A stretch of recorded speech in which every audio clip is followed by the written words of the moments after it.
Hey, this is Pizza Dude Man Guy. So we're gonna jump right on in to a DBZ alternate story. Uh, just as a refresher, I guess. The way this works is we're gonna run the computer through the actual battles of Dragon Ball, except we're going to change the story based on who wins the fights. We start with the World Tournament Saga from the original Dragon Ball and end with Majin Buu Saga, provided we have enough characters to get that far. So we assume that Krillin beats Bacterian as usual, because Bacterian's not a playable character in this game. Same with Nam beating Ranfan, same with Goku beating Garen. That leaves the final opening match as Yamcha, Goku's old rival, versus the mysterious warrior Jackie Chun. We don't run through the original Finding the Dragon Ball sagas just because there's not enough characters from it to make it work, really. And a lot of that was just adventuring. If I was going to do any fights, yeah, I could do Kid Goku versus Yamcha, but in the end they team up anyway, so it doesn't really matter who wins or loses that fight, because it's an inconclusive fight interrupted by Bulma no matter what. And then, like, I don't know, the other fights, really, that were major that I could pull out would be, like, O versus Ox King, or O versus Monster Carrot, and those characters just are not playable. So here we go. Good morning, Ridley. You're here from the very beginning today. I think this is going to be my last DBZ alternate reality stream for a while, just because I did it, like, pretty much the whole week. So I might focus on Paper Mario next week, but I'd only be streaming Monday, Tuesday, Wednesday, because on Thursday I'm going on vacation with my mom and dad. So, ooh, I thought that was going to be it right there. You're going to have a good old quick Jackie Chun win just like in the show. I don't think that'll go out of bounds. Oh, it did. All right. Darn, how am I supposed to keep up with that? Jackie Chun wins as he is supposed to. Alright, now on to the second round. First, we've got, technically it's supposed to be Krillin versus Jackie Chun first, but I change up the order so that I can, do the other things in a cohesive way, so we're just gonna jump to Goku versus Nam, and then we'll do Krillin versus Jackie Chun. So, Goku versus Nam. It was weird seeing Android 8 actually involved in the Android saga. Oh yeah, from yesterday's stream? That was awesome. Hey Modern Hog, how's it going? I like to stream a lot of different things. So today is Dragon Ball Z Budokai Tenkaichi 3. And then next week is probably mostly going to be Paper Mario. Here they come. I was actually, because I started doing this again because I was getting into, watching old episodes of Dragon Ball. I just finished, all those, the World Tournament Saga, the original Dragon Ball. I really wanted to see, because I don't get to re-experience it through this, I really wanted to watch the original Hunt for the Dragon Balls again, and then I just kept watching the first World Tournament Saga. That first fight between Goku and Nam really is cool. Wow, and Nam won this time. You sure are strong. Going well enough for how hot it is. It's been really hot here for the most part. 80s to even high 90s on some days. But yesterday we had rain, so that was nice.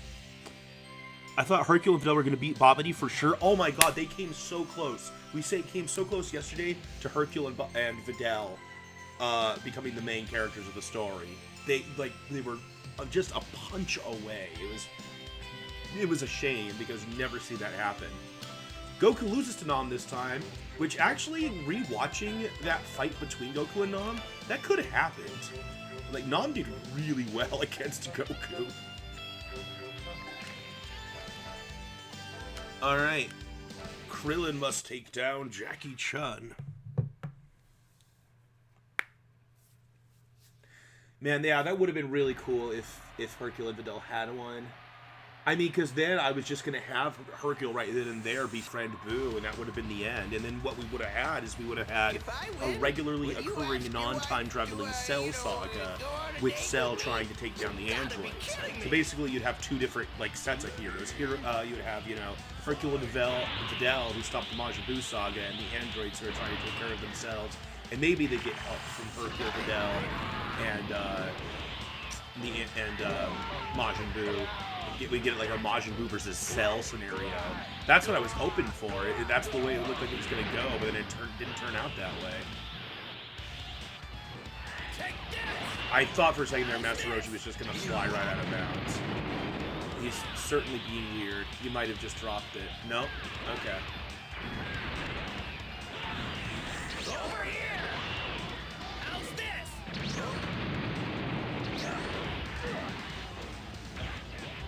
Oh, that's it. Goes downward.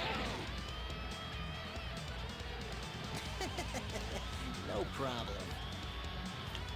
Well, Jackie Chun is a very powerful opponent. Krillin manages to trick him outside of the ring. Krillin advances to the final round against Nam.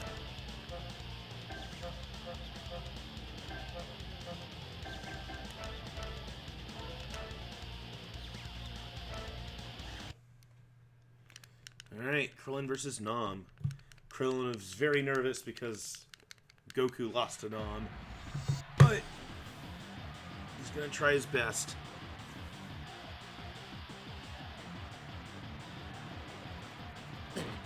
This might be it. Go in peace. Ba-da-da-ba-ba.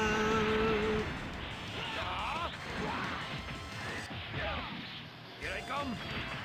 If Nam wins, I think it'd be our first time having Nam as the champion in the first tournament. I had scenarios where he was like champion in the second tournament. Yeah. Well, Krillin's kind of beating him up right now. So Krillin's got a big advantage because he's actually a Z-level character because there's no Kid Krillin. I gripe about this every time. Like, I wish they would just have a Kid Krillin character in this game. So when I run these scenarios, Krillin just doesn't destroy everything in the Dragon Ball universe. Oh, that's it. Krillin with his automatic win the world tournament throw. Huh? I won? Yep. Using his resourcefulness and strength, Krillin wins the World Martial Arts Tournament. So now we're on the, which we did last week at some point, I believe. We're on the Krillin is the main character, basically, road. Master Roshi, takes Goku for more training. Meanwhile, Krillin is the one who is encouraged to, go on a solo journey with his newfound strength to, kind of explore the world and stuff. And as part of that, he starts collecting the Dragon Balls at Goku's request to find the 4-star ball that belonged to his best friend's grandpa. And part of that journey winds up having him go to a cave where he encounters the general of the Red Ribbon Army, because the Red Ribbon Army has been the main threat that Krillin has had to face while hunting for the Dragon Balls. And I've never had a situation like this where General Blue even came close to beating Krillin, but that could change things, because now, in this scenario, Krillin doesn't have backup. If he loses to Blue, he's just straight up dead, and Red Ribbon Army probably gets the Dragon Balls. You're the brat from last time. This time I'll kill you. This time I won't let you do it. Oh, you were partway through watching one of my VODs for these? Oh, cool. Thanks.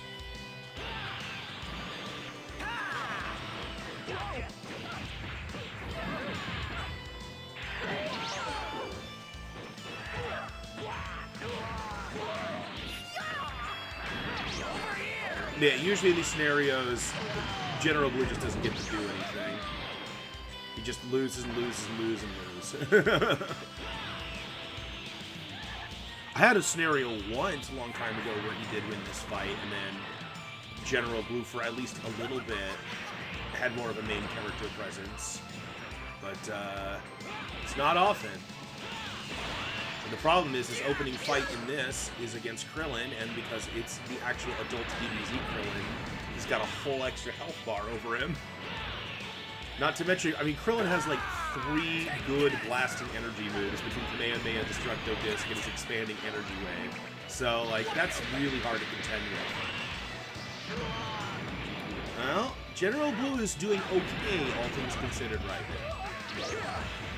We'll have to see, though. Didn't he beat Tao in the Let's Goof? He might have beat Tao in the Let's Goof. Which just meant that he got to... which I think I've been actually forgetting to do that fight recently. I've been forgetting to do the Tao versus Blue fight. I gotta remember this time. If Blue loses. The stream might lag a little bit because I'm having trouble with my Norton today. It won't... When I stream, I have to put my Norton on silent because it doesn't register me streaming as doing an activity. And so it's like, it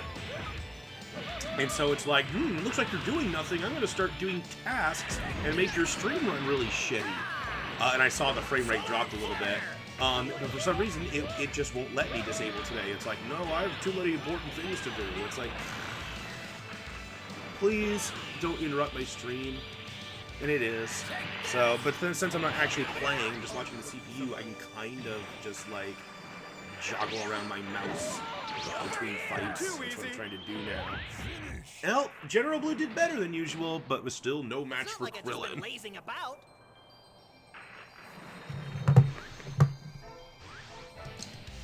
Alright.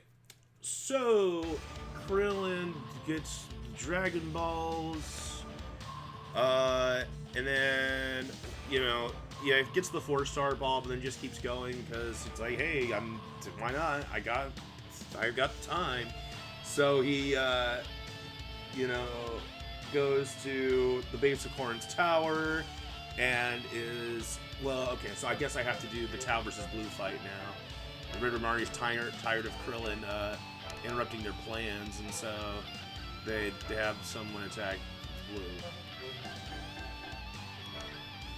I've been skipping this fight. I keep forgetting about it. They're like, oh, is this mercenary really good? Let's see if he can beat our top general. Especially because our general failed, and so now we have to test if he's really worthy. If you're the best mercenary in the world, then I'm the best mercenary in the universe. I don't need my hands or legs to defeat you. I'll use just my tongue. Yeah, I've been forgetting this fight for like the last 3 or 4 runs, I think. Well, I've only done 4 recently, right? So I've missed it for the last 3. There are some elements I just forget about. I forget about this fight a lot of times, and I forget about, I have yet to incorporate Mecha Frieza. A lot of times it doesn't make sense to incorporate Mecha Frieza in the scenarios I've had, but a lot of times I also just forget about Mecha Frieza. And I've thought about using King Cold, but in the scenarios I've had, I'm like, no, I don't think it makes sense for us to have King Cold in this. Please forgive me. But hey, you know, since this is the last DBZ Ultimate Universe stream we might do for a bit, we'll give General Blue one more chance here, even though he's clearly just getting it handed to him.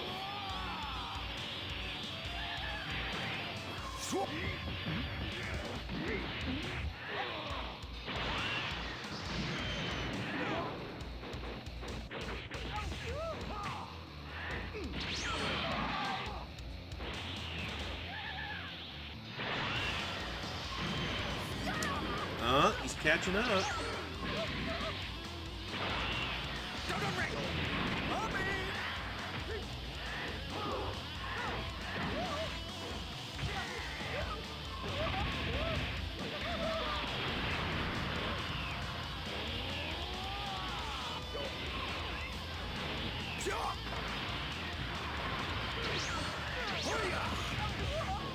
Alright, there we go. And to think, I actually get paid for this. Tao kills General Blue, and the Red Ribbon Army hires Tao to go stop Krillin. While he's there, he kills Bora, Upa's father, and Krillin retaliates because the mercenary Tao's trying to kill him.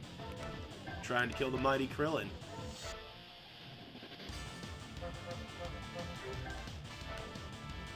Ba-da-da-ba-ba, ba-da-da-da-da. Wiggle my mouse.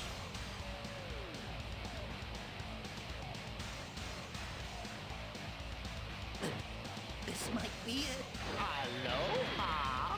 Aloha! Ooh, Tao is winning right now. That could change things. See, because another thing I imagine is, right, normally, the only reason Goku survives the fight against Tao is because he has the Dragon Ball near his heart, and Krillin doesn't have the incentive to do that. So if Krillin loses, that's just the end of Krillin.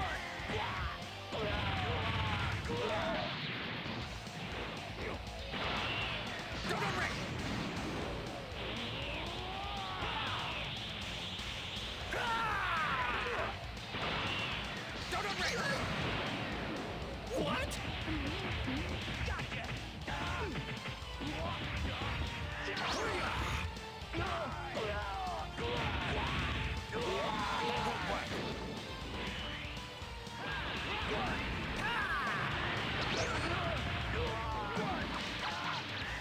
Solar flare!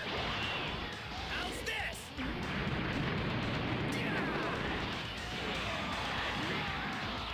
Take this!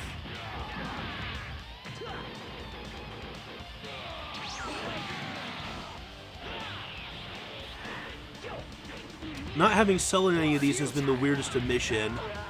Yeah, I had Cell in one I did last week on my own, but yeah. Yeah, Cell is a weird situation, because, like, timeline-wise, Cell should happen way after the Majin Buu saga. But it winds up being earlier because,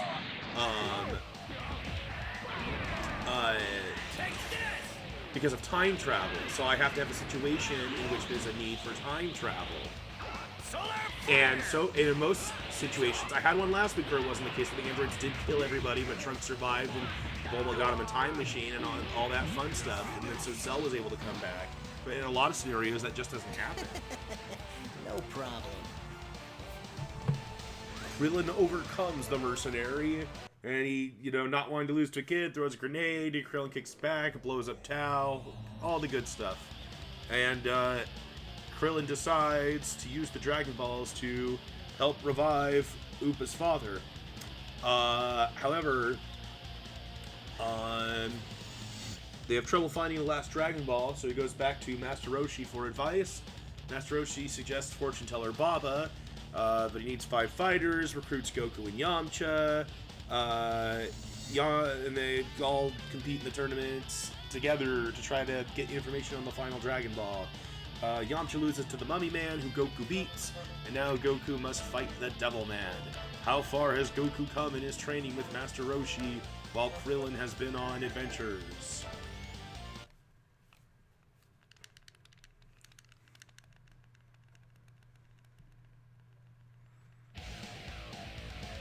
They said, I have to make up some pretty weird scenarios sometimes to explain why certain things happen, but most of them are not any stranger than what actually happens in Dragon Ball. So, Pertinent way of talking to a demon.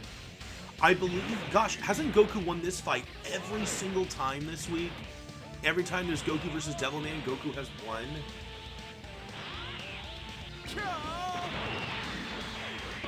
Maybe he lost. He might have lost once, and then Krillin stepped in. That's going to happen this time again if Goku loses. It's going to be Krillin's turn. We just assume that Upa and Quar beat Dracula Man, and then Yamcha beat Invisible Man, and then Goku beat Mummy Man, and then they might need Krillin to beat Devil Man. Goku's doing fine right now. Pretty even.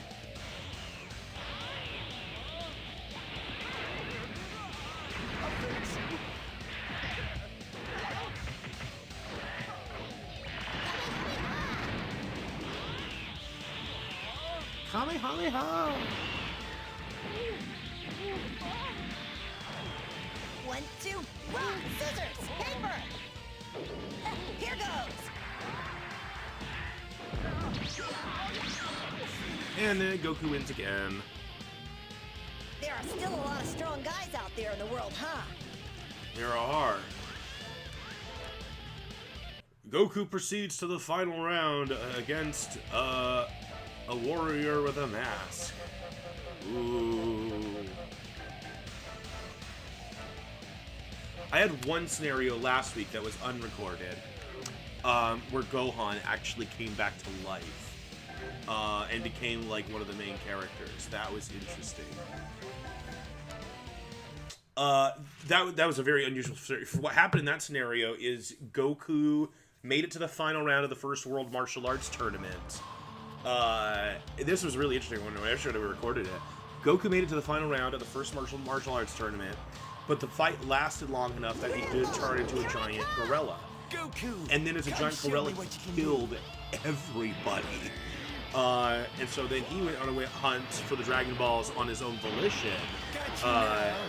And used the balls to wish everybody that had been killed by a giant gorilla that appears when the moon turns full back to life, and that included his grandpa.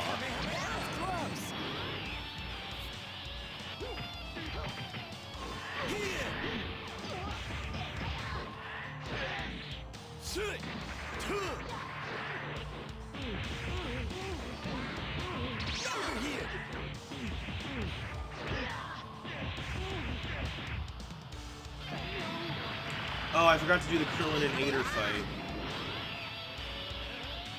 I should probably go back and do that. That'll change a couple things. It won't change anything that's happened yet. I just need to kind of retroactively do it.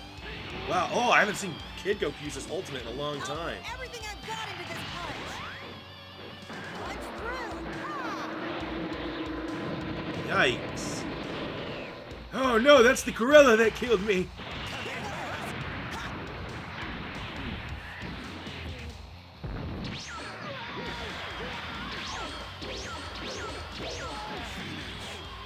Nah, we'll skip it. We'll just say that Android 8's alive. Looks like I got strong, huh? This time Krillin was able to just be like, oh, you don't really want to fight, do you? Well, why don't you then? Okay, I won't fight. There we go. Android 8's a good guy.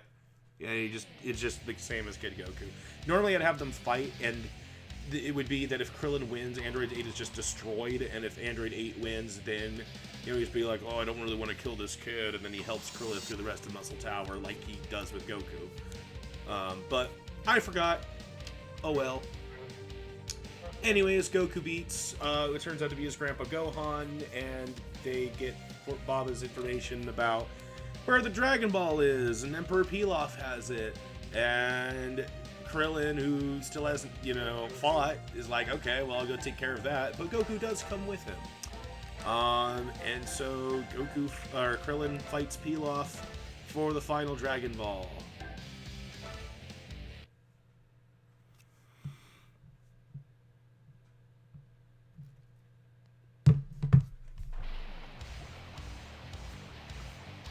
Alright.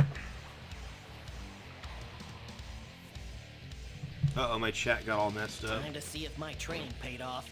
If you want to surrender, now's the time. My peel-off machine is more powerful than you think. Okay, I should be able to see chat now.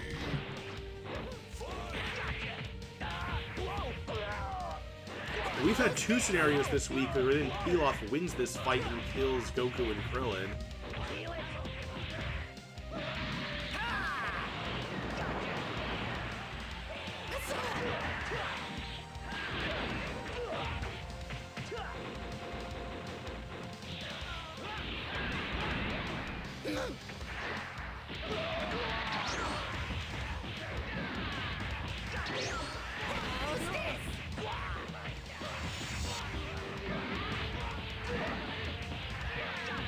Right now, Krillin is absolutely destroying Pilaf, but he still has to fight the fused Pilaf machine if he wins this fight. 2, when was the first one? A lot of my chat disappeared, so I forgot what we're referring to. Oh, Pilaf killing Goku and Krillin. You know what? I got mixed up. There was one where he killed Goku and Krillin, and one where neither of them got to travel for the Dragon Balls, and then Pilaf destroyed the Red Ribbon Army and became the Emperor. That's what I was thinking of. There's been 2 of these basically where Pilaf wins, and that's been weird because I usually don't get scenarios where Pilaf wins, and we've had 2 this week.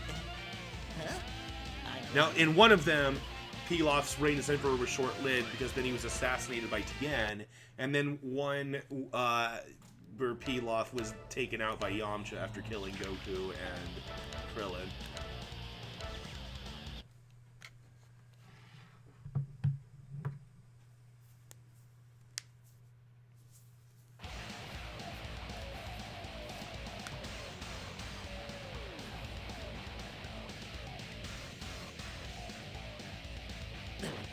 This might be it. Shoot! My! Time to combine! Rise!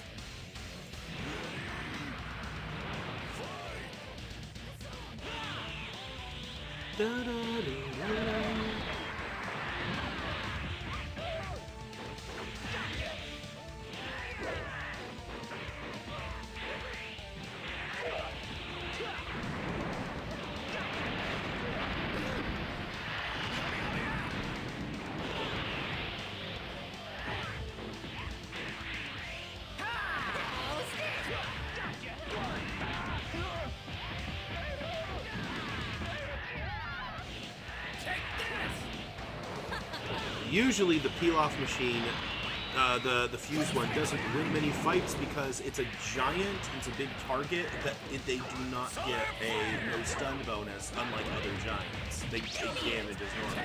Right now they're not because of False Courage, but see, now that it's disabled, Krillin can just use normal combos to beat it up, even though it's such a large target. So it was shocking when it won so much. Just kind of like how yesterday it was shocking that Hercule was winning so much. That was crazy. Because like Hercule's whole thing is, regardless of who he's fighting, he never stuns. But one advantage he does is you always get stunned if you're in full power mode. And Hercule has just, all of his attacks are just needlessly long. But when he's in full power mode, that's actually an advantage, because then he stuns and you just like, you get really stun locked by Hercule in full power.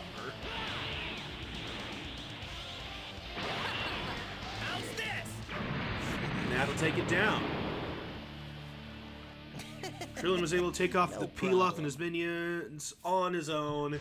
They get the final Dragon Ball, and they wish Upa's father back to life as normal. And now they're ready for the Budokai. Yamcha has been training with Master Roshi, and because the moon was never destroyed, once again, Wolfman does not participate, and instead, the last year's tournament runner-up Nam gets to participate in the final tournament once again.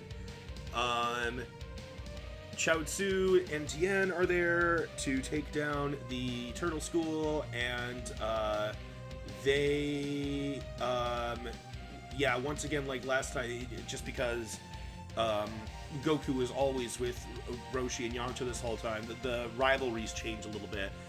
Tien has Chaozu fix the fight so he gets to go against Yamcha, and Chaozu gets to fight Goku. Meanwhile, let's see, that leaves Jackie Chun, Nam, Krillin, and Pamput.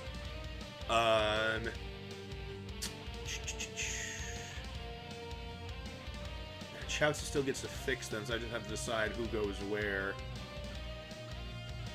We'll say that Krillin gets put up against Jackie Chun. Nam has to fight Pamput. So, in the first match, Tien and Yamcha fight.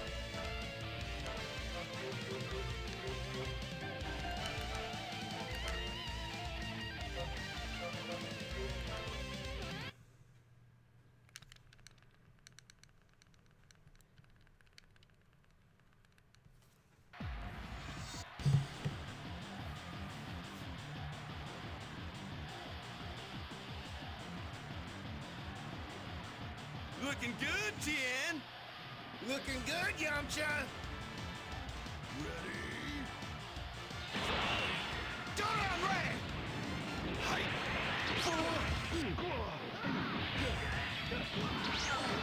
You know, they made Tien specials Dodon Ray, Tri-Beam, and Neo Tri-Beam. I wish one of his specials was Volleyball Fist. Or that they also had like a young, more evil Tien. I've been thinking about how to work it for a while. Young Tien's moveset could be Dodon Ray, Volleyball Fist, and then Ultimate Tri-Beam. Then they could have a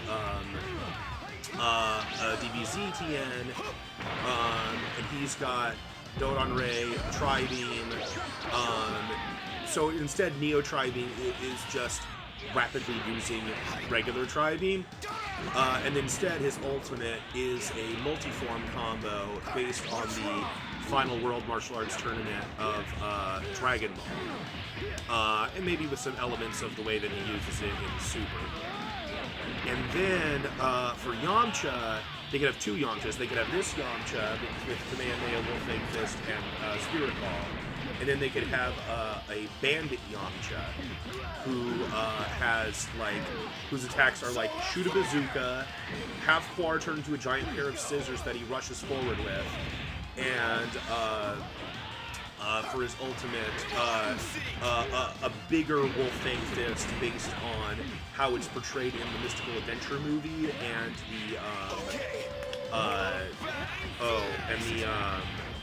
and the way we see it in later martial arts tournament, like the Wolf Howling Fist. You just kind of combine those elements into a more grandiose looking Wolfang Fist. Those would be my ideas.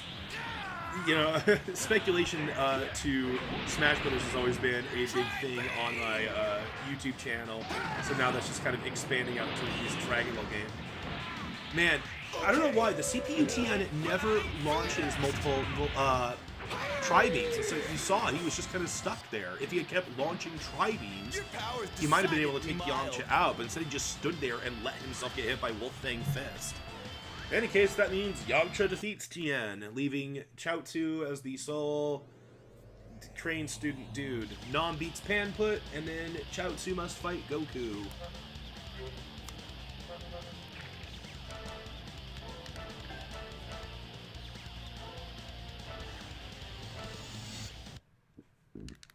Because that was looking like a pretty good fight. I thought Tien was going to win, but then, yeah, once Tien in this game uses his ultimate, he's pretty much toast.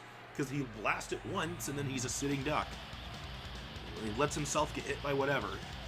They really botched the AI on that one. You gotta take me on.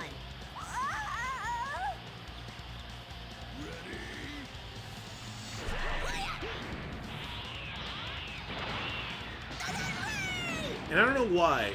Whenever I do these things, Chaozu, like, does surprisingly well.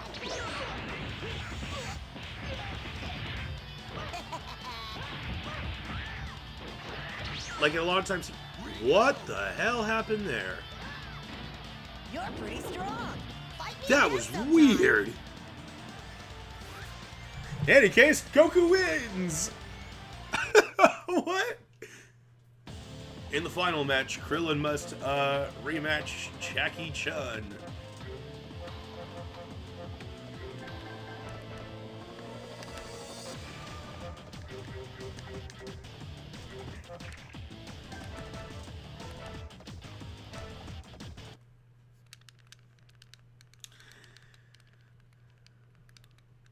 I mean, I'm pretty sure what happened was Goku denied Chaozu's throw, but instead of just bouncing back, he, like, flew backwards until he was out of bounds and then fell. It was weird. If I win, will you ask your wife to, go on a date with me? You gotta be kidding me! Ready? Fight! Yeah! How's this?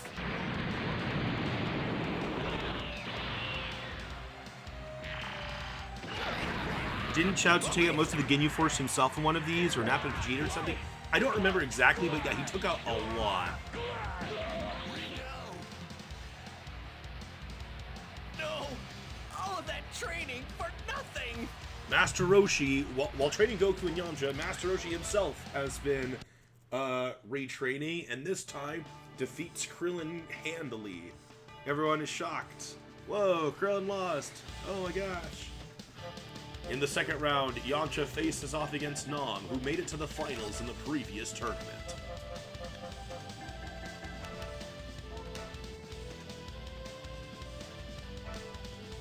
Doom do do ba do ba do do do do. Yay, Goku wins for once, right? Yeah. I sometimes I get scenarios where Goku still wins. I say it's pretty 50-50. It's usually Goku or Krillin. Although yesterday we had one where Yamcha was the hero. Or was that 2 days ago? No, it was yesterday. Yesterday was like Yamcha was the main hero all the way up to the Frieza saga, and then everyone just died. The androids became the main characters for a while, and then ultimately Kid Buu destroyed the galaxy. We actually got all the way to Kid Buu for once, though. That was cool. I think it's the first time it's ever happened in one of these scenarios, where we actually get far enough to the Majin Buu saga for Kid Buu to happen. They came so close to beating Kid Buu, too.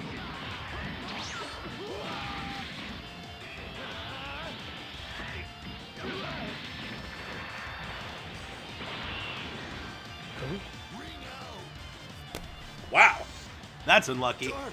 How am I supposed to keep up with that? Yamcha fights well, but ultimately is forced out of the ring by Nam, I guess. Meanwhile, Goku gets to fight against Jackie Chun. A battle he missed out on in the previous tournament.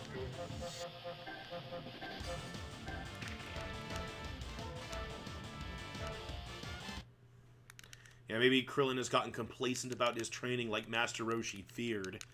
That's what the point Master Roshi was trying to prove when he beat Krillin. He was like, since you've won the last tournament, became a champion, you have grown complacent in your training. You gotta take me on. I'm not holding back on you.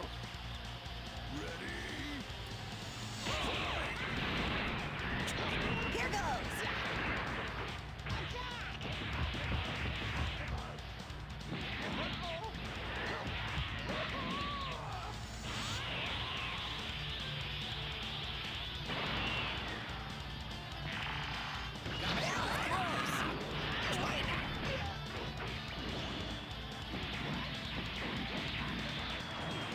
One, two, rock, scissors, paper.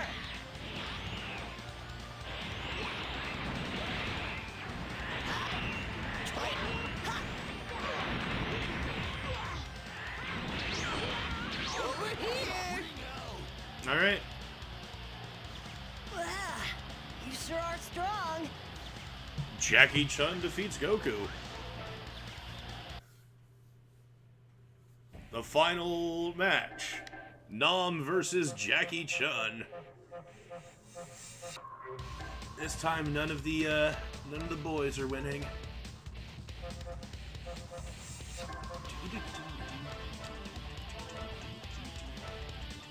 Jackie Chun or Nam is going to be the champion.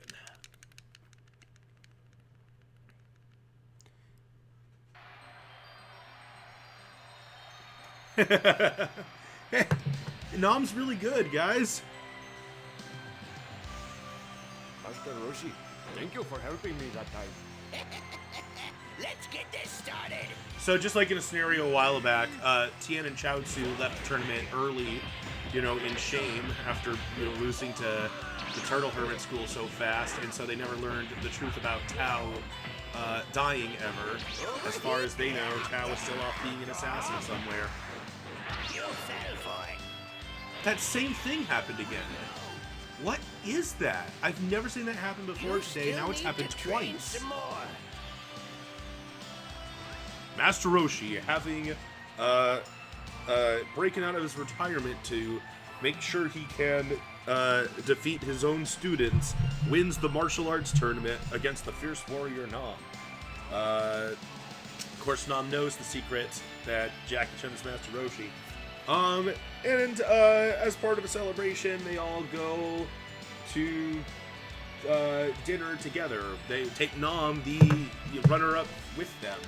So Goku and his friends, now including Nam, all go to dinner together. Okay, so we'll do the regular. Goku realizes he left something behind at the stadium. Actually, no, here's what's gonna happen. Goku realizes he forgot something at the stadium and goes to get it back. Krillin does not take his place this time because Goku didn't make it to the finals, so Krillin's not in this like, you know what, Goku, you did great, so I'm gonna go get it for you. Goku just like, oh, I'm gonna go get my thing, I'll be right back. And there he encounters an unexpected and fierce foe.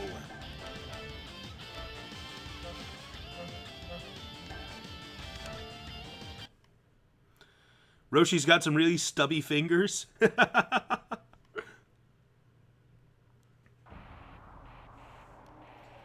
So yeah, Chao Tsung Tien never learned the truth about Tao. Not yet, anyway. I'll get you back for what you did to Krillin, you jerk! That hasn't happened yet, Goku. The tables on this little game.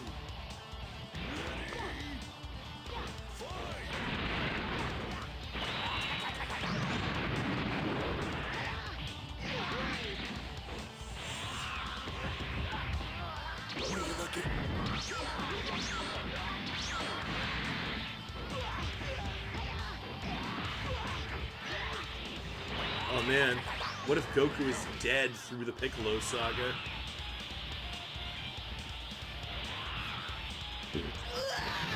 Here goes!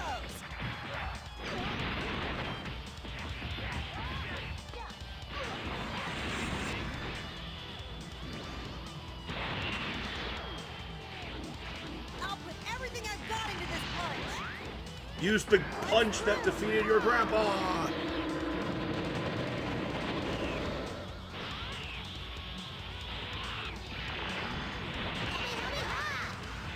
Goku's doing pretty well, but yeah, as I was gonna say, Tamperine's got pretty high energy right now, so it could go either way.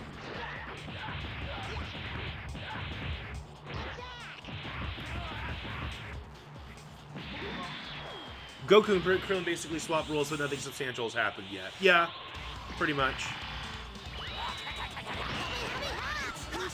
The only one thing that is different is that now Jackie Chun might participate in the final tournament still. Now, don't He didn't retire. That stuff.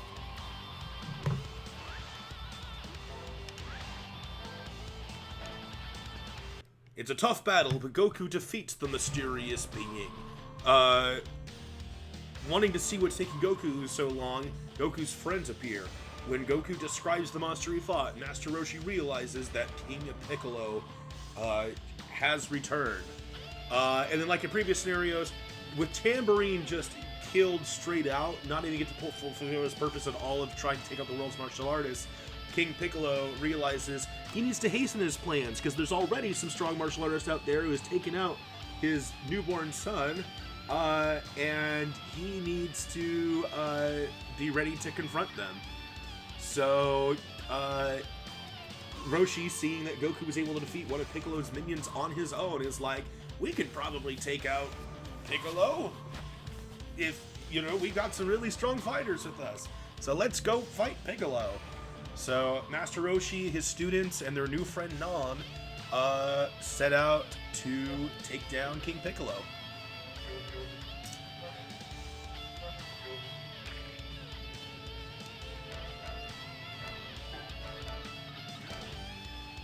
Goku steps up to bat first. Yeah, if Tambourine gets killed in the first fight, it just really hastens the Piccolo saga. It just becomes, well, let's fight King Piccolo, because apparently we're strong enough to beat his minions without too much trouble, so if we work together, maybe we can beat King Piccolo.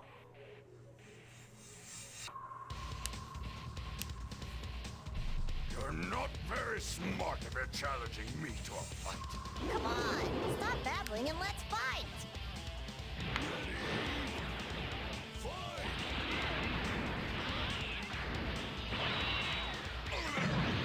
Wow, Goku just stood there and took it. Da da da da da da da da da da da da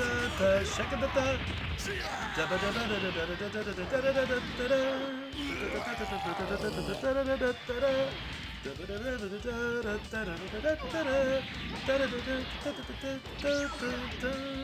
it seems you're not in the mood to talk.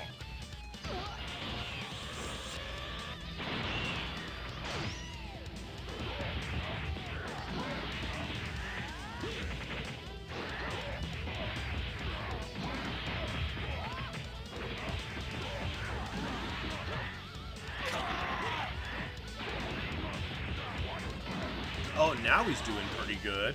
Might be a little too late, though.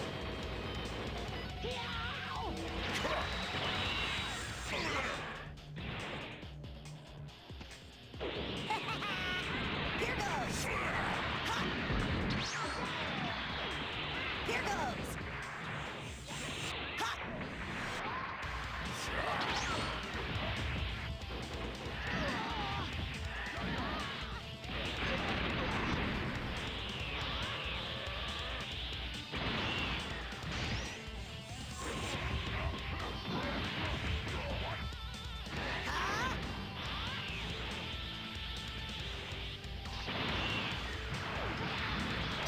Yep, that was poor timing. You love Piccolo's attack names in this? Your name is Well, it Drum. seems you're not in the mood to talk. Finish. Ah, you sure are strong.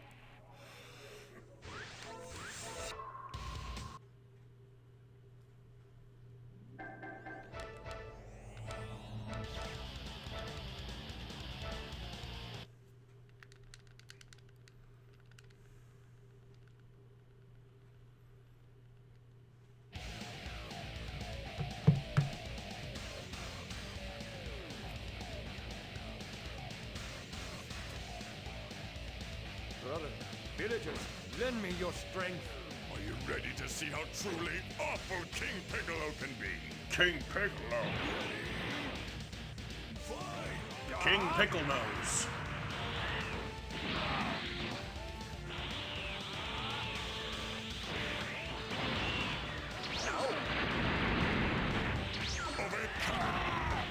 I will win this match. Now, make an extra punch. Will you fight no matter what? Here I come.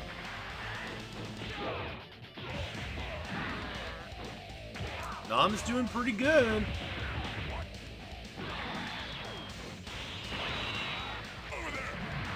Oh, he actually dodged the eye lasers unlike Goku. I will win this match.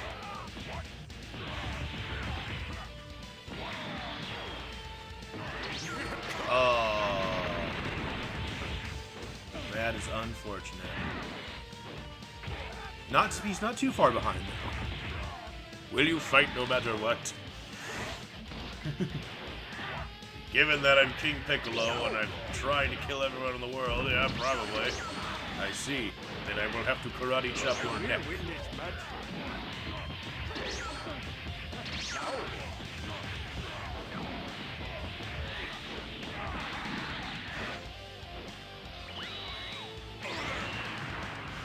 I think he has an after image ready too, so he'll dodge the next attack. And he might go up to full power. No, he decided to assault after reaching max Extra power. punch. Will you fight no matter what? Nam has a huge lead right now. Nam is just a really good fighter in this timeline. And he made it to the finals once and then won the championship. He is the current champion. An extra punch. No, Jackie Chun is. My bad. I messed up. But Nam sure didn't mess up. Woo! No, no.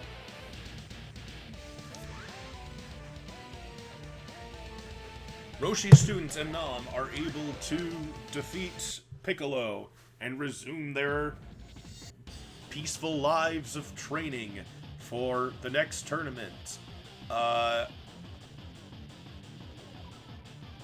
Yeah.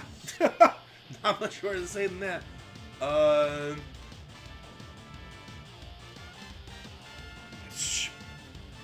They just keep on training, and then the next tournament comes. Goku, Krillin, Yamcha,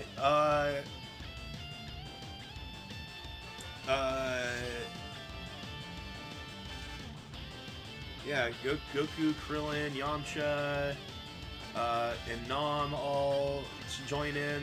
There's also a mysterious fighter named Ma Junior. There's the returning champion Jackie Chun, and then Tien and Chaozu also return.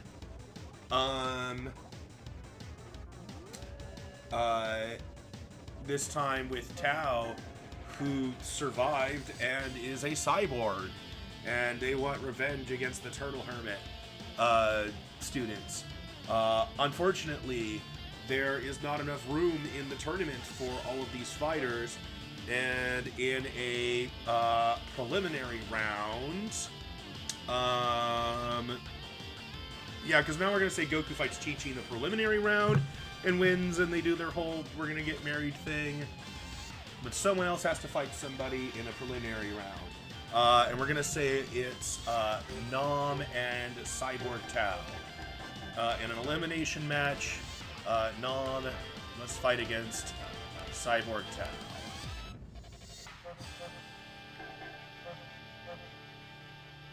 Chaozu fixed it so they don't have to fight each other like in the real spiel. You wish Nam was this good in actual Dragon Ball? Yeah, that'd be cool. Normally, in the preliminary match, Chaozu is eliminated from the competition by Cyborg Tao. Here, I'm replacing that with Nam. Brother, villagers, lend me your strength. Witness the power of my cybernetic body. And I've given them different outfits.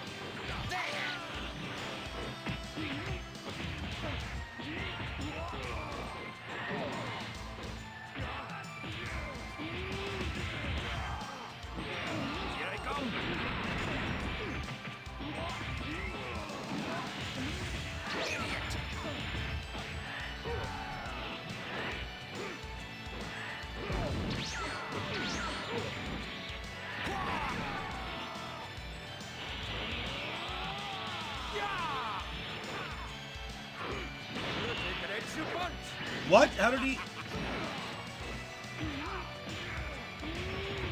Well, I guess they both cancel each other's rushes. Show me what you... Show me what you... Ow! Said, all things considered, Nam's not doing bad. No. Tao is eliminated from entering the tournament, being defeated by Nam in the elimination match.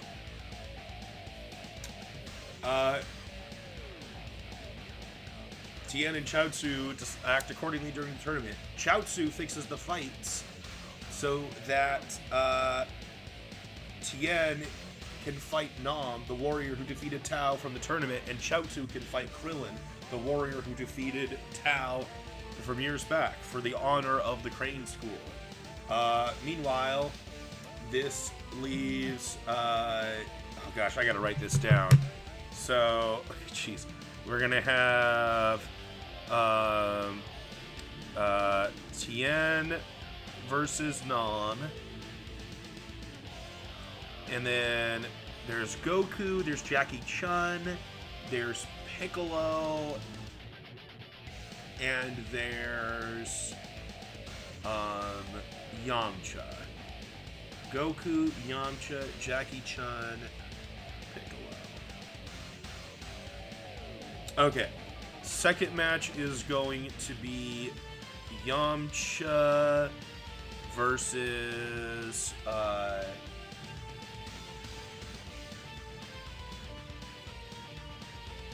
either Jackie or Piccolo. We'll say Yamcha versus Piccolo.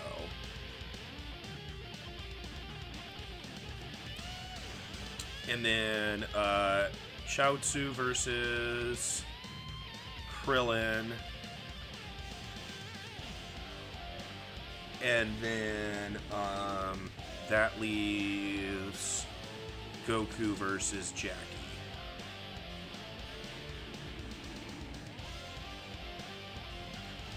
Because they're trying to keep the Turtle students, Yamcha and Goku, in so that they can beat them personally. So they're fixing them to go against Piccolo and Jackie, not knowing that Jackie is Master Roshi. And so they just choose to have Yamcha go against Piccolo and have Goku go against Jackie. Alright, the tournament begins. In the first match, Tien faces off against Nam.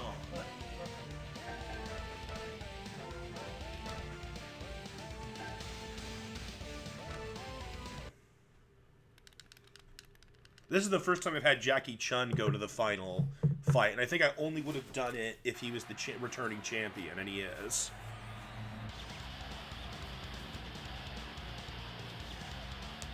I cannot lose no matter what. Sorry, the frame rate might have dropped a second there. I forgot to wiggle my mouse.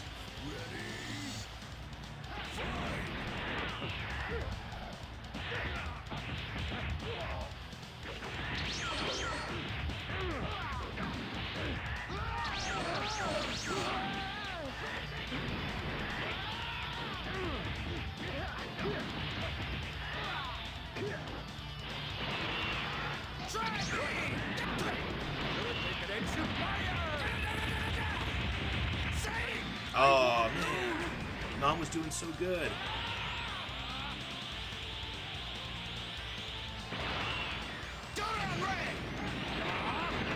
He was dangerously close to a ring out there.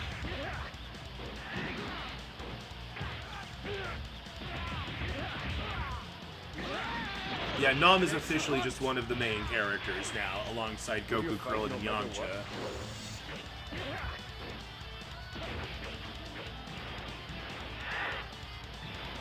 Solar flare!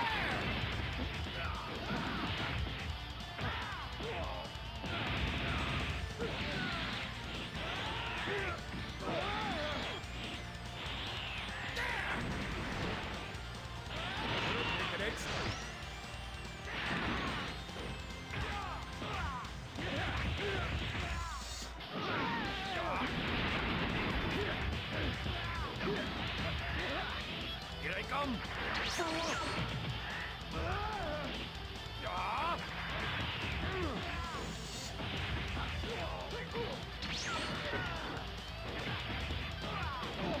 Man, what a fight. No quick ring outs in this one. It's actually a straight up good fight.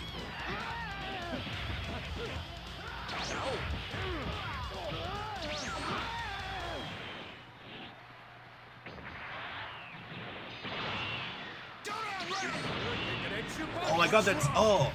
Okay, Tien dodged. I thought that was going to be it. Instead, Tien's tied it back up, basically, and Nam's falling right out of bounds. Oh my god, Nam won! Will you fight no matter what? Finish! No. Just like how he defeated Tao, Nam defeats Tien. In the second match, Yamcha fights the current champion, Jackie Chun. In their last match, Yamcha lost, but is now ready to show Jackie just how strong he's become.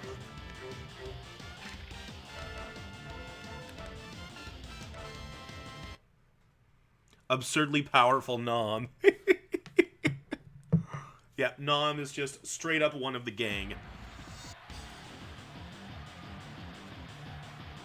And one of the stronger members of the gang.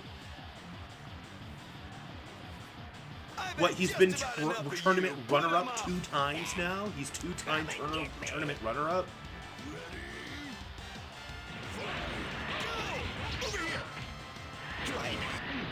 Oh, wait, he was supposed to fight Piccolo, wasn't he? My bad.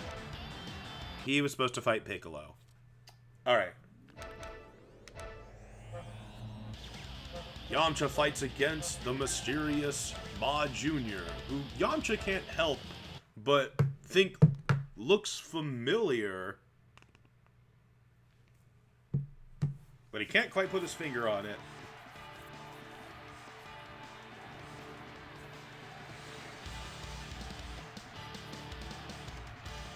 Okay, come on! Come on, let's see what you got. Ready?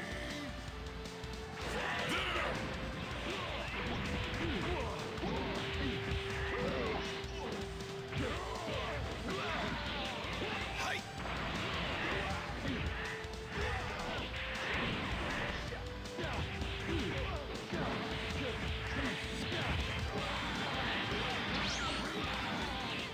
Was that Piccolo or Yamcha?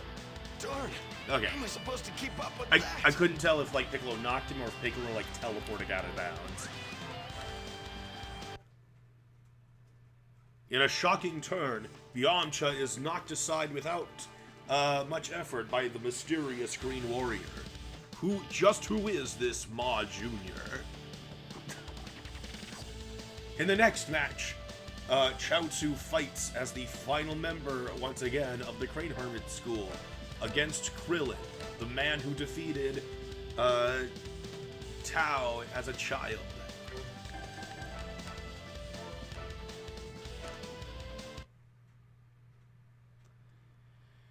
Ma Jr., what kind of name is that? I don't know. Like, he's called Ma Jr. in some things, and in some he's just called Junior. I'm not sure what it means. I won't let you beat me this time! You never Sorry, fought buddy, before, but you don't have a Chaozu. choice. Over here! We might just have the Crane Hermit School leave again, and then you'll just kind of disappear from the story for a while, probably. Or maybe Chaozu will win and win the whole tournament and become the World Martial Arts Champion. Champion Chaozu.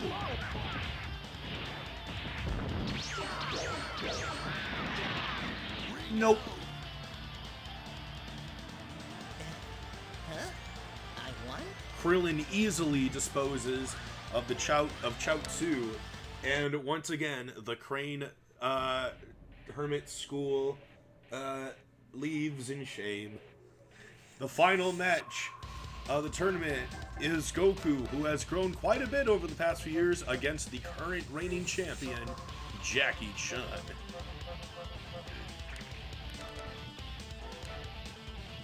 Goku's ready to show Jackie just how much he's improved since the last tournament.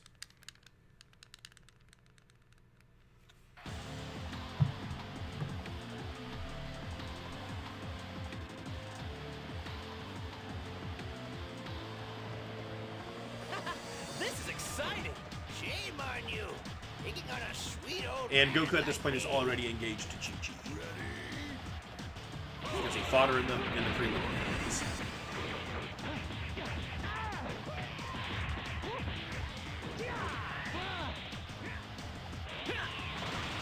Over here!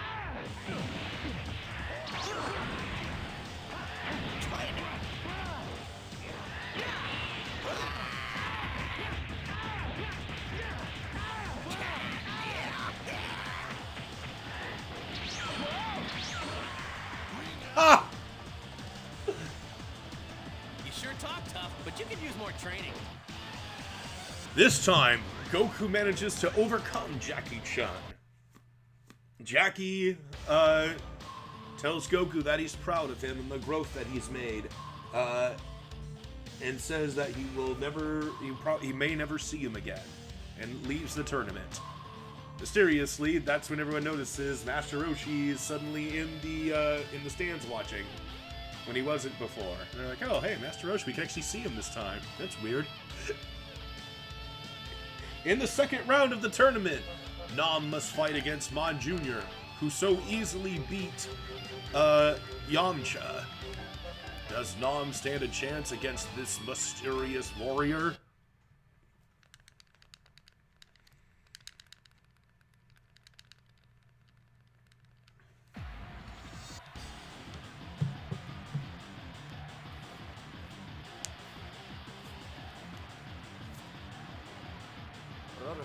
Villagers, lend me your strength. I sure hope you're ready. Ready? Time!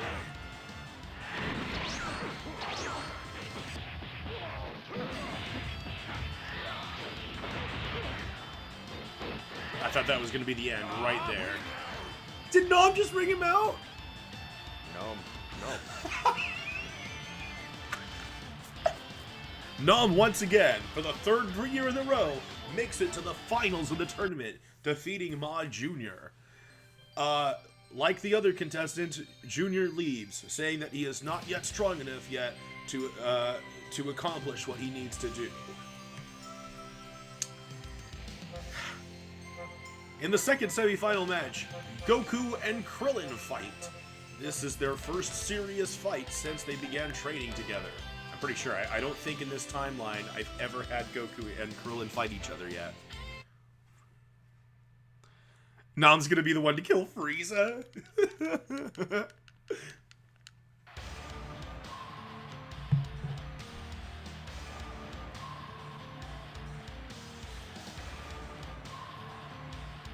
Krillin, how about we go around for old time's sake? All right, come on, Goku.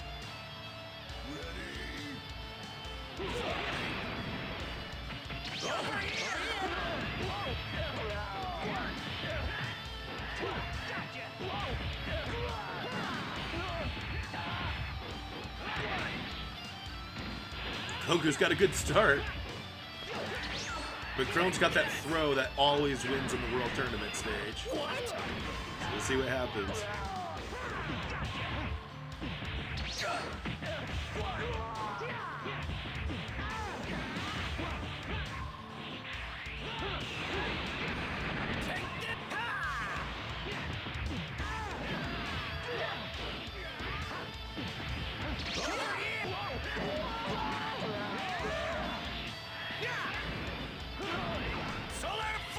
He's gonna ring Frieza out on Namek. Solar flare!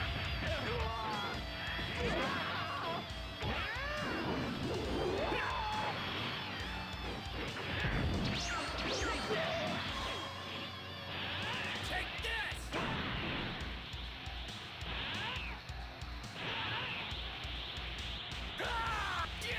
You're not getting Oh my god, they're both at max power. Okay, Krillin was going to fly out of bounds there until Goku saved him by blasting him. That would have sent Goku out of bounds if that connected, I think.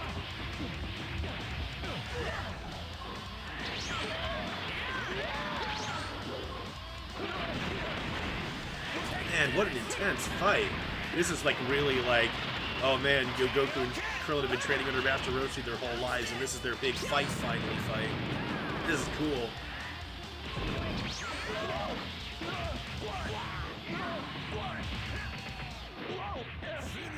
The two boys give it their best, but in the end, Goku prevails. It's time for the finals. Goku versus Nom. Goku has always dreamed of winning the martial arts tournament, and Nom has been runner-up twice. Who will win when these two warriors face off each other in the finals? This really feels like it was way more built up than anything else in this timeline.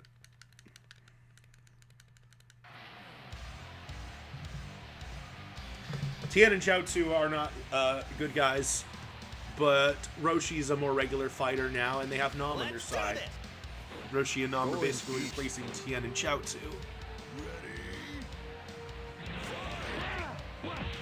The last few times Frieza just came to Earth, maybe we can just get Frieza to enter the World Martial Arts Tournament.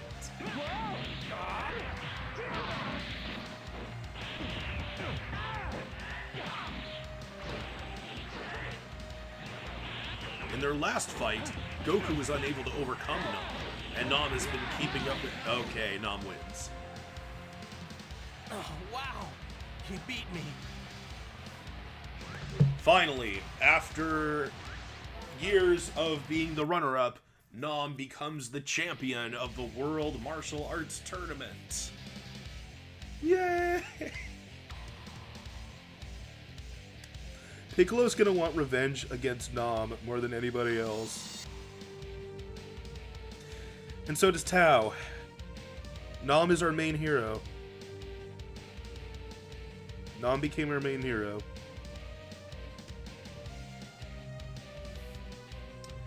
Dragon Ball Z time! Piccolo, knowing that he can't overcome the great Nom, has just been out training in the forest so that maybe one day he can beat Nom. Goku's been living his life at Chi-Chi. The Crane students have been continuing to train. Nom has been continuing to train. Krillin has been on Kame House, and in any case, one day they decide to all meet back up. Yamcha doesn't show up to the reunion because he and Bulma are having some issues right now. But Nom does show up. And Krillin is there. And then, you know, they're having a great old time. But with the really strong power levels of Goku and Nom, an alien appears before them, claiming that his name is Raditz, and that he's Goku's brother, that he has come to collect Goku. But also, why hasn't Goku destroyed the Earth yet, like he was supposed to? And Goku's like, I don't know what you're talking about. My name is Goku, not Kakarot, which apparently you've been calling me. Yeah, I have no desire to go with you. And Raditz is like, I see. Well, then I'm gonna have to beat you up. I'll make you submit, and we will destroy this planet together. The Great Nom. So Special Beam Cannon was developed to take out Nom? That's right. The only thing that can stop him.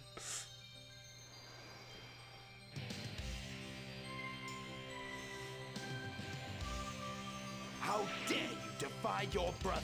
My name is Goku, and I'm from Earth.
Special Beam Cannon is a cool attack, but it's not a very creative name. I guess they just needed something to match the syllables of the original, because I don't remember the name of the original. It's that really long thing that they always make fun of the Team 4 Star. But it's a lot of syllables. Ah!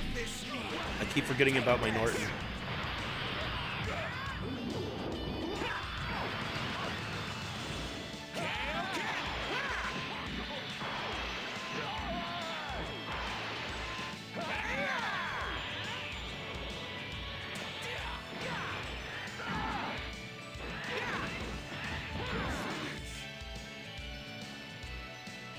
Sure talk tough, but you could use more training.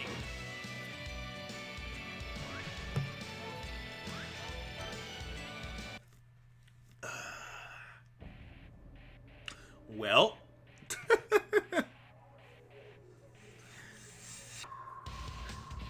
Goku defeats his older brother, who then... Oh boy, we've done this scenario like twice already. Do I really want to do it the same way? Maybe we should change it up a little bit.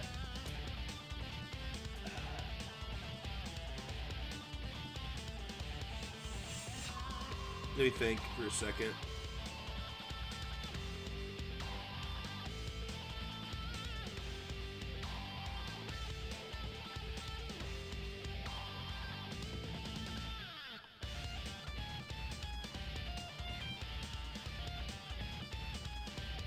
Okay. I'm gonna...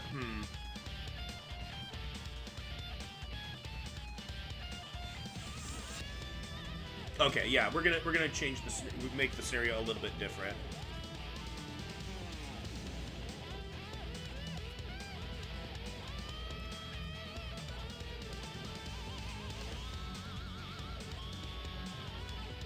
Yeah, okay.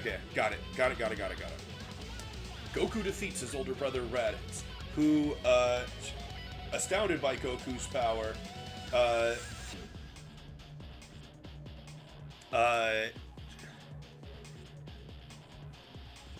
no. Sorry, wait, I gotta change the narration of this so that... Goku defeats his brother Raditz, who, then,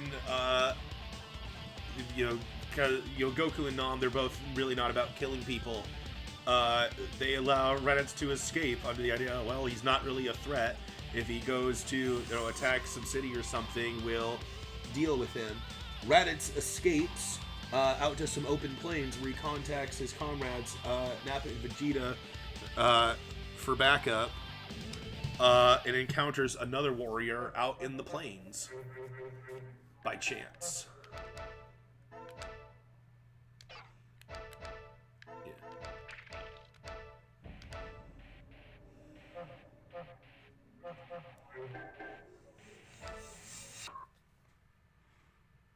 Do you remember those old 4 commercials with Dragon Ball characters? There's one of the Gohan and Krillin wishing for a bunch of different cards, different features. Oh my god. I totally forgot about that until you just reminded me. Who are you? What business do you have with me? You're not Kakarot.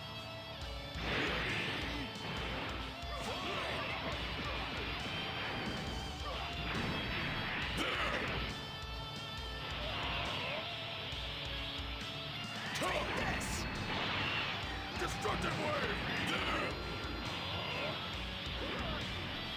Take this!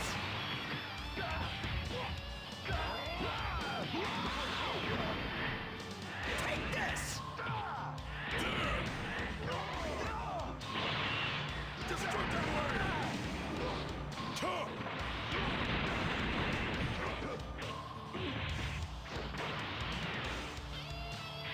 Take this!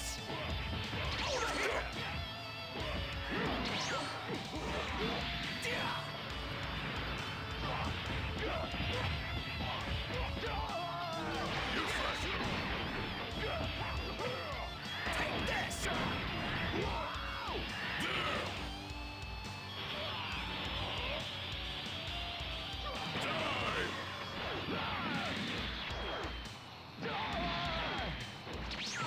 I'll beat you to death!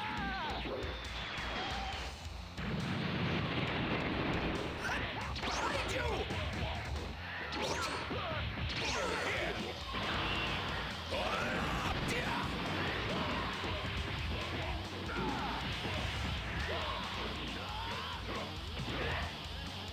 Take this!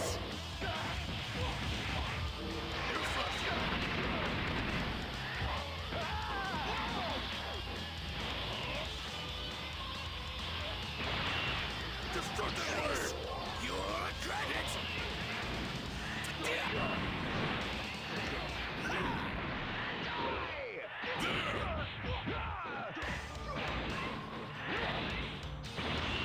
I'll give you a sample.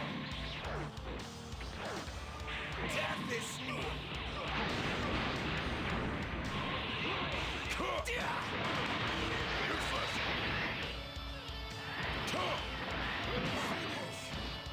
Well, You should know better than to mess with me.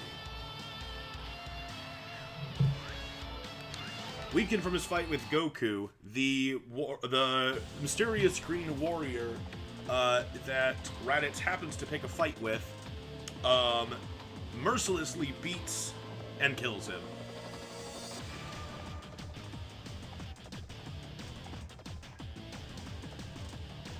A year passes, and Nappa and Vegeta come to Earth and start blowing up cities and shit. Goku and his friends are caught off guard by all this. All of a sudden they just know, oh, Jesus, cities are being blown up, and they just kind of start getting to Nappa and Vegito one by one. The person who happens to be closest is Yamcha.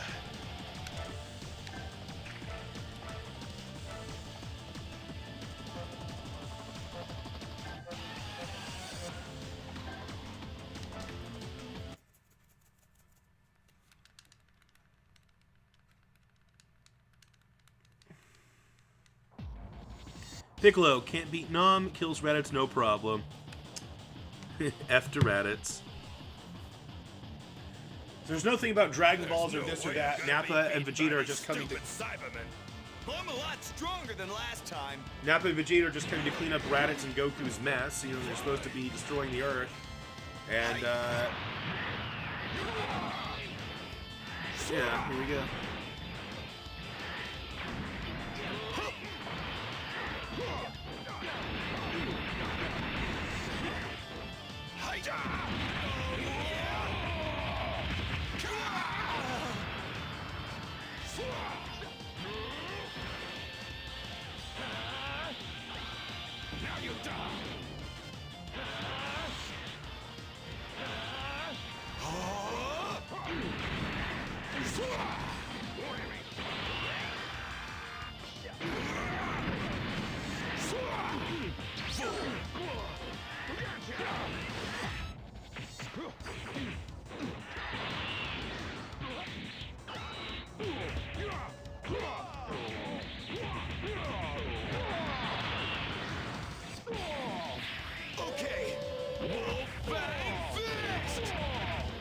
What do you think, guys? Is Nappa going to win a fight this time?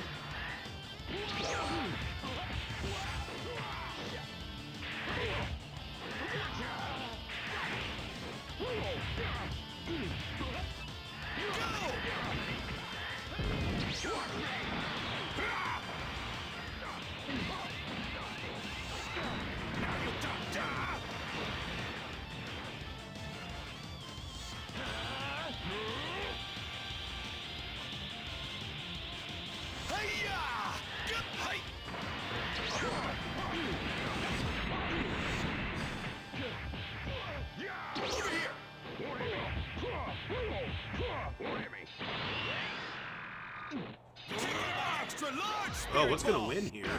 Ah, Nappa. Nappa's Volcanic Blast out prioritized. It triggered first. I was wondering if the Spirit Ball was going to cancel it. It didn't.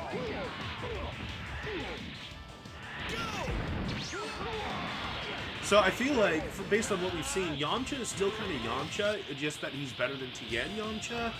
The Crane Hermit School is just apparently not very impressive. But, like, Nom is amazing. He's, like, the second best. No, he's the best fighter, even beyond him. So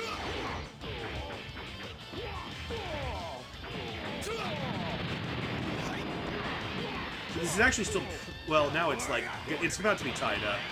If Yamcha dodges this, he might have a chance. Oh. Well, no. Darn. How am I supposed to keep up with No that? Cyberman this time because Nappa doesn't really get a chance to plant them. Yamcha appears and attacks. They're like, whoa, geez, cities are being destroyed. They didn't, like, plan out a big fight. Yamcha fights well against the Saiyan warrior Nappa, but falls. However, the next to arrive on scene are Krillin and Master Roshi. And we're saying that, like, Yamcha has not died yet. He hasn't been finished off yet. Does Goku still have Great Ape? He does. In this timeline, they have never had to deal with Great Ape Goku, and that is an option they can always take, meaning that Vegeta and Nappa are going to be a lot more cautious about resorting to that. Goku has just kept up with this whole, oh yeah, people told me not to look at the full moon. You must be in a hurry to die. But they're still going to be cautious about going to their ape forms because they know Kakarot can as well. In this timeline, even if we can't see it, Goku does still have his tank. That has never been dealt with.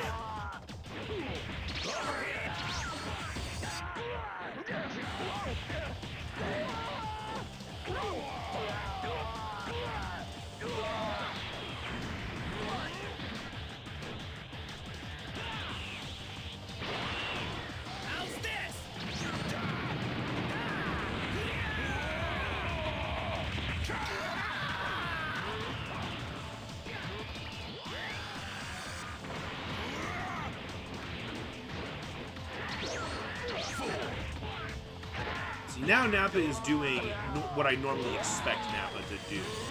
I don't know why he was being such a pushover these last few runs. I'm more used to Nappa being pretty good.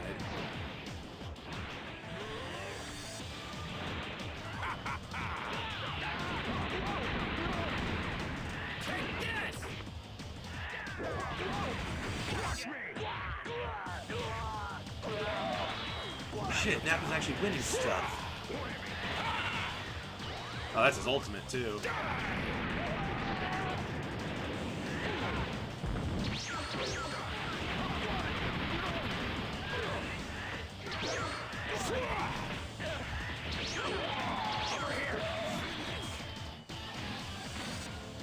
No!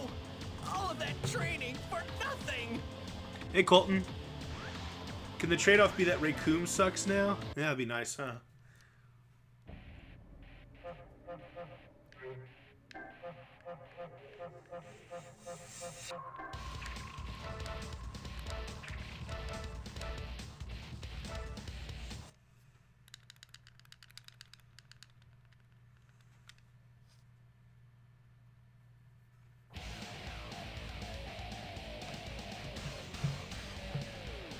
How much hair would SS3 Raditz have? A ton. Like, imagine it would, like, wrap around his body. A sweet old man like me. Like, he'd have this crazy long hair that just, like, twirls around his body.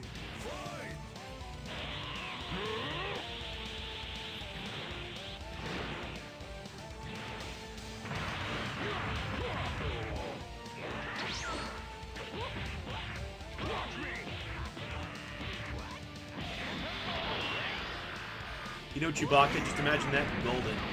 That's not what I meant, but that sounds awesome.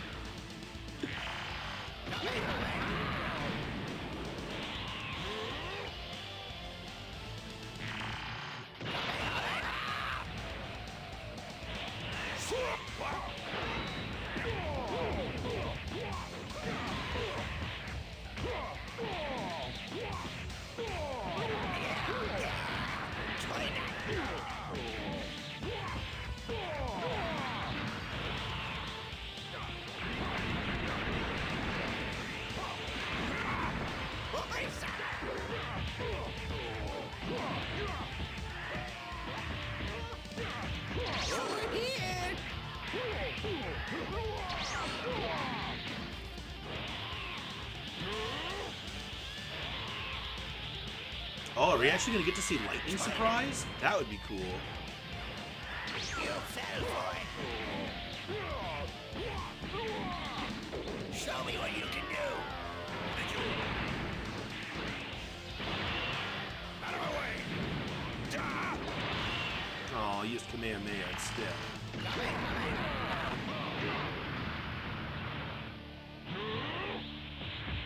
Over here.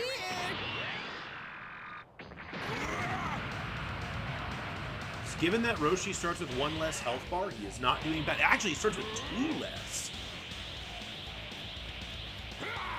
2 less than what Nappa gets to start with. If this was a normal fight, Roshi would have won.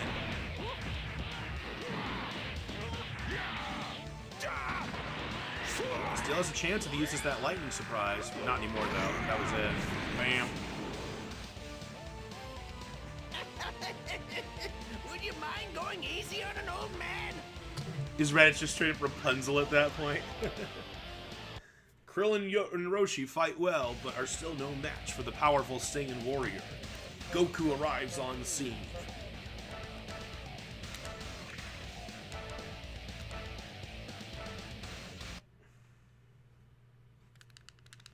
It's gonna take a while for Nam to get here. He's like all the way out in the desert. And he doesn't have a Nimbus.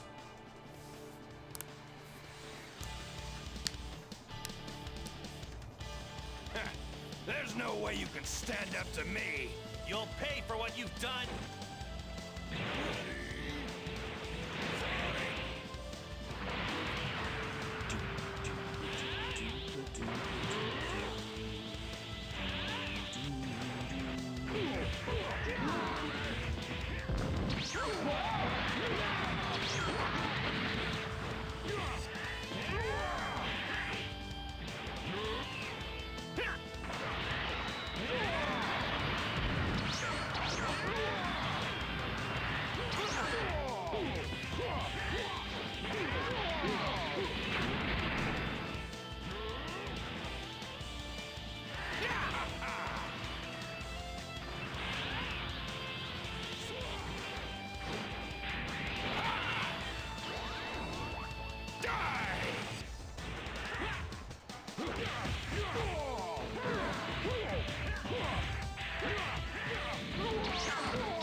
Uh-oh.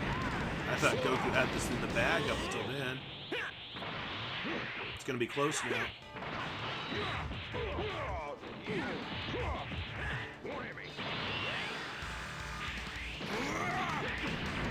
Oh no! Yeah, Roshi will save his max power for later.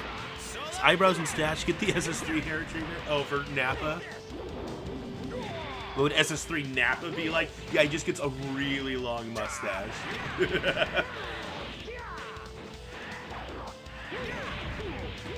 Oh, should Roshi go max power? Yeah, I'm saving that for later. That's gonna be a last resort thing. Goku showed up before, you know, we'll say that, like, maybe Roshi will do that before Namaraiji even. We'll see if we need to resort to that.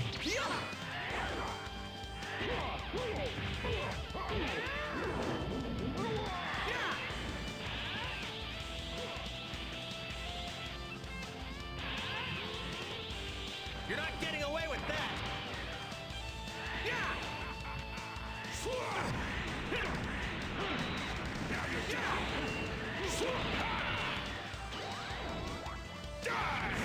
Oh, man!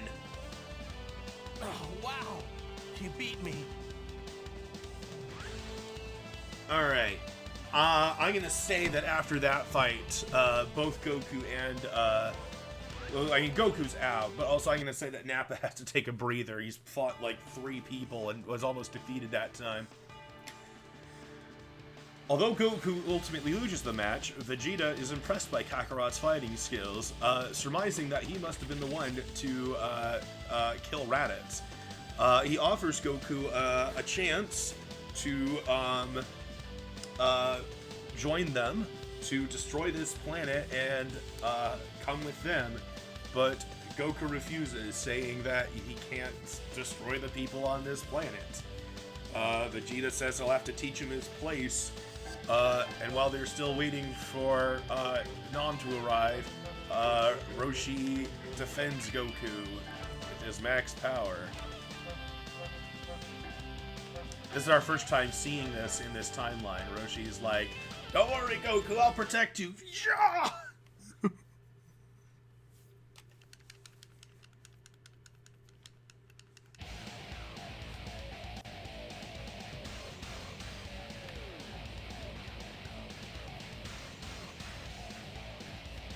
Come on, then. Let's get this over with. How do you decide if a character is dead or if they're just defeated? Depends a lot on the narrative circumstance, but usually I don't have a character die unless everyone in their group in the timeline, in the time frame, I mean, of the fight, is defeated, or if in story they would have been defeated. And I'm counting this whole Nappa Vegeta fight as one cohesive fight, so none of the fighters are dead until the other characters get a chance to finish them off. So, for instance, if Vegeta and Nappa defeat Roshi and then Nam, there'll be no one left in this grouping to hold them back, and they will die.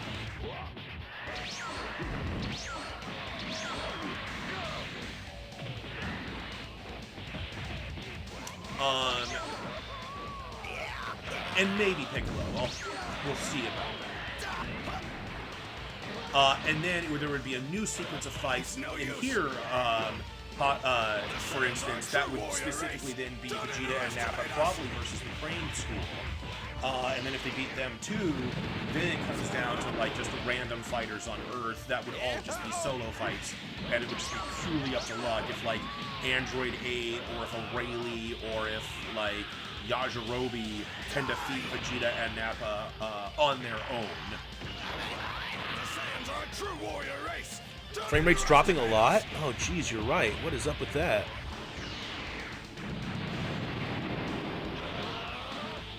I think it was my Norton again. Hopefully it's better now. For some reason I just cannot disable it right now. It won't let me.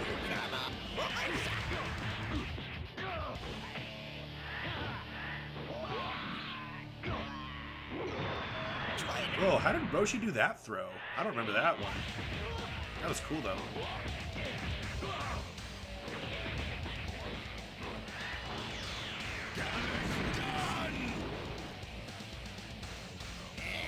Can't you go easy on an old man?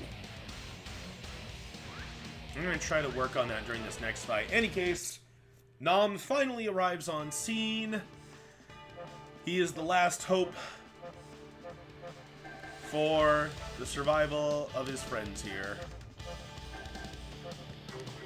Nappa's back in the fight, but we're going to use armor blown off Nappa. Man, Goku was so close to beating him, and now it's going to be really hard. As much as Nam won world tournaments, without ring outs, he's going to have to perform really well. He only gets 2 health bars, while Nappa gets 4. I've seen stranger things happen, but... yeah, my Norton is just being a pain today. It is not letting me go into silent mode, so I just have to continuously wiggle my mouse so the frame rate doesn't drop. Still doesn't look as good as it should. I'd probably have to reset my whole computer. We'll just try to have that fixed before Monday.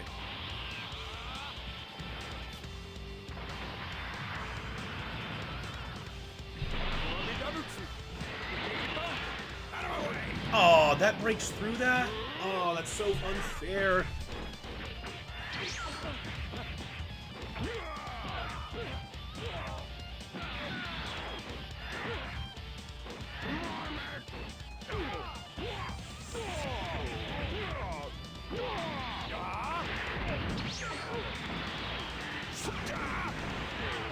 Yeah, I think my computer's trying to do some kind of background task, and I don't know why, it just won't let me disable it. Usually I'm able to do that, but it just won't open the options to let me disable background tasks. Here I come.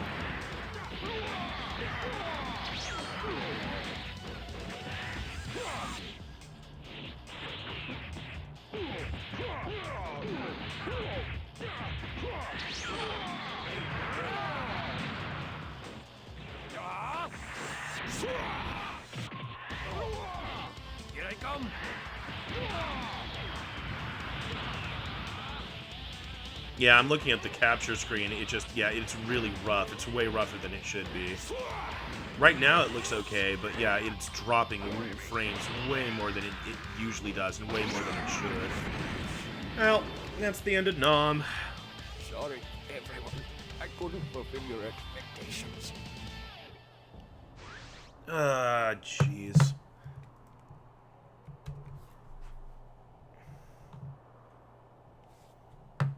I'm trying to fix things up in the background too, but that's gonna make, like, other things, like, what the hell is all this? There's all these background tasks.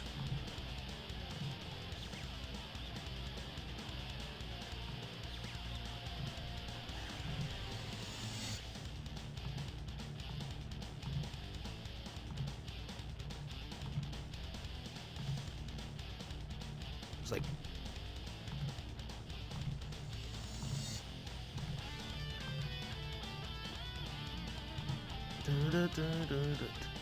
we'll see if that helps.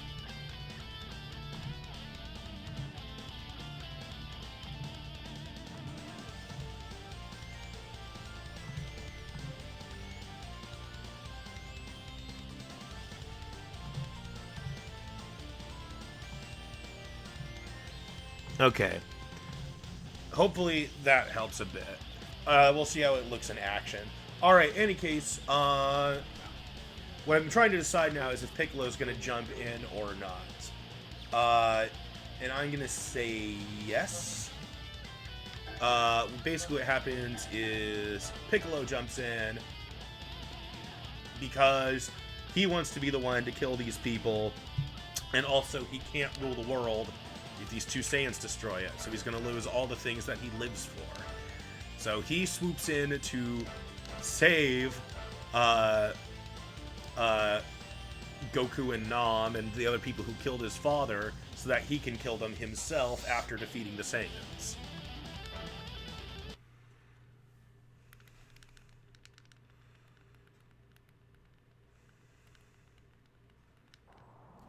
So if Piccolo wins this fight against Vegeta and Nappa, everyone just dies. Asking Namekian, what do you think you can do by yourself? Why don't you step right up, and I'll show you. Okay, I think that helped the frame lane a little bit. I was able to get rid of some, like, apparently every time I was trying to disable the background tasks with Norton, it opened a new window of me trying to disable the background tasks with Norton without actually opening it. And so that made just all these background tasks that my computer was trying to work on. Still, it's a little choppier than I'd like. I don't think there's much more I can do about that without restarting the whole stream. It looks like Nappa is kicking ass.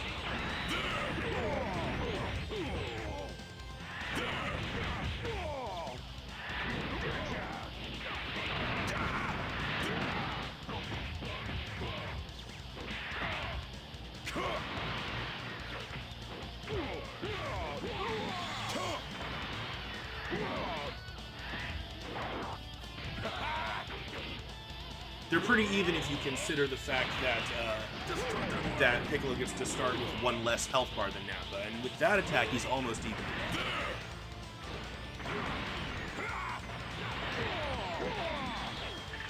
Then I'll have to get serious.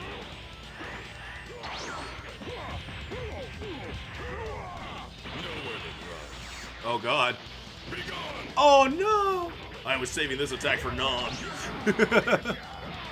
who I'm now trying to save, so that then I can kill.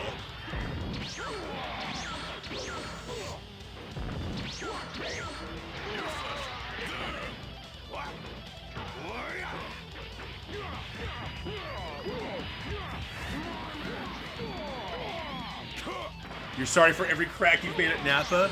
Sid, this is the Nappa that I'm used to. I don't know why he was doing so bad this week, besides now. Uh-oh, that's bad. When you're that close range, yeah, with that attack, you're just like, and you're right next to that wall, you're just like, oh God, I can't do anything.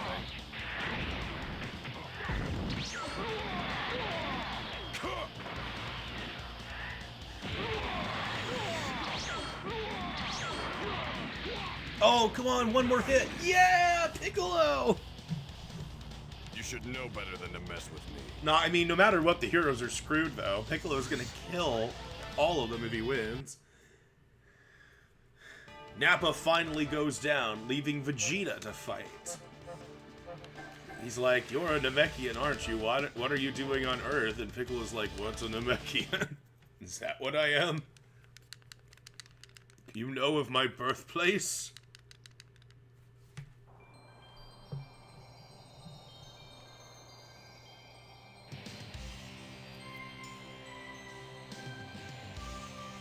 I sure hope you're ready.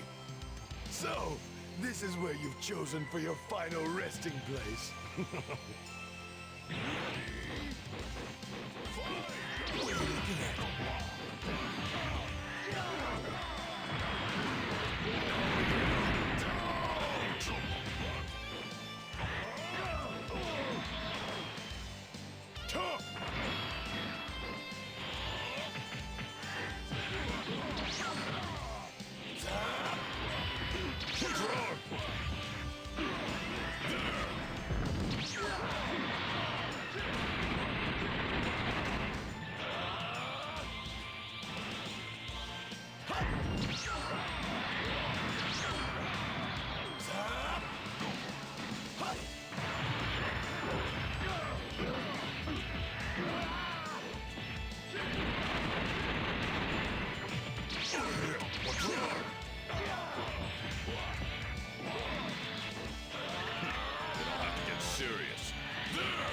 Yeah, you better start getting serious if you want to win. Obviously, you don't want to win, Piccolo. Be gone! What are you looking at?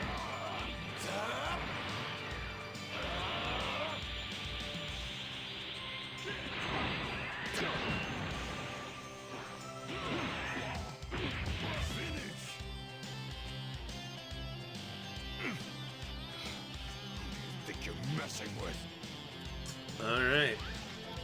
It's not even a close fight. The Saiyan Prince easily tosses Piccolo aside. Before Vegeta could deliver the finishing blow, though, Piccolo warns Vegeta that if he kills him, that the Dragon Balls will no longer work. Vegeta questions the Namekian about the Dragon Balls.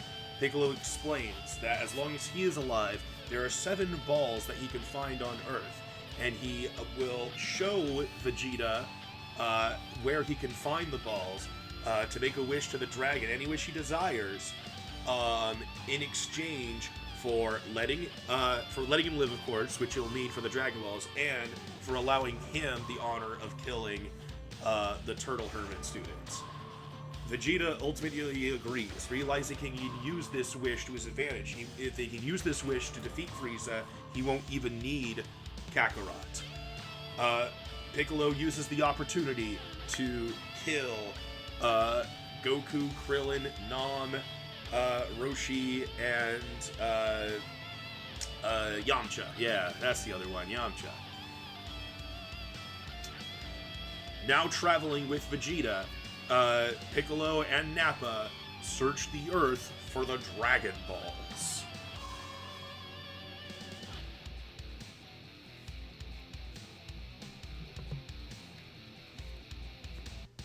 What's going to happen with Gohan? Is going to want revenge for Piccolo for killing his dad? Yeah, if it comes down to it, I guess Gohan is going to be... Well, in fact, they're going to have to go to Gohan because Gohan has a Dragon Ball.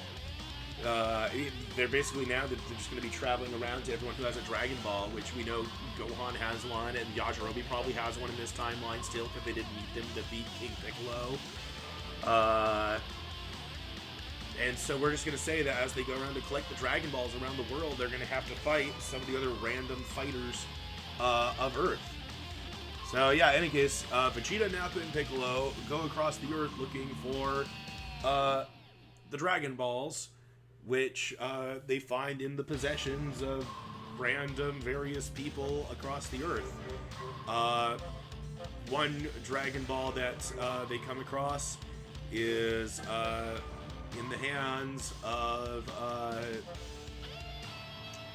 a samurai out in the areas where samurais live. I don't know. Vegeta sends Nappa to fight. Nappa's like, why do I have to fight? Why don't you make the Namekian fight? And Vegeta says, because if the Namekian dies, we can't get the Dragon Balls. Duh. Nappa's like, you know what? That's a good point.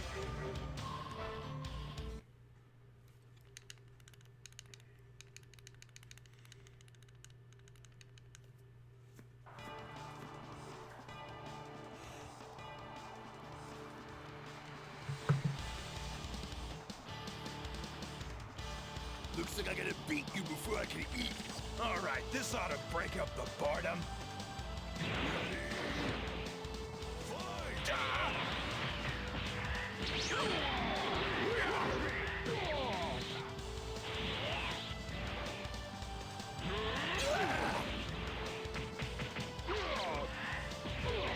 Here you go!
Yajirobe's putting up a decent fight. Yeah.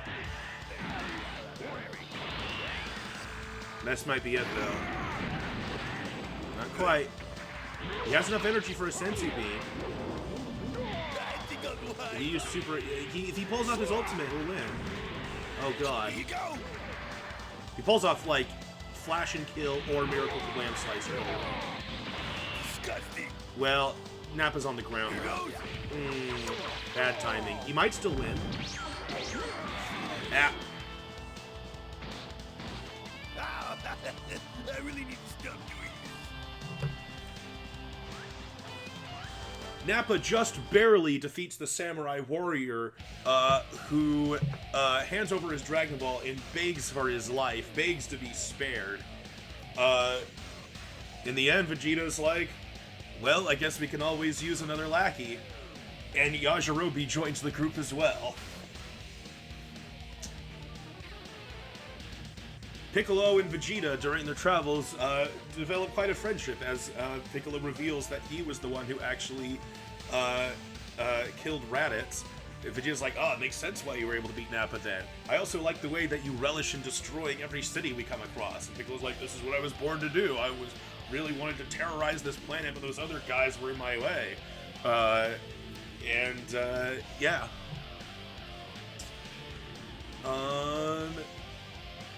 So they continue their quest looking for the Dragon Balls.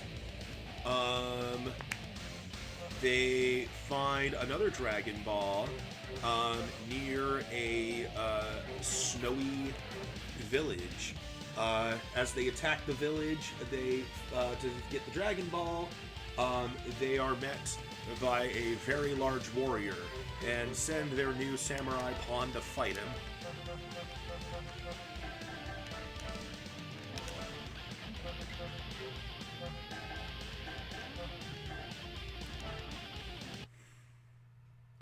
Yajirobe never met Goku or any of the other good guys in this timeline, so Yajirobe, right?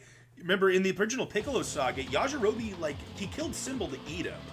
And then he was like, oh, I didn't fight Piccolo. He never once engaged in combat from Piccolo. He hid the whole time. And so this time, when he was forced to do a fight, and he fought pretty well, he was like, oh god, spare my life. I'll do anything, please. And so Vegeta's like, it's like, then you're going to fight for us. And I'm basing that off of, in the original Budokai, there's a what-if scenario where Vegeta does win, and he actually tries to recruit Yajirobe.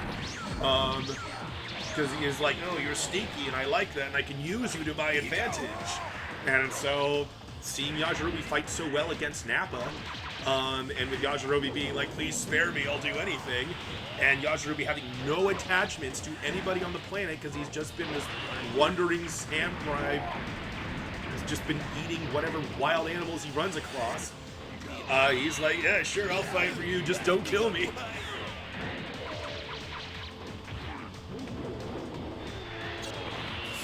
That was a good Yajirobe voice, thanks.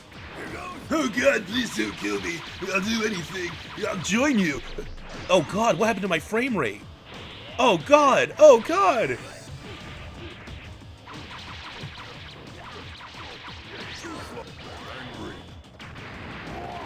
Android 8 for Nakama? I don't think so. I don't think Android 8 is going to agree to destroy the world.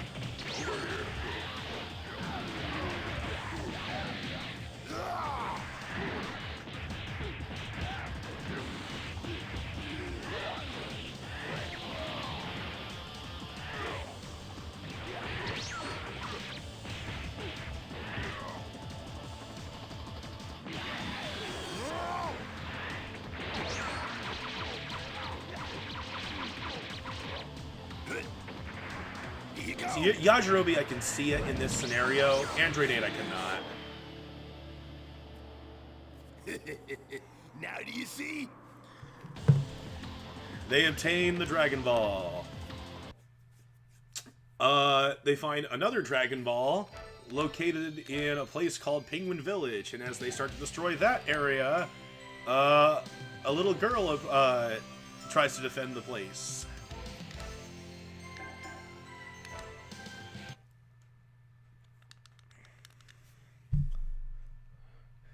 I think my Norton tried to do background tasks again because I've been forgetting to wiggle my mouse. I guess I will just continuously wiggle my mouse while fights are happening. I'm gonna make you cry like a little baby. Hey, play with me! I'm gonna make you cry like a little baby. The thing is, Yajirobe voice is very similar to Kuwabara voice, and I've practiced Kuwabara voice a lot.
I really need to stop doing this. The Samurai Yajirobe proves to be no match for the little girl, which takes Vegeta by surprise, but he sends in Nappa to finish the job.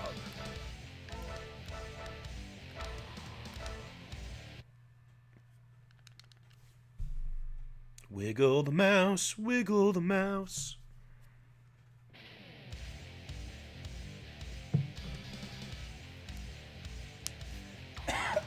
Oh, that Yajirobe versus hurt my throat a little bit. Fool! You must be in a hurry to die. Hi, I'm a really... Ready? Fight!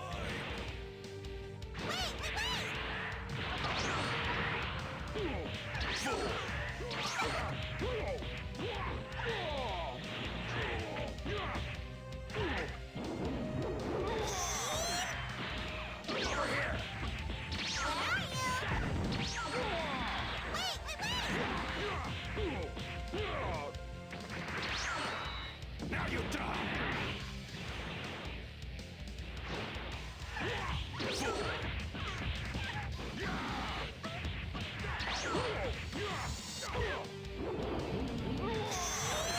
Yajirobe is done for. Vegeta's got his eye on him now. It's like, this fool, it just proves to be worthless to me, and I'll just finish him off. But you know, the big reason, you know, I was kind of researching this a little bit after one of the scenarios. One of the big reasons that Vegeta killed Nappa was not because Nappa lost to Goku. It was because Nappa lost to Goku after Vegeta told him to stand down. It was because he disobeyed orders. Vegeta was like, "That's enough, Nappa. Stand down." And Nappa was like, "No, I can beat him." And then he got demolished.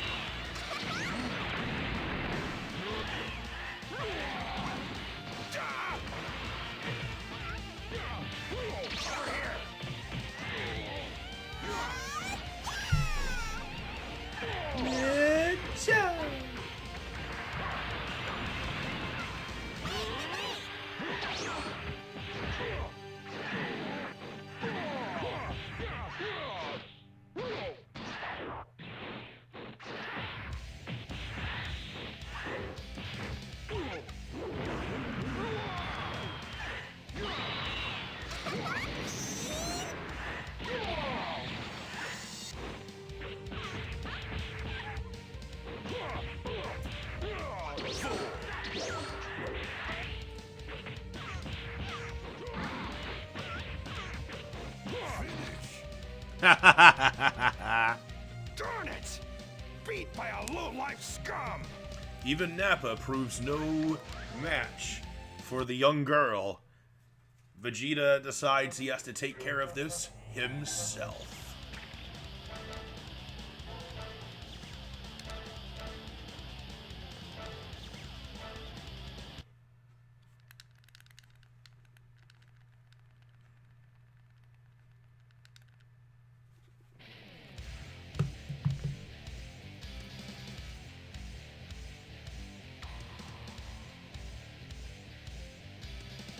will show you the power of a Saiyan elite. Hi, I'm Aurelie. Aurelie's still fighting an uphill fight. She has to beat Vegeta, Piccolo, and then Great Ape Nappa and Great Ape Vegeta. It's going to be a real struggle for anyone to actually beat this team.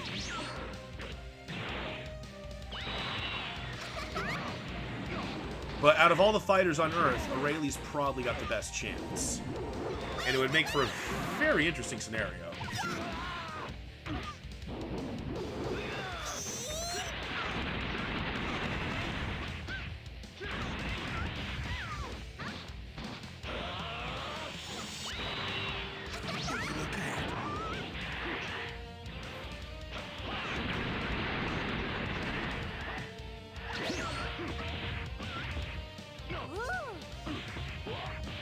What are you looking at? The Saiyans are a true warrior race. Don't underestimate us. Yeah, she's losing just Vegeta right now. Vegeta's been pretty tough in this timeline.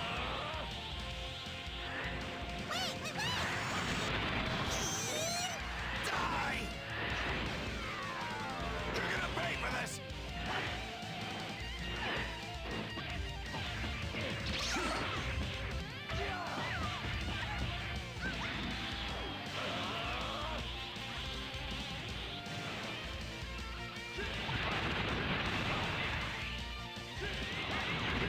Yeah, Aurelie did beat a lot of opponents in the last run.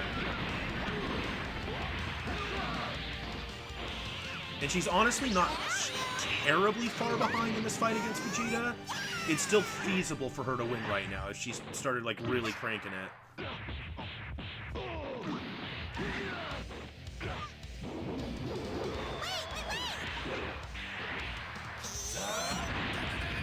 She has to win this. She's still got a chance. Gun!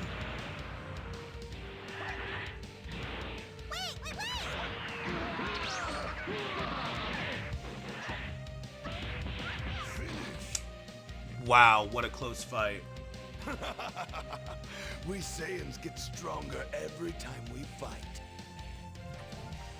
It's a tough match, but Vegeta prevails. They take the Dragon Ball and destroy Penguin Village and everyone in it. They continue traveling around the world looking for Dragon Balls and who might have them. And another Dragon Ball is found, held by a short little blue dwarf guy in a robot with his pals. And since Yajirobe is still pretty beaten up from his fight, Nappa is sent out first.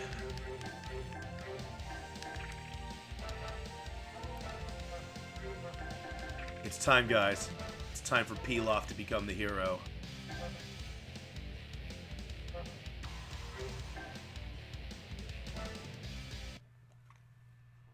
That was a clutch match. That really could have gone either way.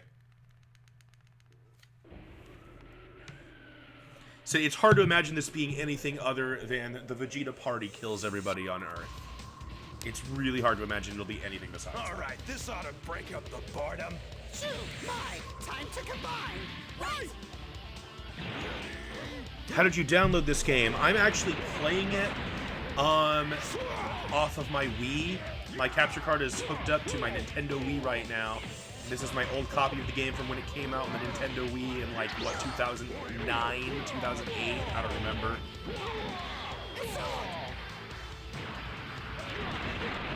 You think Vegeta's gonna be forgiving of napping Yasha? Yeah, he is. He's gonna be like, okay, I see why you guys struggled against this girl. She was really strong.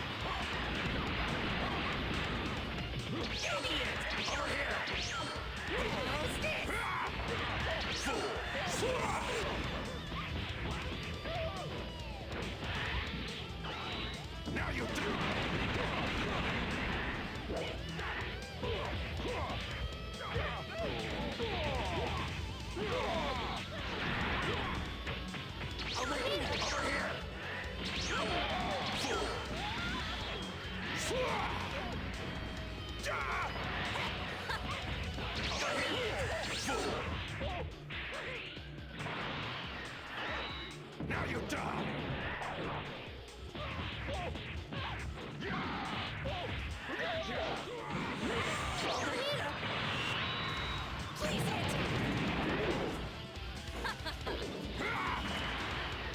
going on?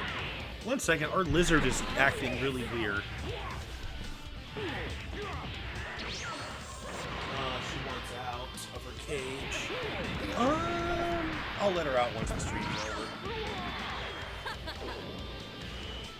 The hero we need, but do not want. Yeah, in a lot of timelines, Pilaf is dead, but here he was just beaten as normal, and so he wasn't killed.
All things considered, they didn't do too bad. I'm Nappa! There's no way you could beat me! Alright, how many Dragon Balls does that give them now? Yajirobe Ball, and then Ader Ball, Aurelie Ball, Pilaf Ball. I'm just trying to think of what other forces we have on Earth still that we can utilize for this purpose. Because a lot of this, obviously, now that we're just making a lot of shit up. Okay, cool. No, this will actually work out really evenly now that I think about it. Alright, well, here's what happens. Defeated by these powerful forces, Pilaf recognizes Piccolo as the person who initially revived him, asks if Piccolo remembers, and swears fealty. Please don't kill us, please don't kill us. Vegeta lets Piccolo make the call, and Piccolo's like, why not? Pilaf joins the group. Beast Man? What do you mean Beast Man? How about Beast Man? We never see him. What are you talking about?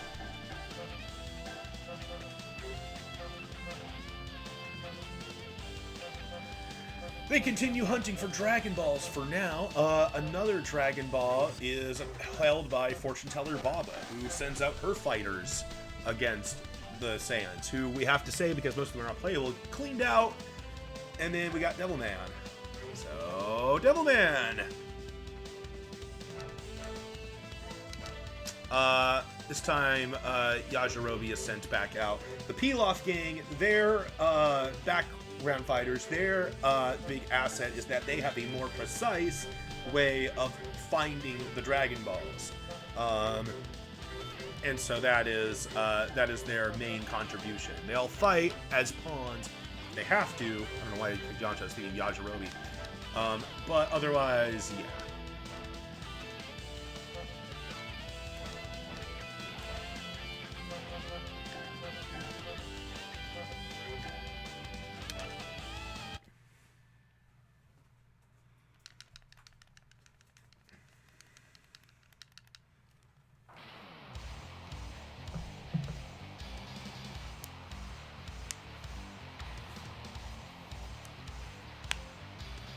Show me your evil heart.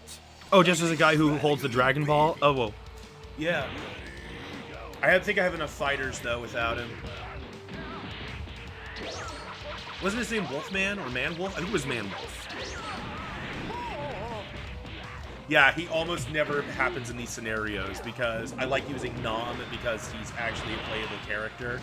And so I only ever use Wolfman if the moon does get blown up, which does not happen often because Goku doesn't always make it to the finals. And even if he does, if he's defeated too quickly, like by a ring out, they don't make it late enough into the evening. What's wrong with you?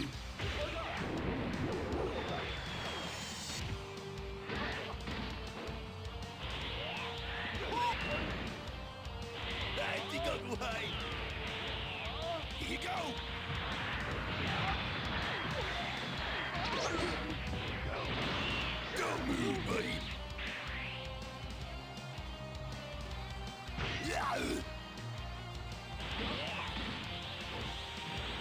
Yeah, he's not playable. If he was playable, then I'd use him more.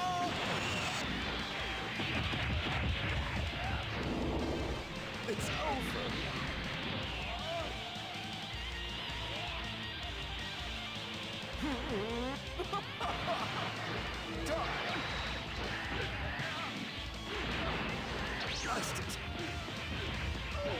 I will say, if someone gets killed by Devil Might Beam, like Devil Might Beam is the finishing move against them, they are just straight up dead. You can't, like, okay, Yajirobe might be out.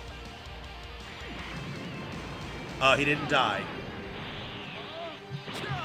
But because it was used on him, if Devilman wins this fight, I'm gonna say Yajirobe is dead. Okay. You're no match for me. I think that's Devilman's first fight. Yeah, because, like, in this timeline, Yajirobe is more evil. He's already slayed a bunch of innocents. Yajirobe is sent out and killed by the Devilman, who uses Yajirobe's misdeeds and betrayal of the people on Earth to destroy his heart, instantly killing Yajirobe. Nappa is sent to fight next.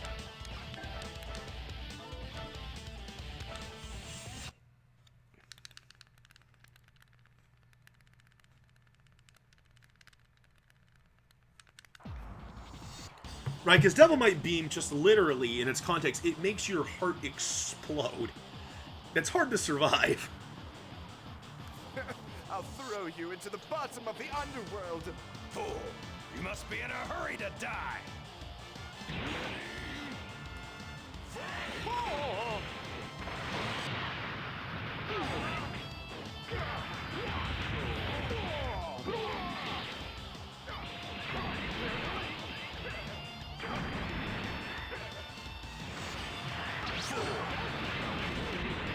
Yajirobe is no longer part of the Nakama.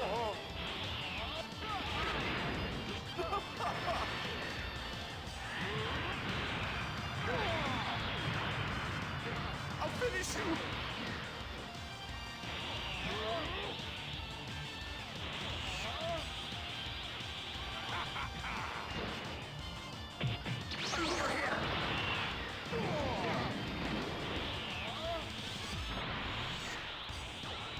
Now you die.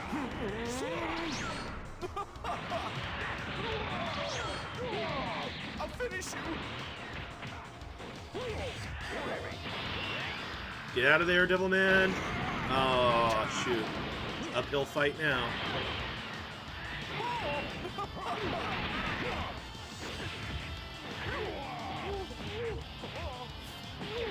Almost forgot to wiggle my mouse.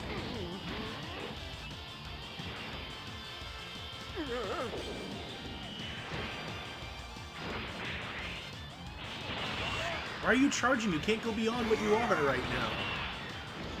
Oh man, good fork throw though.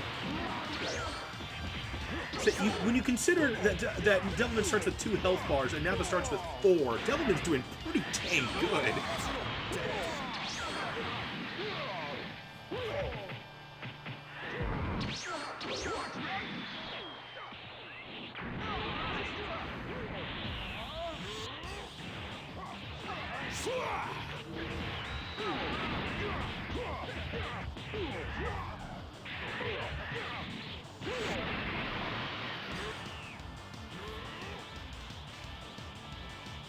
Come on, hit him. Stop him from charging up. Jesus.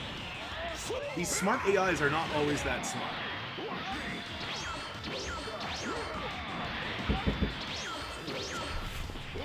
Someone just delivered the package, it looks like. I'll get it in a second. Yeah. I lost. Nappa demolishes Devilman. May kill fortune teller Baba in her palace and get the Dragon Ball.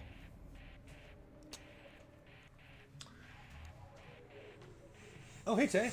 I'm on stream. How's it going? Not bad. Taylor lives with us now. I do. Hello. We're doing a what-if scenario. I've been hearing through the door, so... Vegeta and Nappa are taking over the world. Piccolo and Pilaf are on his side. Yeah, last I heard, Piccolo and Vegeta were having, like, buddy moments. Yeah. Like, man, destroying stuff's great. Yeah. Yajirobe was part of their group too, but he just died to Devilman. Because Devilman used the Devil Might Beam on him. Yep. How much damage does that do? It depends on how much evil is in your heart. And in this timeline, Yajirobe has been following Vegeta and Nappa's orders to slay a lot of people. Right, but I meant like actually mechanically. Mechanically, it depends on how evil the character is. So against Yajirobe, it really did like maybe, I think, close to a full bar. Yajirobe is not a pure person. He couldn't ride the Nimbus. Well, what like? You can ride the Nimbus. Well, let me think. 4. Well, we've seen Goku, Chi-Chi, and blue-haired launch and Gohan. Okay, and then Goten. Okay. So all the goes. All the Well, I goes. guess the Sun family, in, like its entirety, and then also. All right, so they continue looking for Dragon Balls. They only need 2, if my counting is correct. The next Dragon Ball they find is being held by Master Shen at the Crane Hermit School. And so they must overcome the Crane School's fighters, Tien, Chaozu, and Mercenary Tao. Which Tao blew up when he fought Krillin, so he blew. Yes, that's right, an android cyborg. It's weird because the androids are cyborgs, but then they also have a cyborg who's a cyborg. Yeah. Yeah, the androids are cyborgs. They're not really androids. Except for 16? Well, how do you define an android? Entirely mechanical. And 16 was modeled after. Well, so in that case, the first 16 androids are all actually androids. Okay, I thought Vader was made out of. No, Ader is fully a You robot. have no chance against me. Fool! You must be in a hurry to die! Yeah, so. Essentially, like, well, what Yeah, exactly. Because, I mean, what would you count Cell as? Yeah.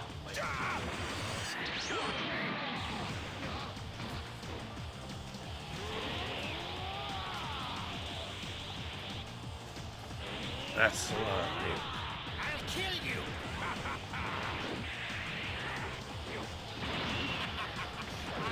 I can't believe I have another scenario where Pilaf is part of the main group.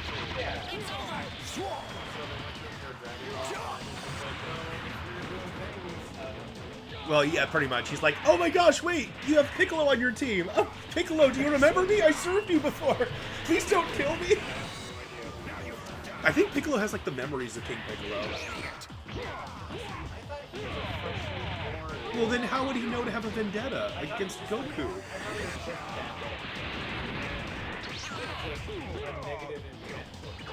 I don't know. In any case, yeah, Piccolo's like, yeah, alright, I mean, we already took this weird samurai guy, might as well take this blue dwarf.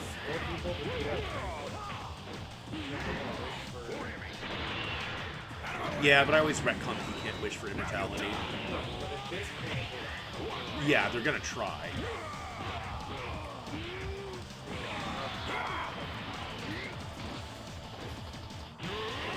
Tao's not doing bad at all. Tao might be Nappa. And maybe we'll get a scenario where the main heroes of Earth now are Tao, Tien, and Chaozu. It's very possible. Well, yeah, it'd always be in these scenarios. I always do. The first force gets kind of sent out for these weird missions is the new force. It's kind of like, okay, go investigate what happened. Oh, what's that?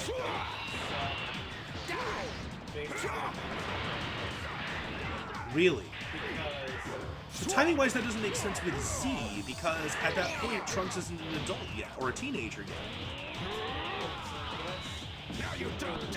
Timeline is... And that's probably because the androids were killing so much that they probably was like, there's probably not enough energy on that planet anyway.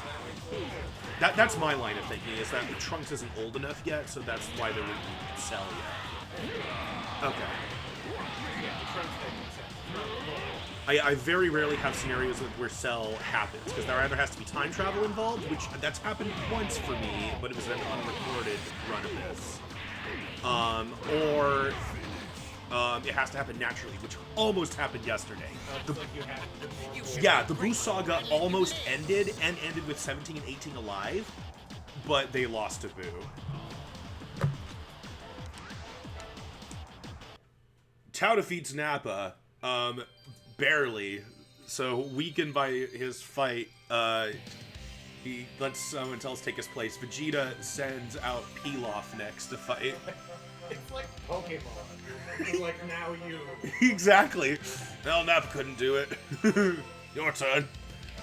Is Nappa Vegeta's stubborn? I choose you, Nappa. Can Chaozu defeat Pilaf? If we want to take this even deeper, Nappa's also a Pokemon trainer because he wanted to catch a Chaozu, so... Well, that's only in TFS. And in, Yu-Gi-Oh! Bridge. Oh, yeah. So did that. Shoot! Why? Time to combine! Run! So, Yeah, it's the whole trio.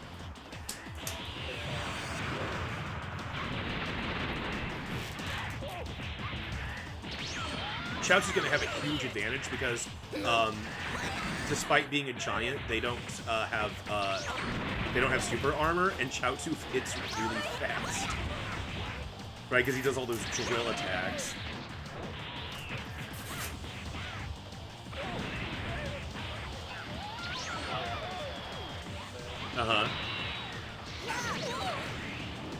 Okay. Nice.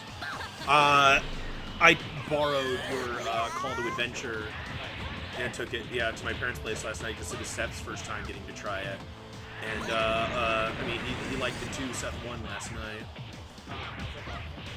Oh, you bought Pandemic? That's a fun but also sometimes frustrating game. I agree, and also, Please hit. You know what? I didn't even think about that until you just mentioned it. I will say, as far as those types of games go, those like frustrating but like still fun ones, I actually enjoy playing Pandemic more than that mountain one you have. What's that one called? Mountains of Madness. Because I don't know if people can hear you very well on the mic because this is a very loud game. Mountains of Madness is just way too frustrating for me. Like, I enjoy playing it if I'm playing with the right people, but otherwise I'm like, God. I really like the Madness mechanic. I feel like there's any, like,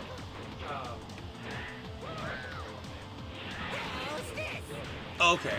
Now, I will say, I do like the Madness mechanic, too. I think I've just been gypped out on it, because, like, I keep getting blanks. I've only gotten, like, ever, like, once actual Madness, and it was a very basic one. Alright. It's your typical, like, oh, you're trying to get to the top of Mountains of Madness. You stop there and completely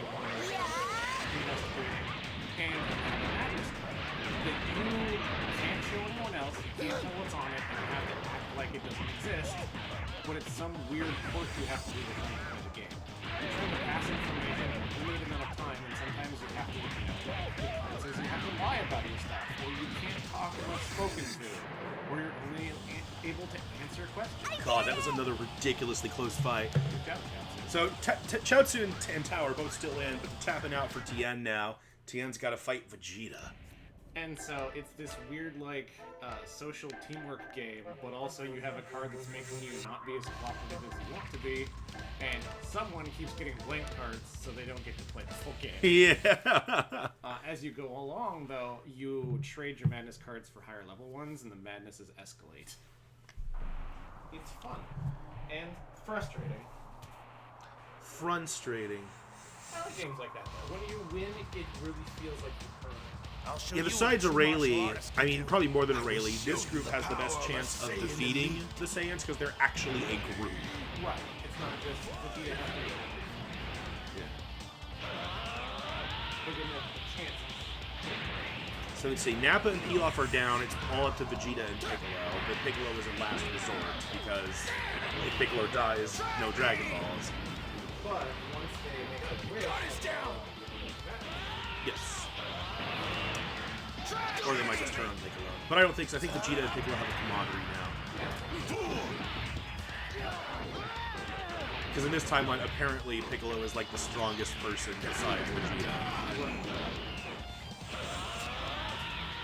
Actually, besides, I don't know if you heard this part, like, the big hero at the beginning of the story was Nam. Nam was just stronger than everybody else. He was the champion and, like, only other good guy stronger than Goku. So Nom was the big guy.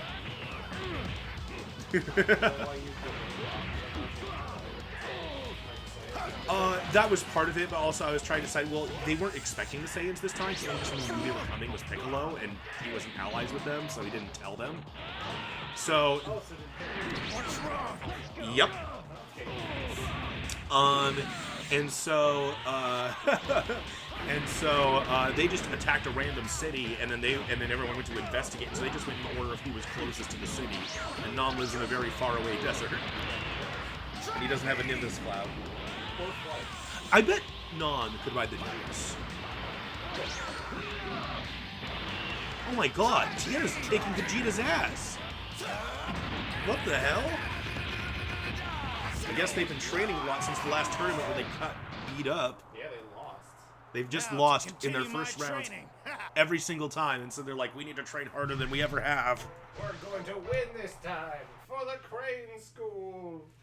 For the Crane School. Yeah, wow. Defeated, Vegeta makes a last resort, transforming himself and Nappa into giant apes. So he's willing to do that before having Piccolo play. Yeah. Because Piccolo loses, it's all over for them. Right. I mean, as far as trying to assemble a way to defeat Frieza goes. And in this game, they decide that Nappa can also control his monkey form, so there's no risk. Okay.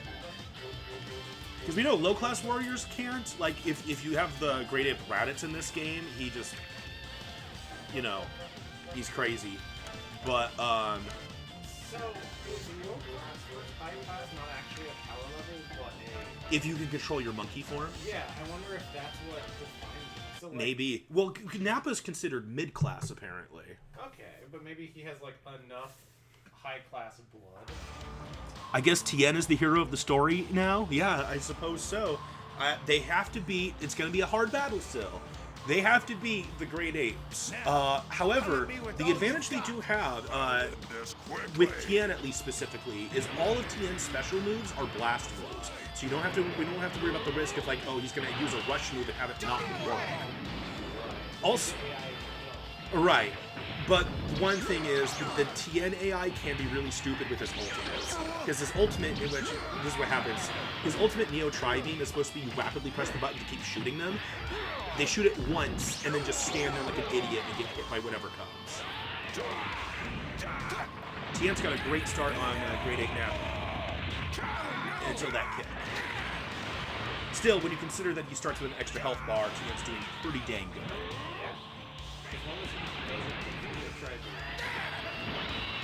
Dodge that rock! What's wrong? Well, yeah, because he can't stun unless he's using strong moves. Oh, he countered, though!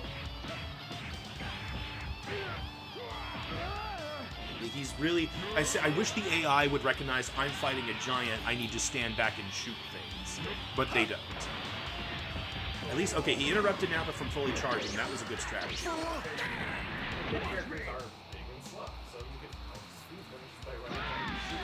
Yeah, that's what you're supposed to do, but the AIs don't understand that, and I wish they did. I wish they did the AIs better in this game. Well, we're programming in like Yeah. characters.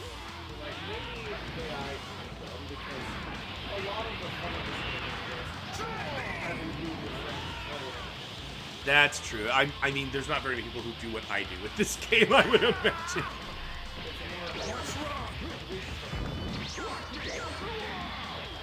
Okay, Tien is ahead, and since he's fully powered, now he can stun with regular moves. Uh-oh.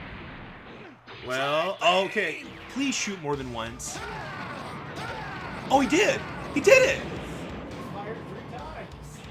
And then he probably decided the health wasn't worth it. But now Nappa's lost sight of him. Oh, now he did. He got it back. I actually like that mechanic, the losing something. Yeah, it happens anytime you get hit with an ultimate.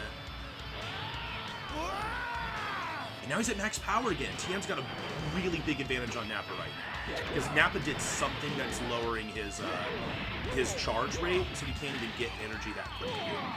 And with max power, Tien now stuns. If Tien can do this, then Tien, Chaozu, and Tao can all work together to beat Great Vegeta and potentially pull this off. Well, Tao and Chaozu never fell.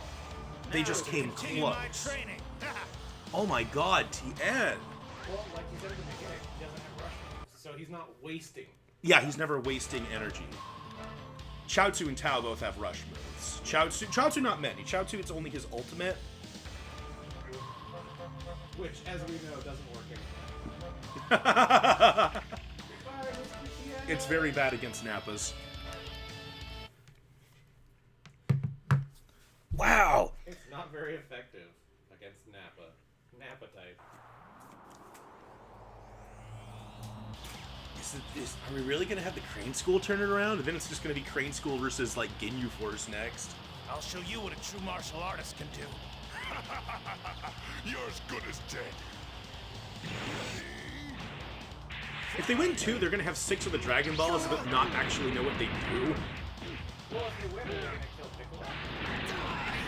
They are. Man, they're carrying 6 weird rocks. Oh, shit. You're right, they would absolutely kill Piccolo. Unless Piccolo does the whole... No, at this point, Piccolo just going to try to kill him. Wait, let me tell you about the Dragon Balls. That doesn't make sense this time, because he knows that these people aren't, you know, trying to destroy the world. Well, oh, and also, Shen would be openly opposed to Piccolo. Yeah. Shen fought against Piccolo years ago. With Roshi.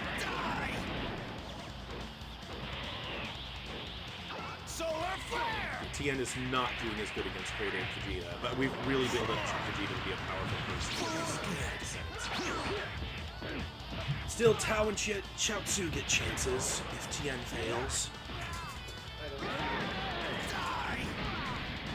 She really wants out. I was gonna let her out after the stream was over. What's wrong? Oh, that's why she wants out. Yeah, it's all on that cloth, right? Would you mind, yeah, like washing that cloth off in the sink and then putting it in the dirty laundry? Is it all on there? Wow, that's really good of her. She never is that convenient. Thanks a lot.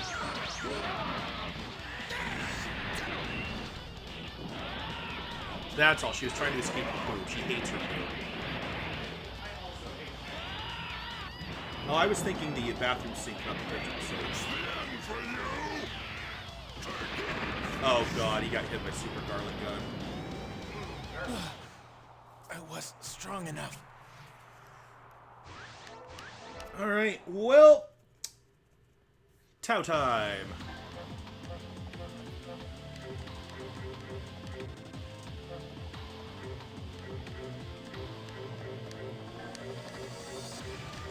Let's see if Tao can defeat the giant monkey.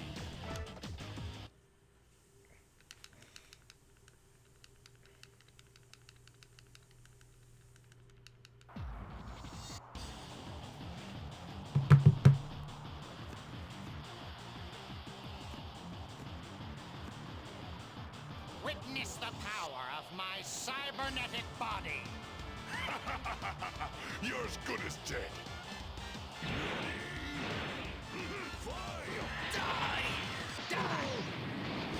That's a good start. Just keep using Dodon Rays. Don't try using Hidden Blade attack. There you go. Another Dodon Ray.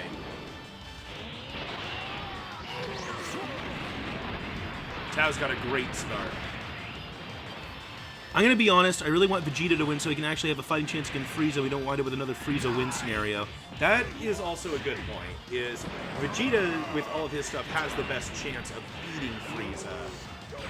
This would be interesting just from the standpoint of, oh man, we actually got the Crane school, but they have to fight through a lot. You're right, it's very likely that it would just be a Frieza win, because Frieza just has so many soldiers. Oh, there's one that's like specifically for talents.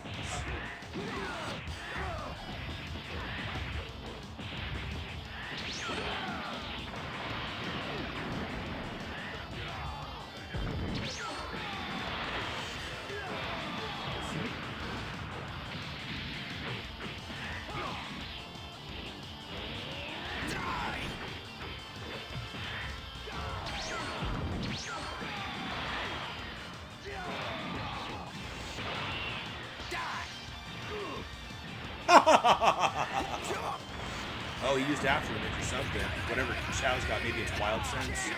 Maybe it's After Image, I'm not sure which.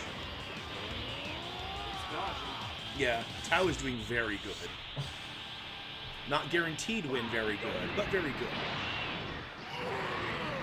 And Vegeta just threw up everywhere.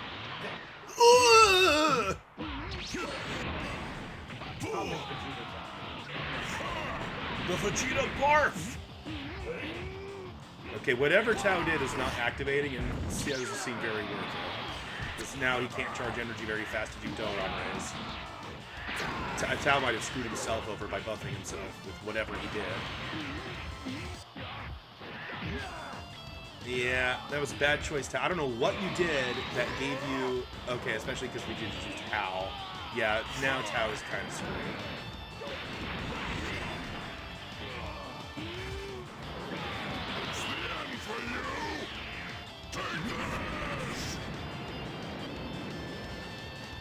Impossible! I am Cyborg Tao! Why is he calling himself Cyborg Tao?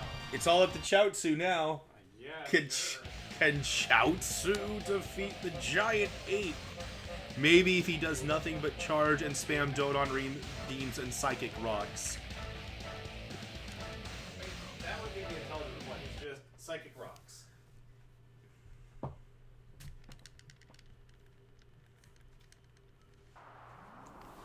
Just throw rocks.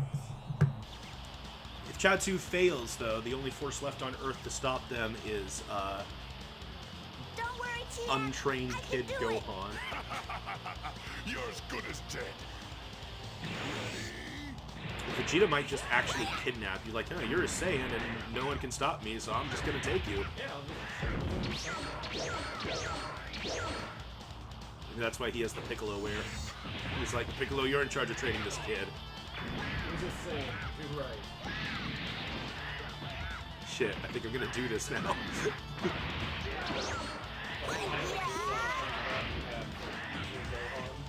That's right.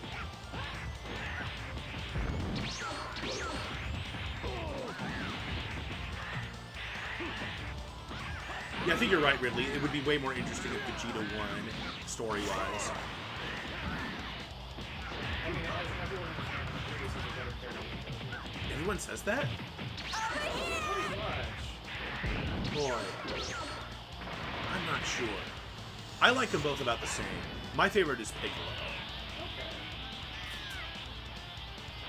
I just like that in the most recent Super Chapter, Vegeta has got Piccolo's like, man, look at my new chick.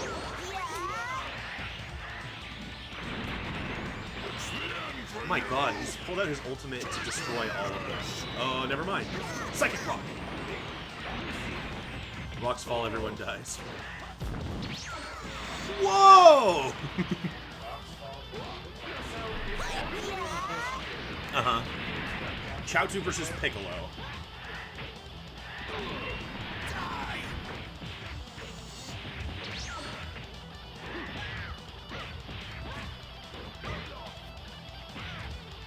Will the Earth be saved?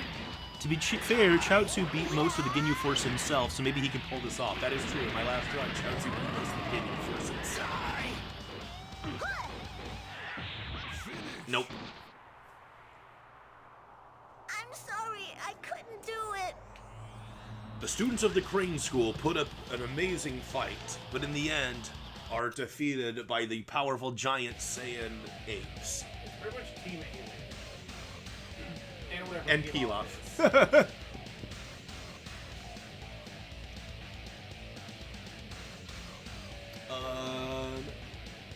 Anyways, they go to head to the last Dragon Ball, which they find on the hat of a little boy.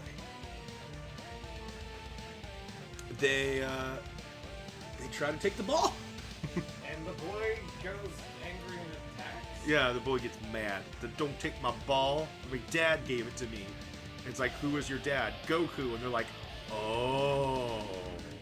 What a prize we And Vegeta's like, hey, Nappa, that kid's is half Saiyan. Go see what he's like. And Nappa's like, okay. Whatever you say, Vegeta. Let's see what his little Saiyan kid's like. Actually, Gohan probably has well-groomed hair because he's still living with Chi-Chi. I know they're not really at Kame House, but I already just used Mount Paozu, so... I think he did better than Tien, at least. Yeah, Tien got slaughtered by Vegeta. I'm going to say that's because he was tired from just beating the ape Nappa. I'll still let her out once, You must be in a hurry to die. I'll fight you. Shed. Yeah. She lost some Shed.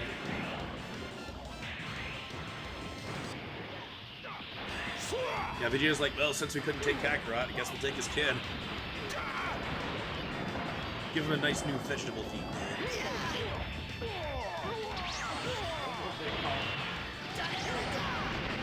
Pumpkin. Tater. They call him Tater!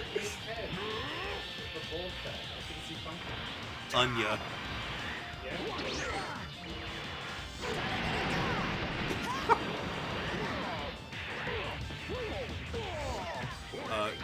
Gohan, the untrained child, is beating the shit out of Nappa.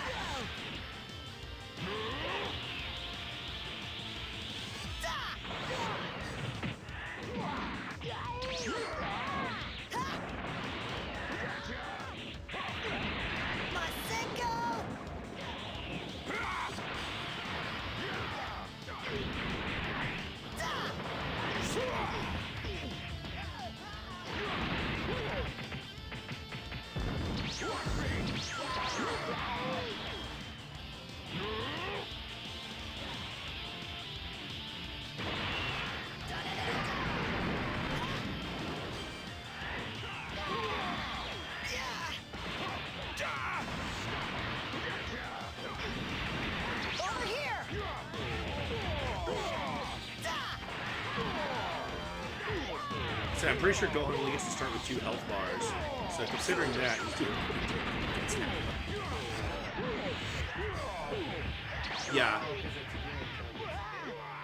Well, I mean, 2 of the little green squares up there. I think Gohan only gets 2. I don't think he gets the full 3. Over here. Now you die. See, at least Gohan can also turn a monkey if Vegeta decides he has to resort to that. So then we would have monkey battles.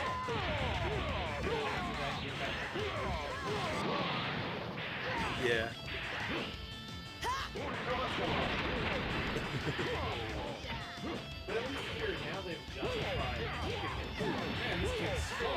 Well, that also could be the opposite. It's like, I don't know if we can control this kid.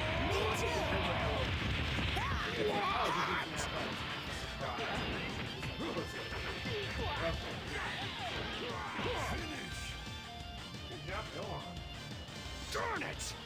Beat by a low-life scum!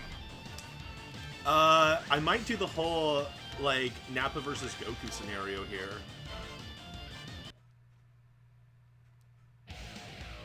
Where he's like, oh, he lost and died. Yeah, we're basically, yeah, I'm gonna go ahead with that.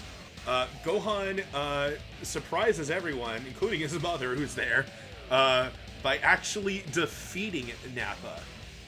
Nappa loses his temper by losing to an untrained low-class Saiyan warrior child and goes in to kill, where he is taken down by Gohan completely. Vegeta, upset by Nappa's loss and also defiance, finishes him off. Then Vegeta also loses his temper somewhat and is like, okay, kid, I'll show you how a real Saiyan fights. Yeah, Vegeta was already losing his patience with Nappa from previous battles, and then he defied him, and then he lost to a kid, and he likes Piccolo more anyway. Alright. So Vegeta's like, whatever, we don't need Nappa. I'm going to beat you. What? What was that exchange? What? I'm going to beat you. What? That was probably his reaction to him beating Nappa.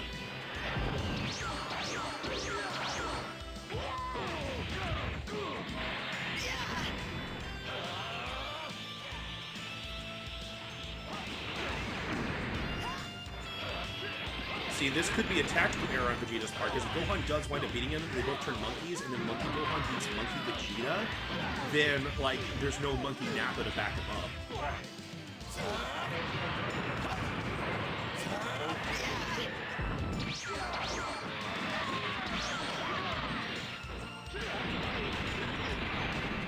Maybe Gohan's just, oh god, it's gonna be like Gohan versus every... That's not good. My god, why is Gohan so good right now? Everyone who knows and loves him is dead except for him. The only people he knew in this scenario, like, he grew up with Goku and Chi-Chi and Ox King, and then one day he met Bulma and Krillin and Master Roshi and Nom, and I guess Turtle and Raditz. But not Launch. She mysteriously disappeared out of the story because Akira Toriyama forgot her. It is.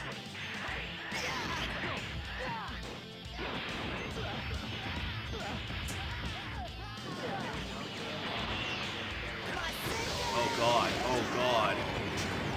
Oh my god! Holy shit! Okay, he still lost, but so barely. Only stands to reason. God, look at Vegeta! Saiyan is only half as strong. Well, that's a case of, I'm gonna call it right there, that's a case of Vegeta's tail got destroyed. Look, it's gone from his model.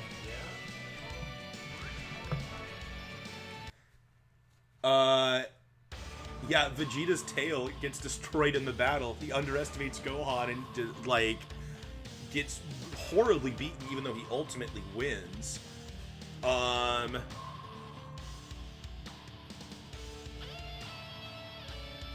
boy, yeah.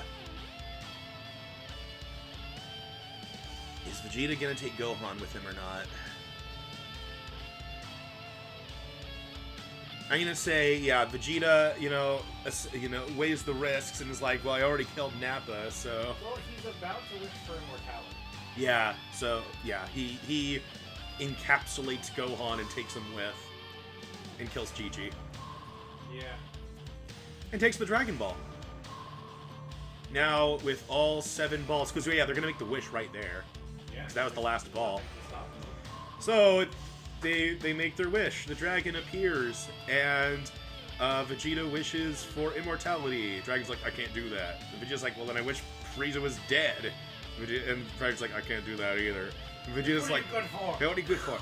And then, so Vegeta thinks about it, and he realizes, man, even now that I don't have my tail anymore, too, I mean, it's gonna be hard for me to beat Frieza. And he's like, wait a minute, I've got it. I wish for you to turn me into the one thing Frieza fears, a Super Saiyan! And Vegeta's hair starts to glow. It also makes sense now because the Super Saiyan model doesn't have the shoulder pads and tail, which in this got destroyed by Gohan. Yeah. So it actually works out, like, super perfectly. Yeah, it does. You got Clan Ant. Pilaf and Nappa were so annoying, Vegeta suffered from hearing loss. What? Yeah, Pilaf is still with them, but Pilaf's job now is just to, like, help him with tech stuff, like. His robot probably got So yes, what happens is Vegeta wishes for immortality, or not for where he wishes to go Super Saiyan, and he's like, now, Piccolo and Pilaf, join me. We're gonna go take down Frieza, the horrible galactic overlord of the world.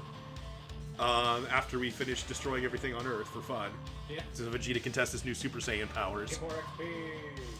Yeah, Piccolo and Pilaf, while they do have their own agendas and designs for Earth, they realize there's no way that they can beat Vegeta, and they comply. And also, Vegeta realizes, with help from Pilaf's tech, they're trying to figure out where Frieza is. They realize that Frieza is heading to planet Namek, because he was overhearing their conversations on the Scouter, and like he did before, and realizing that, the person who made the Dragon Balls is Namekian, they're like, well, maybe there's Dragon Balls on planet Namek then. Because that's exactly what happens in the real thing. So Vegeta's like, oh shit, they're gonna wish for something of the Dragon Balls. We have to go to Namek. And so Piccolo's like, yeah, okay, let's go to Namek. And Pilaf's like, but I want to rule the world. And Piccolo's like, you work for me. And Pilaf's like, okay. But Frieza doesn't know you can't wish for immortality because Vegeta's armor and scatter count blown up before he made the wish. Yeah, so he's gonna go and try to wish for immortality on the Dragon Balls. Yes. So yeah, we're basically going to have mostly Frieza Saga as normal. Except without Krillin and Goku. Yeah, he's just with this team instead. Piccolo's there. Yeah, just with a different team. So yes, Piccolo, the Pilaf gang, Vegeta, and the entrapped Gohan. So does Pilaf go in the spaceship? Well, so they have Nappa's old spaceship, Okay, but those only fit one person. and I guess they have Raditz's old spaceship.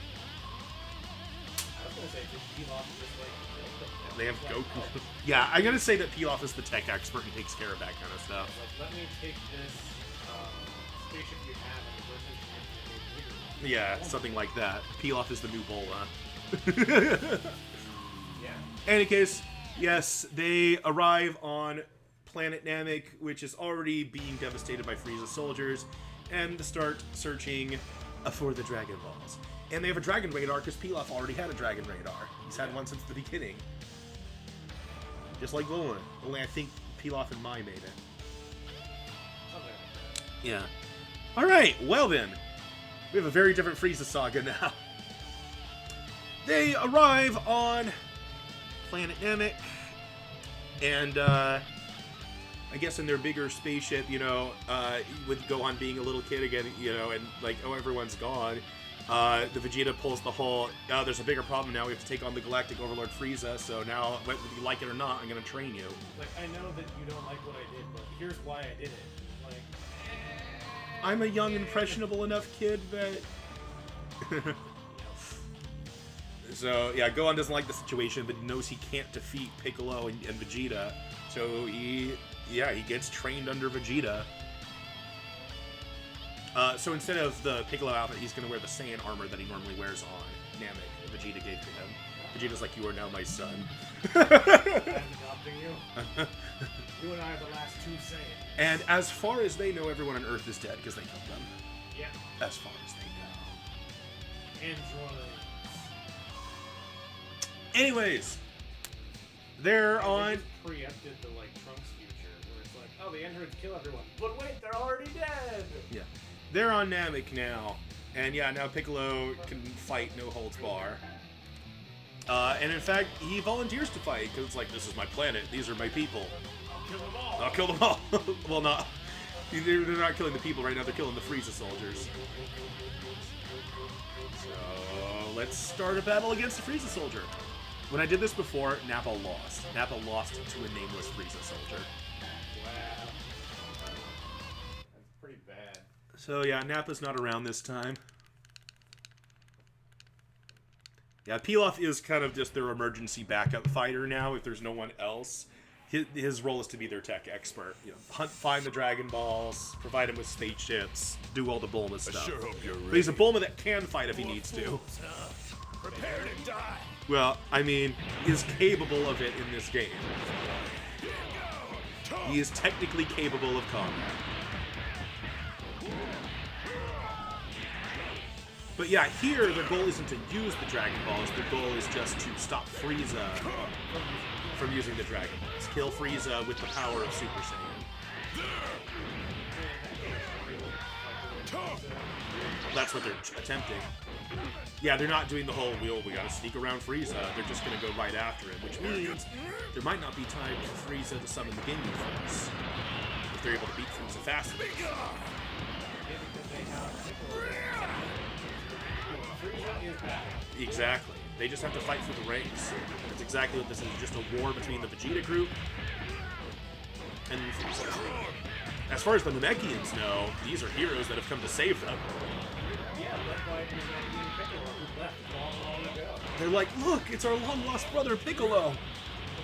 I don't know. My father was Piccolo. He was killed by horrible men on Earth. These people saved me. The Saiyans are good. Oh all of the evil things are also dead. We killed them. Well, not much more fighting, but thank you for fighting for some of us.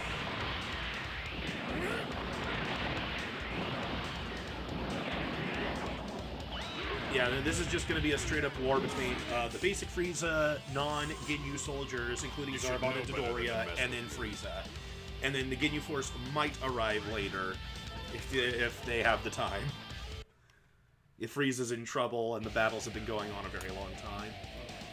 Alright. Piccolo takes down a Frieza soldier. That means next is Apul. In the last 2 runs, Apul has taken down several opponents. Wow. Yeah, Apul of all people.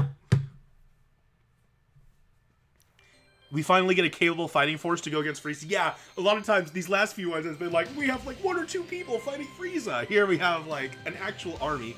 It could have included Nappa and Yajirobe as well, but... What? You want to fight me? Well, right now, look, we have Nicolas, Suzuki, Gohan, and maybe Pilaf. The same number of fighters in Gohan. I guess. Now, of course, they'll also have Nail as an ally, since he's fully playable in this game.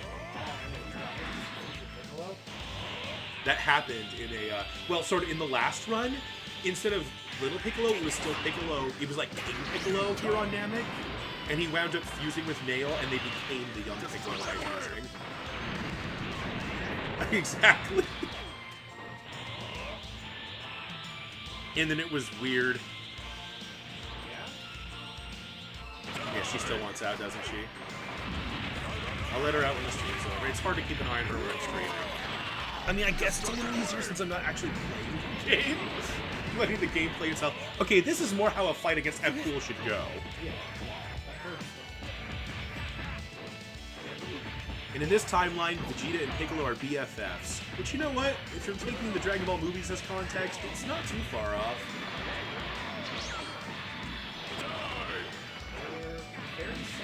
Oh yeah. Just Piccolo doesn't have to fly. I'll beat you to death. Yep, there goes that pool. Womp womp. Wimp. Now that Piccolo has to face the horrifying Kui. Not Kui. He is apparently a fighter equal to Vegeta. Ha. Cooey.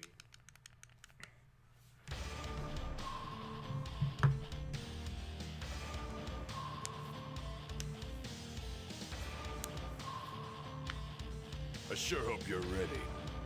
What? You want to fight me? Yes. I do, as a matter of fact, want to fight you.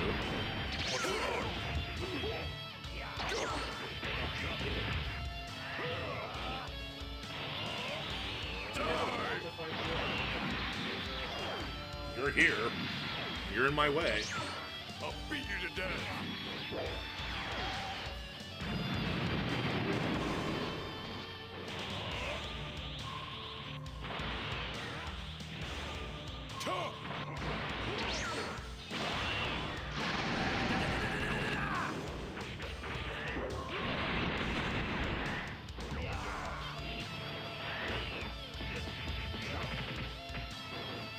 In one of the runs I had this week, Ginyu wound up body swapping with Piccolo.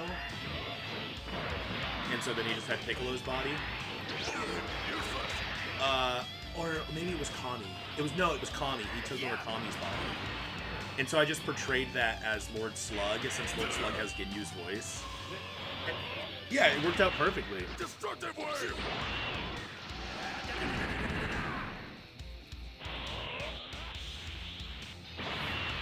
Destructive wave! Oh my god. Piccolo is destroying everything.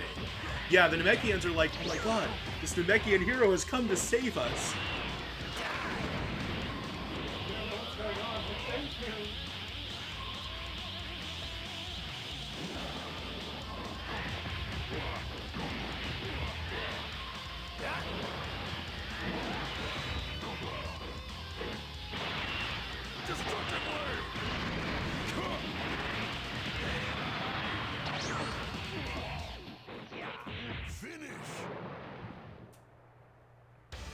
should know better than to mess with me. Well, after taking down a large portion of Frieza's soldiers, the group is confronted by one of Frieza's main commanders, Dodoria. Oh no. Not Dodoria. Piccolo's just been winning his way through the planet. Yeah, I mean, we're also saying that, like, Vegeta and Gohan contributed in off-screen battles, but, like... Yeah, there were more than one Frieza soldier. Yeah. I sure hope you're ready. It's a lot of it is representative. It's like, yeah, am I really going to have them fight, like, 20 Frieza soldiers? No. That would be ridiculous. So, so, like, then, too, when someone, like, loses to Frieza soldier, like, a lot of times, narratively, I'll say, like, oh, they were just overwhelmed by the numbers. It's like when...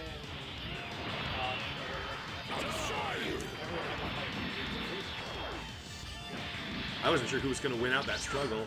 I'll beat you to death. Well, because Piccolo used a rush move and Dodoria used a charge move, and I didn't know what would win between the two. But apparently, rush moves outdo charge moves. As a different priority order. Yeah.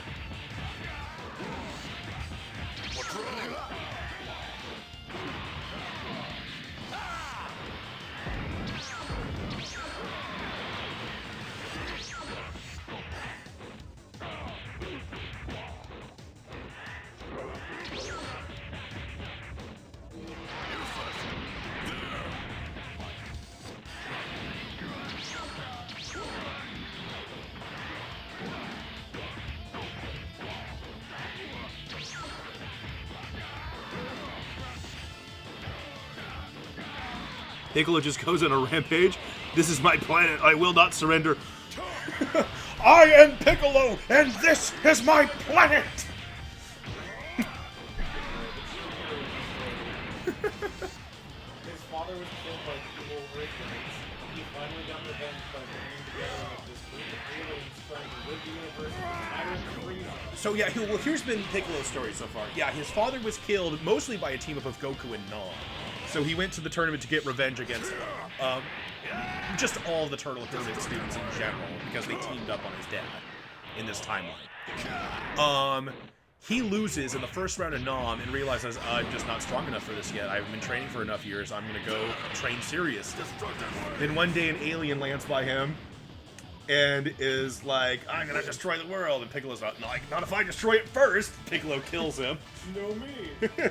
Then he gets beat by Vegeta and is like, wait, if you kill me, you won't be able to use the Dragon Balls. And Vegeta's like, what are the Dragon Balls?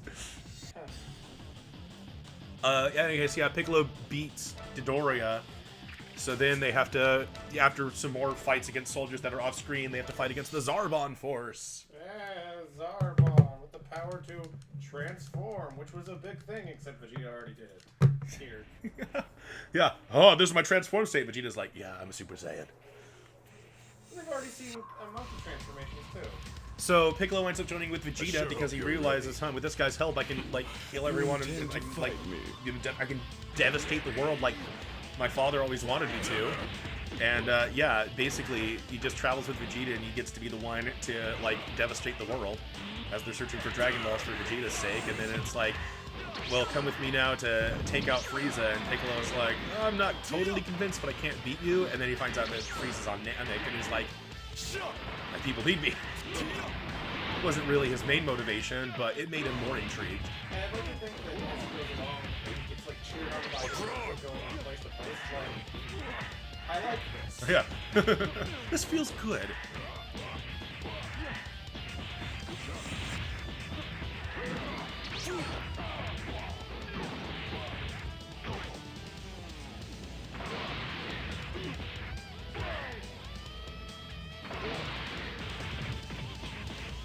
That won't work.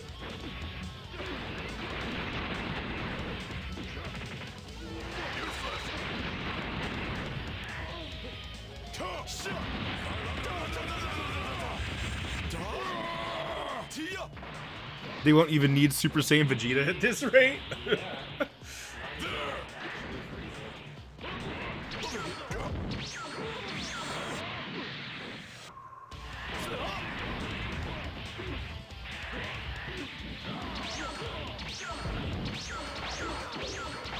the next time you gotta go to work? Sunday? Oh, man. Yeah, that's right. I think we're doing D&D tonight. Okay. Oh man, I'm probably not going to see you next week because I'm leaving on Thursday morning to go camping with my family. Sunday. Yep. Yeah. I leave Sunday. So we're going to miss each other for a couple weeks. I don't think we have any plans tomorrow, though. And I've decided I don't stream on weekends. I'm just doing weekdays.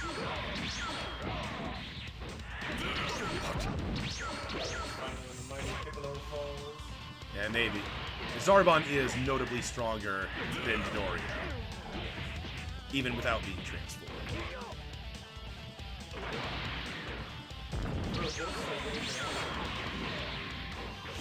Who do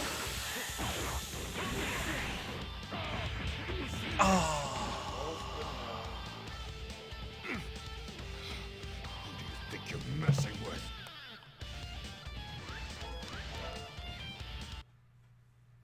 Piccolo is unable to overcome Zarbon on his own and needs Gohan's help. I think Outfit 2 is the armor. Outfit 2 is either the armor or the Saiyan Invasion outfit.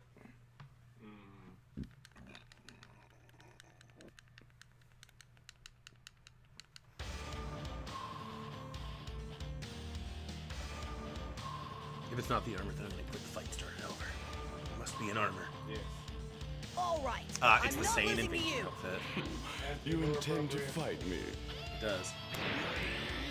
Sometimes I think yesterday I had a battle like go like halfway through before realizing, wait a minute, these two people weren't even supposed to fight. It was like a tournament. I had the wrong matchup.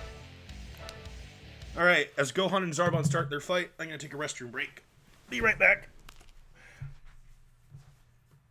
Nice thing about this too is I can take restroom breaks without having to stop the game. Yeah.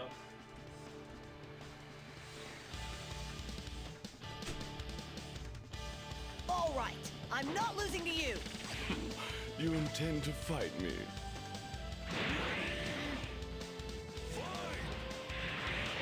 Tia! Yeah.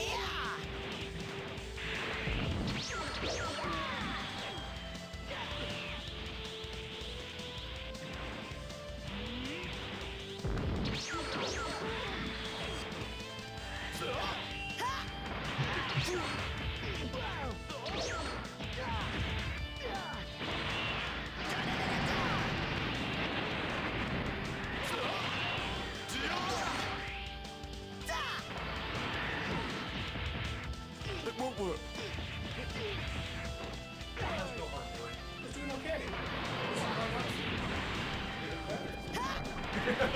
And you're dressed well. I confused Goku for Yamcha. Yeah, that's right.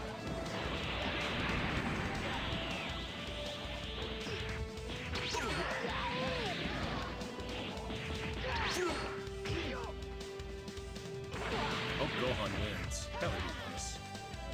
He is not.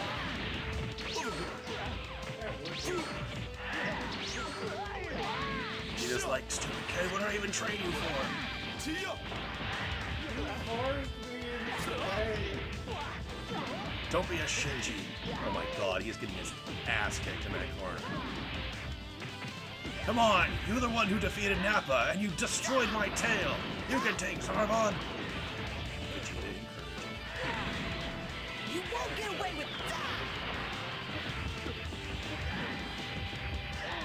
Okay, he's at max power, so he's got a good chance, especially if he unleashes his ultimate. Stop getting beat up when you're only the one in max power form. What the fuck, Gohan? And there goes his HP. And there goes I can't fight anymore. Well then, Zarbon proves to be a very tough opponent. Vegeta decides he himself must step into this one. What if Zarbon just wins? Well, Zarbon, you're getting a promotion. You've done quite well today. We get another Frieza win scenario. That happens a lot. Frieza just has so many soldiers that in this, where it like comes down to who wins the fights, Frieza winds up winning a lot of these scenarios. Enjoy your trip to the next world. Yep. What's this light? Oh, that's cool. They had a special exchange. Everyone's like, oh shit, what the hell happened to you, Vegeta? Let me show you the power of a Super Saiyajin. Here goes.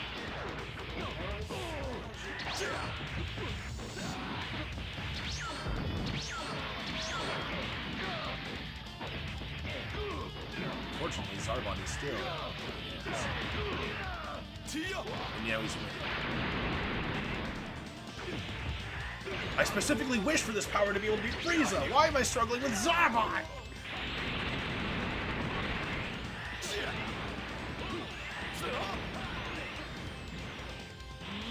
Dude, if we wind up going far enough with this, we have a Fusion Saga. I'm just gonna say that Vegito is the fusion between Vegeta and Goku. That'd be awesome. But so far it's not working. Zarbon. I don't know what. A lot of these scenarios Zarbon takes out. I think they just made Zarbon really good in this.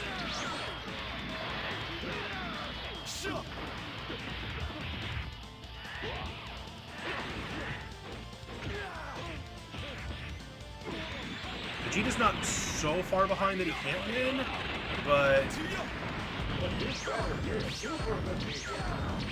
Right, this is supposed to be the Vegeta that fights and almost kills Cell. Actually, technically it's not, because that's like Super Vegeta. This is just Super Saiyan Vegeta. This is the Vegeta that fights and kills Android. Everyone else has been doing the fighting for it. Yeah, he did. Yikes. Fucking Zarbon. Does Gohan still have his tail? Yes, that is a last resort that Vegeta can resort to. Darn it! Again, Vegeta having someone else fight his battle for him is a Pokemon trainer. Zarbon even overcomes Super Saiyan Vegeta, who is still unused to his power. But as they struggle, suddenly, another Namekian warrior, inspired by Piccolo's feats, appears to fight alongside them. Go fight with the others. And if he loses here, then he can fuse with Piccolo, and then Piccolo gets an upgrade. Yeah, then we have Fusion Piccolo, which I don't know if I want to use the Kami fused Piccolo yet, but I don't know if we're ever going to wind up a scenario where Piccolo fuses with Kami. Well, yeah, I don't think you would. So I might use the Kami fused Piccolo right now in that case. I would. Okay. In these scenarios, not very often, because the problem is Kami's not playable, so Nail's playable. I mean, I know Kami doesn't fight that often in the show. When he does, it's mostly his hero, but still. It would have been nice.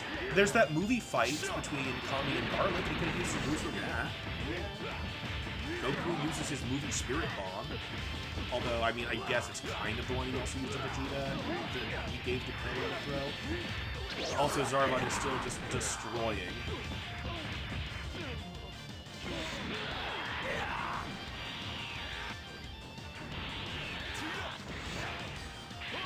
Zarbon just can't be beat. Apparently not. Zarbon still has a transformation, too. Yep.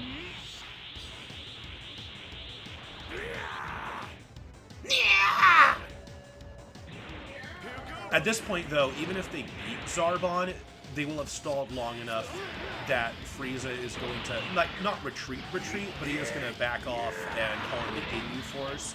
So it'll be kind of a refresh. The heroes get to refresh, but the Ginyu Force comes in, and they have to put off fighting Frieza. That will work on me.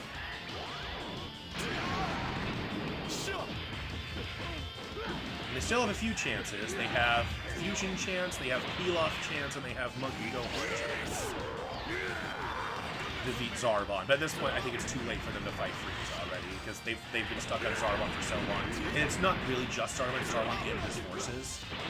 And so they've just been able to stall long enough for Frieza to kind of back off and be like, okay, Vegeta's a Super Saiyan, I need to call in the Ginyu Force to handle this situation. Yeah. Okay, Nail might finally beat Zarbon.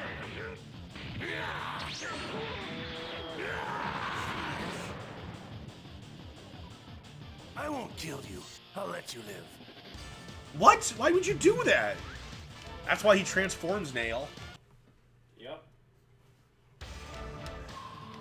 This new Namekian warrior defeats Zarbon, but by not finishing him off, Zarbon undergoes a monstrous transformation. They still have Nail, Ape, Gohan, Fuse Piccolo, and Pilaf. Oh yeah, Pilaf. Yeah. You have to head out. Alright, bye Ridley. Thanks for coming. I really don't want to fight. I'll kill you.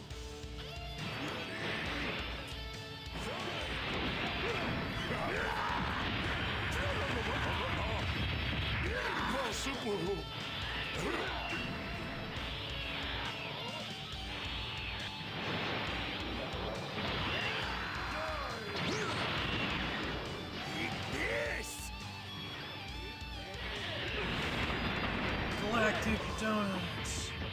That's one thing about this scenario that sucks, is that we never, these scenarios almost never get Gotenks, because like it's so specific getting both Goten and Trunks, because that requires Trunks existing from Vegeta being a good guy and stuff, and it requires Goku not dying at any part of the story, including, that means we need the time travel thing so that Goku doesn't just die of heart disease.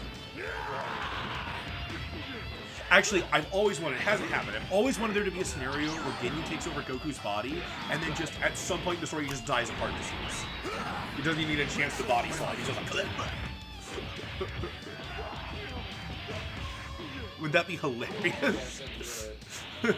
I've taken over the strongest body in the world. What's wrong with my chest? It's like, yeah... No, they couldn't beat Zara when all of a sudden Nail comes in and it's like, I'm the greatest warrior in Namek.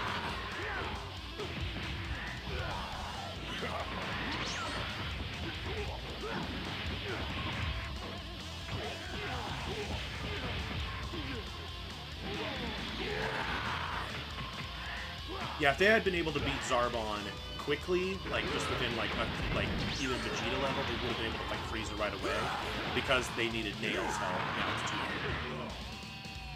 If they're all injured, even if Nail wins, they will stop the heal.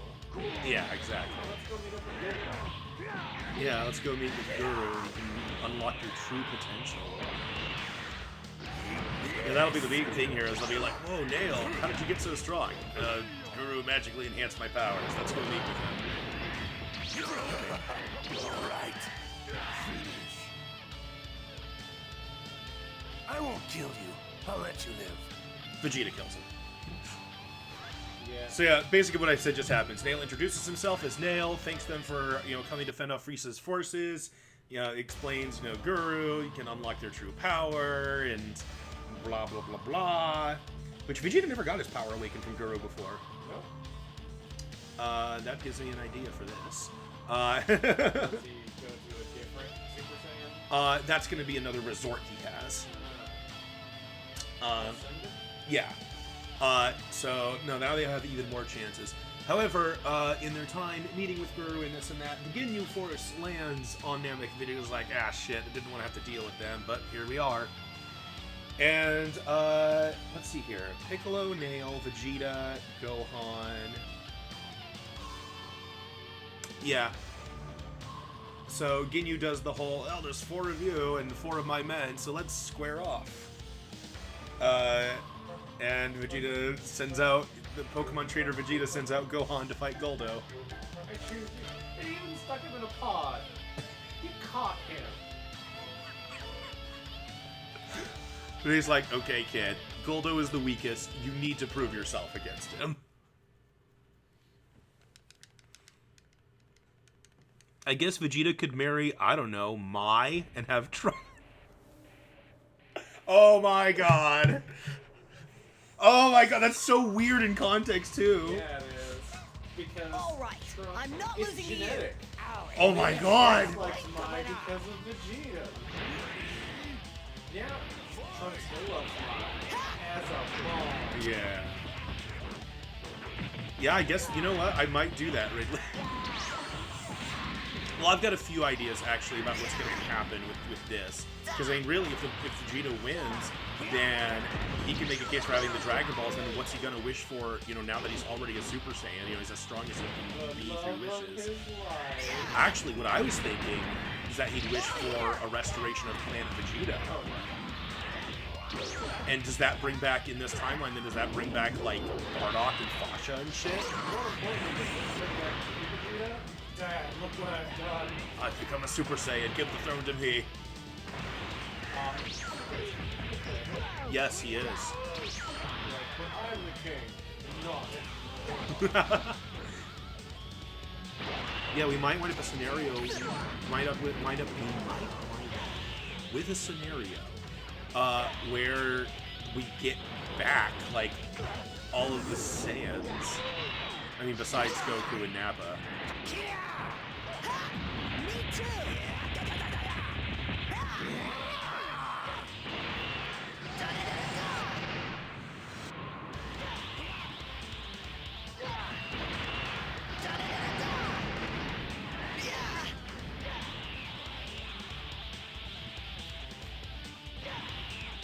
So we're gonna say in these matches, Vegeta fights Recoome, and then the Namekians fight Burter and Jace.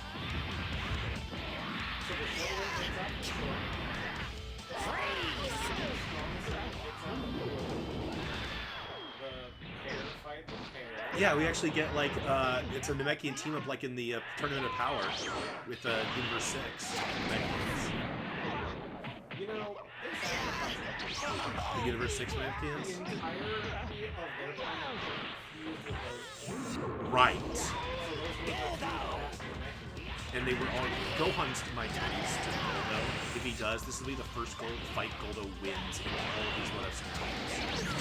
And Vegeta will be very disappointed.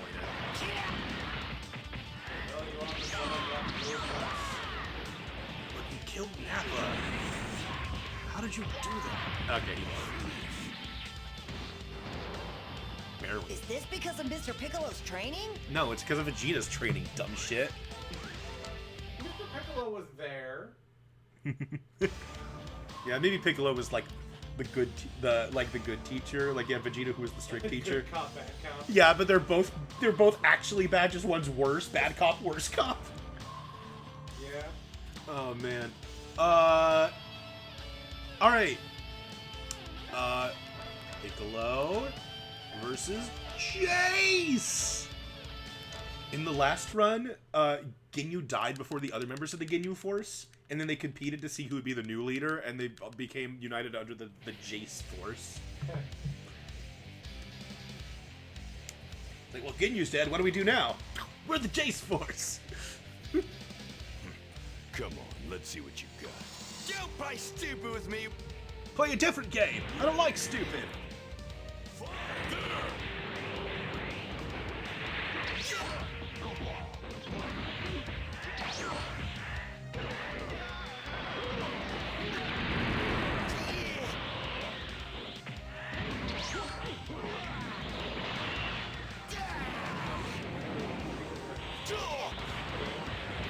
Last time I looked at it, the game ends with This is very strong sound.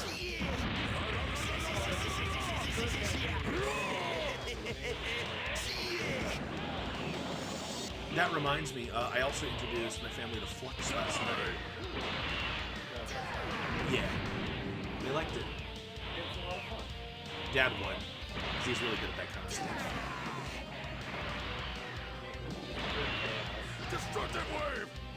He had like play all, and so he had all these action cards that let him get more cards, and then just like kept going to the cards he needed to win. Play all is really powerful. Yeah. But it's also a risk where you are forced to play something that makes it That's true. because that is a thing that has happened. Play all.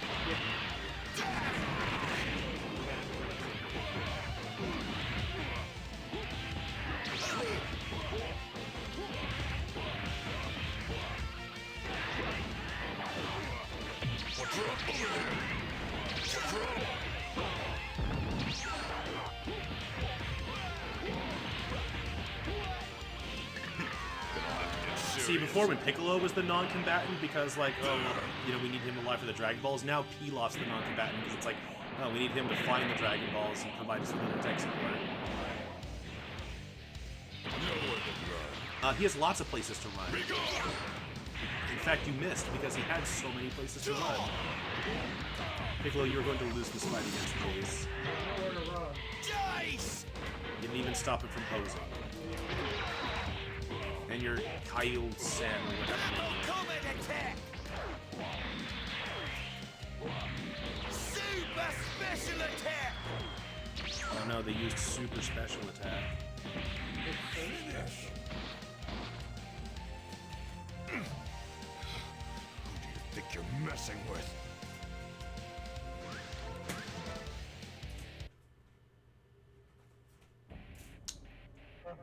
Nail! You must fight Berter. Or else. Get the swords.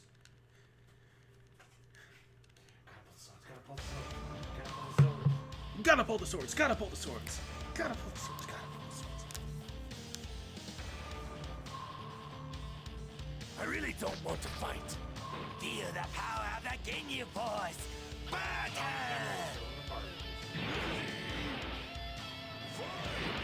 Oh, I know that.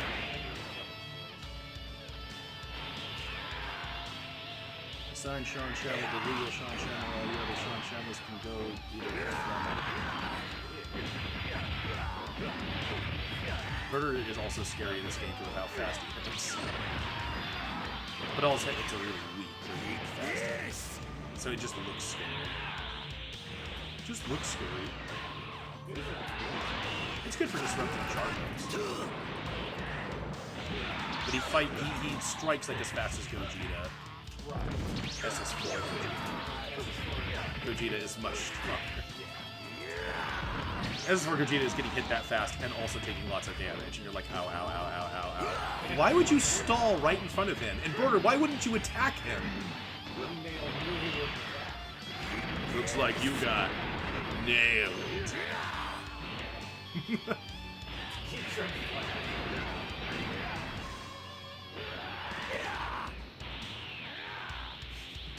I'm going to swat this slowly moving Ki Blast away. Eventually. I'm the fastest swatter in the land.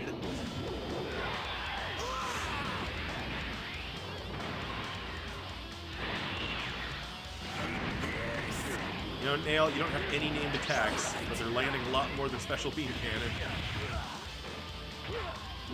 How did he grab him from that range? Now this is going to be a close fight. This always was a close fight. Who do you think would really win between Nail and a member of the Gaming Force?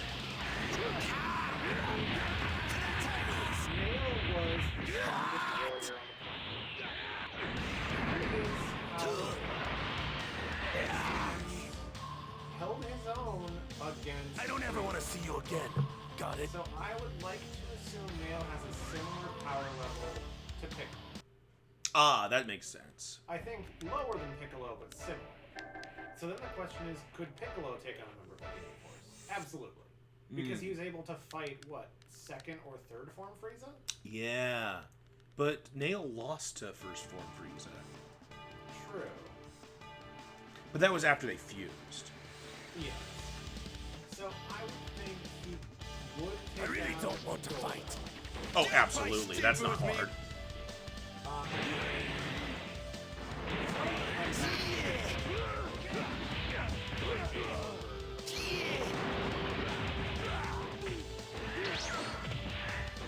I don't know why Jace always does really well at this.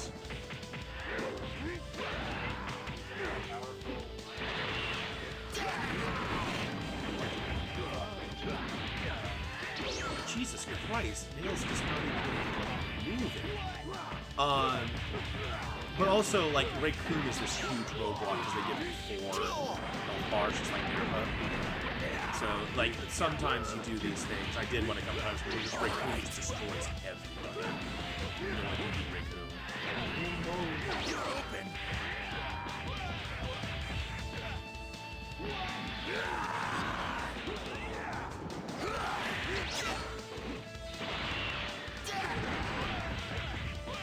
Wait, what?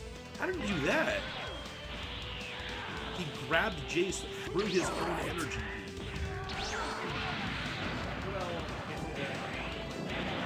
Yeah. I guess not.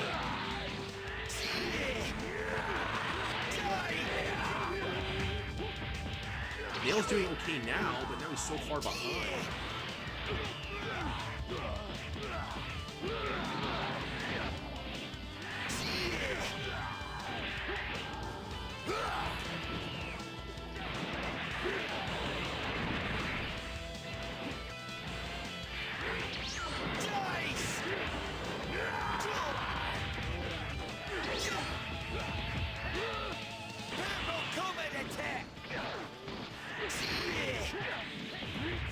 Playful common attack. You want any paper? I don't want any paper. Guru, I will soon join you. We'll let Cleo play in it later. Okay. I have a whole box. Of paper? Yeah. Alright, well, let's do Vegeta versus Raccoon. So, right stuff's really good about their packaging. In case like boxes get damaged and stuff, or product doesn't get damaged. So sometimes that just means you have a lot of leftover packing paper. I wonder if Super Vegeta has special dialogue with Raccoon. He did with Zarbon. Yeah, but I feel like he had more of a Vendetta with Zarbon. Let's find out. Now do you see the power of a Super Saiyan? Feel the No. power that Ginyu Force! Just generics. Raccoon! Feel the power of the Raccoon Force! Raccoon! the one member of the Raccoon. Alright, so now Vegeta should be a little more used to his Super Saiyan power. Can he defeat Raccoon? When he could beat Zarbon? It's got a good start.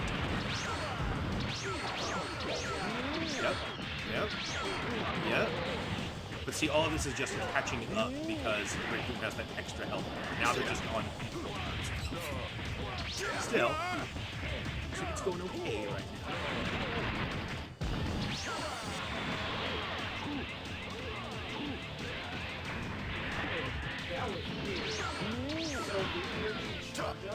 Just drop to man! Oh, really? Ha! Cool. Right now, Raccoon cannot be stunned, so that's bad.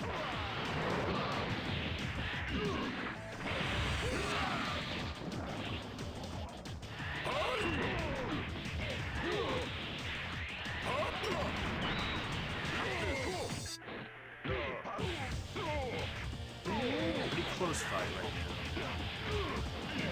Raccoon's got a big lead.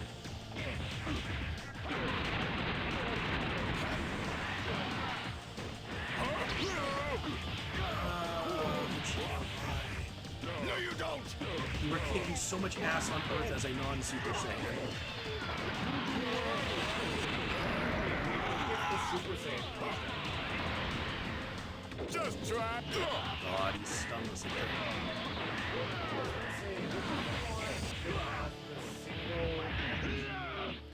That's base form non-Super Saiyan final Vegeta.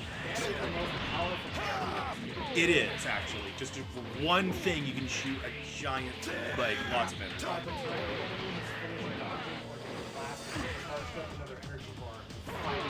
It's ridiculous. Well, just like I think in the first Tenkaichi, it wasn't like Trunks could do something, so or Goten, it was Goten. Goten was the best. Yeah. No more playing around!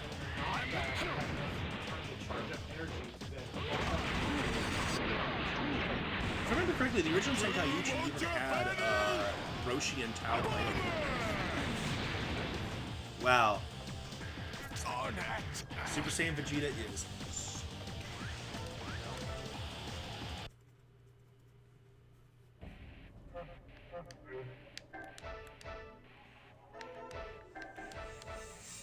They still haven't taken out Jace or Rikum. They took out Berter and Guldo. They still have to take out Jace and Rikum. And they still gotta fight Ginyu. They don't get a break before they fight Ginyu in this. They're fighting on the edges. It's very unfortunate. I'll fight you. Don't play stupid with me.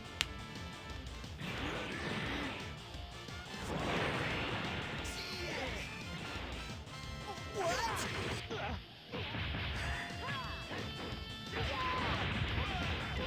Might have been a different story if Vegeta kept Nappa around. Got rid of his beefy.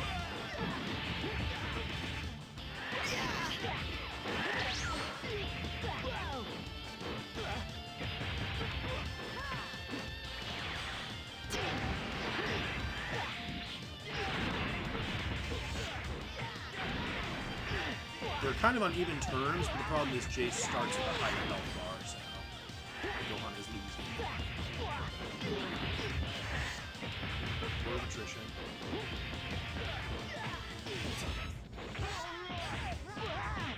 I wish they would give all the characters equal health bars. Just because, in general, a fighting game is not that fun if there's characters that are clearly more powerful. They do the DP battles, which makes it more even, but just make the characters even.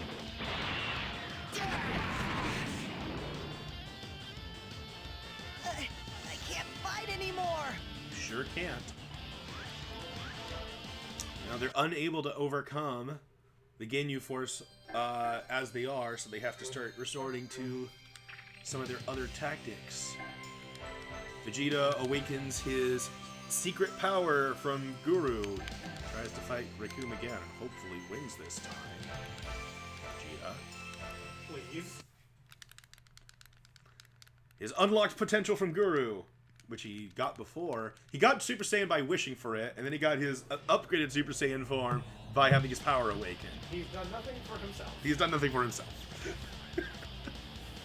People just keep buffing I'll tear Vegeta. you apart. Now you're mine.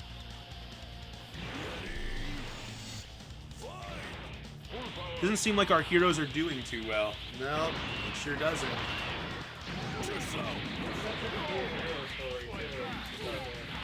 Yeah. Take this.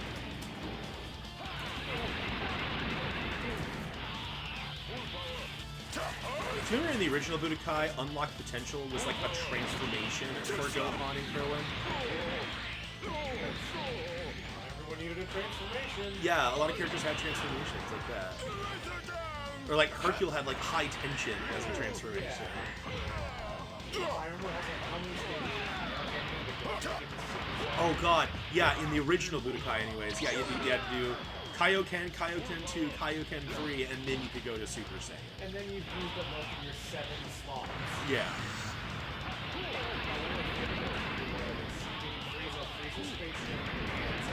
Yeah, because then you could revive, because you had no special moves, but then you could revive twice. How did Big Bang attack miss? He was in a corner. Let me show you. I think because ultimately this is Final Flash. But he did use the Spirit Break. Oh, Final Flash is the best. It's your favorite move, right? Because they made it a Dragon Rush move. They were like, everyone has this number of special moves. So for characters that happen to have more in the lore, we'll make them Dragon Rush moves. And I think there were 3 characters. Goku and Warp, Vegeta and Final Flash, and Piccolo and Special Beam Cannon. They made them Dragon Rush moves. For everyone else's Dragon Rush move was just shooting a bunch of P-blasts. Okay, well this awakened Vegeta is defeating Riku probably. Real good. Because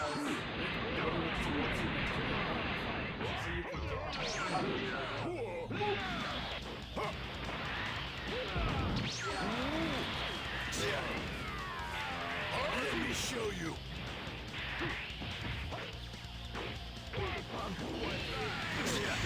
Whoa! He just like judo threw Rikum onto the ground. Matter? Done already?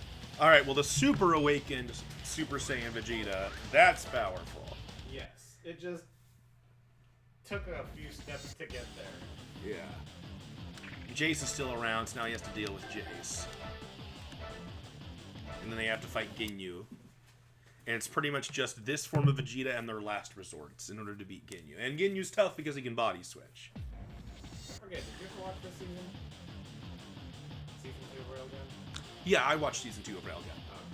I think I only saw the first 2 I'll seasons. tear you The apart. third season's running. Feel the power Oh, that okay. Ginyu So, okay, pulls. that makes sense then. Jace! Isn't yeah, season 2 is the one with like the really sneaky scientist, older woman, right? Or is that season 1? That was the second half of season 1. Oh, Season 2 was the Accelerator. I saw that. Yes, I just got the order mixed up. I thought that came first. It was the best television arc, so... I did. See.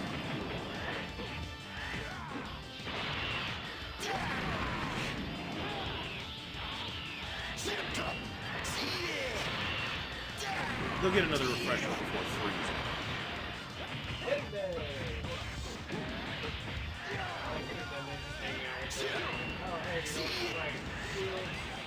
Yeah, in this, they're the heroes. Vegeta has not attacked a Namekian in this. He is allied with the Namekians. He's not particularly looking for the Dragon Balls, but he is going to ask for them if he wins. And Namekians probably be like, well, I guess you saved us. Can we at least use one wish to revive our dead people? And Vegeta could do it? Okay, sure. And now you're under the authority of the Saiyan Empire. In fact, maybe not the authority, but protection. Protection. Yeah, it's like a, Straw Hat Pirate and Fishman Island thing. Wow, he really loves the Spirit Breaking Cannon. Use Final Flash. Wow. What's the matter? Done already? In this heightened form, Vegeta is able to. It is basically, this is like when Goku comes to Namek and just beats up all the Ginyu Force. They're struggling against the Ginyu Force, and then Vegeta's like, here's my unlocked potential from Guru, and then just blasts through them. That only leaves Captain Ginyu. Gonna body swap. I never got what high tension was supposed to be. Does he just get really encouraged? I think it's that state of like high adrenaline when you're stressed and you perform better. And Hercule's just good at that? Because he's always stressed. Tear you apart. Feel the power of Everyone the around Ginyu you is Force. stronger. Yeah, Captain Ginyu. I have to keep wiggling my mouse because my Norton's being dumb and won't let me go into silent mode. And if I'm streaming, it's like, you're not doing anything.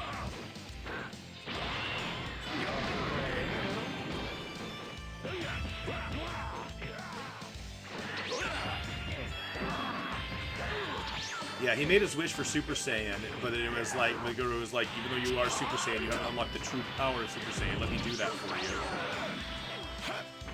And then Vegeta's like, oh, now I get it. Thanks, Guru. It's super duper.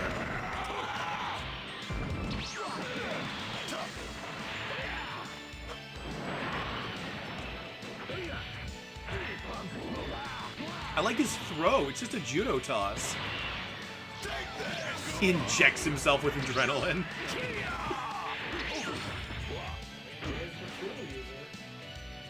Who, Hercule?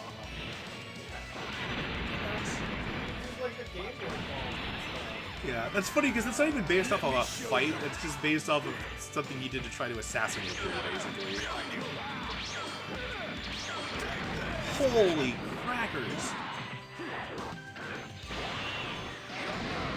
Use Final Flash. Use Final Flash. Use Final Flash. Vegeta. Vegeta. Vegeta. Vegeta. Use the Final Flash. He likes doing that. I can't beat this person. Shoot a mountain of ki blasts at them.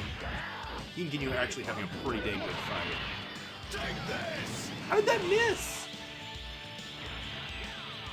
That throw does not go well with Big Bang attack. Oh, Ginyu might just body change right now.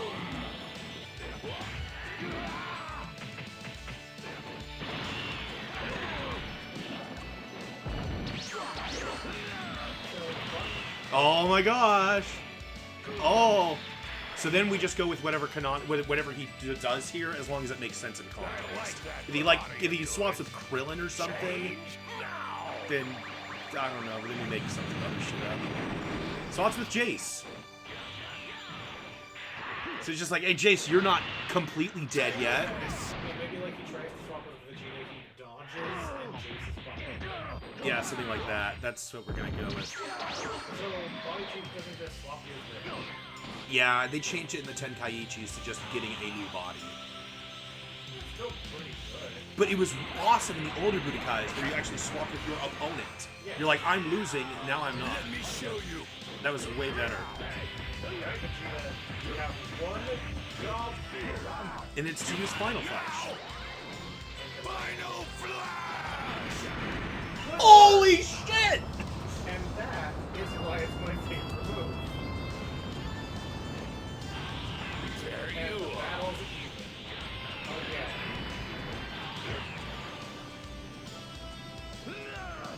I don't know what to do with Jace's body, so I guess I'm just gonna toss you. Just go and hit him! Go and hit him a few I'd times! like to mention he was going like this, but behind I am Super Vegeta. holding his arms. Wow, what a fight. So Ginyu in this, he wasted his body change too. So that's just the end. Yeah, I'm gonna say that narratively, Vegeta knew about Ginyu's body change ability, and so when he saw him going for it, he substituted with Jace, substitute no jutsu. Like threw him away. Yeah, Punch. and then just finished off Jace. So yes, they overcome the Ginyu force. Oh boy, that comeback. Like body Holy change. Oh look, crap. he has like 2.5 more health bars. Yeah, I was like, okay, well Vegeta's losing. Final. Final Flash! That was awesome. It's unfortunate that they nerfed body change. Yeah. Yeah, it It is. would have been very different if he had just swapped with Vegeta there. Yeah, then I would have like, I guess it would be Pilaf versus Vegeta. Yeah. Any case, Vegeta. so yes, they managed to overcome the Ginyu force, and once again they have to take a breather before they can take on Frieza. But yes, the pissed off Frieza does come after them finally. And Vegeta's just like, just let me take care of this. I'm just gonna fight Frieza. Frieza's like, and then you see the power of your Super Saiyan abilities. I'm gonna say for this now, Vegeta's just always in this heightened form of Super Saiyan. He doesn't get the bonus transformation anymore. Because he was lame. Now he has to do it this way. Yeah. Well, it's also annoying to have him fight twice every time. Well, I do that for some people, like Master Roshi. Okay. Just to be like, I don't know, give him an extra chance. I'm not giving Vegeta an extra chance, though.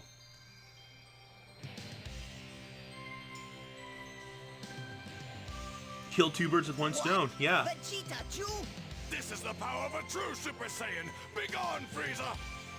Ready? Fight! Alright, they just have to overcome Frieza's 5 forms. And they haven't used any of their ultimate resorts yet. That's true. They've used one of their ultimate resorts. Yeah, so they have, it should be pretty even chances. And then they always have their backup. Although, honestly, Pilaf might just submit to Frieza. Yeah, he was the last one left to be like,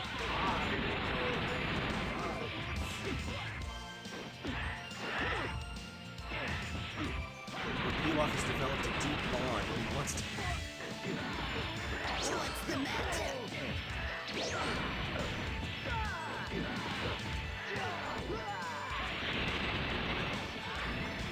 Here I go!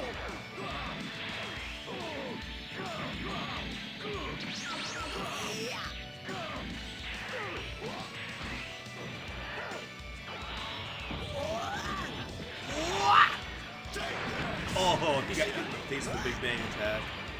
Vegeta is very ahead of you right now. Oh, and he just charged up for Final Flash. Who knows if he'll use it.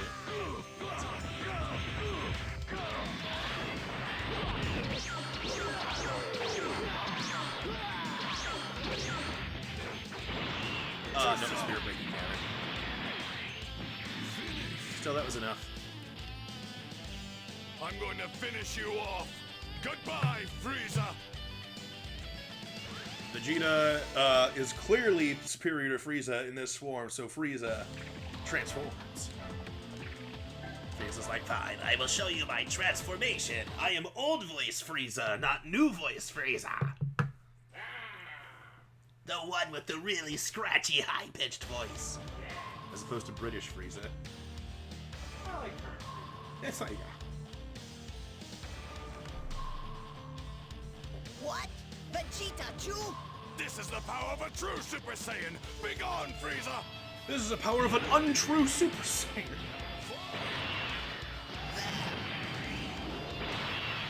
Take this.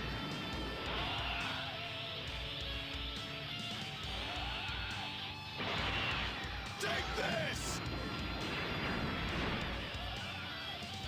Chia. Chia. Ta.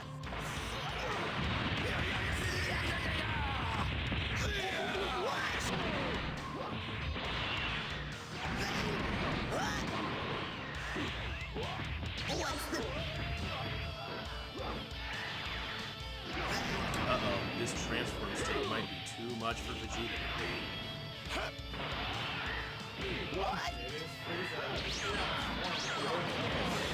That's right, man, it's very strong.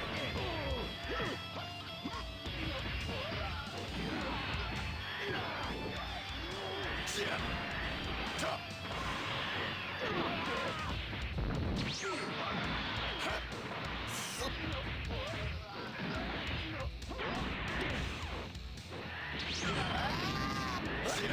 Now it's a pretty easy fight.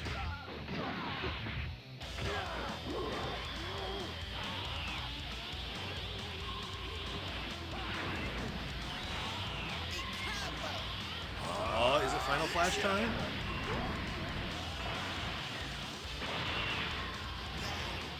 No, it's dodge the blast. And beat him up. Spirit breaking cannon. You look so disappointed, Taylor. He would have won in one blast.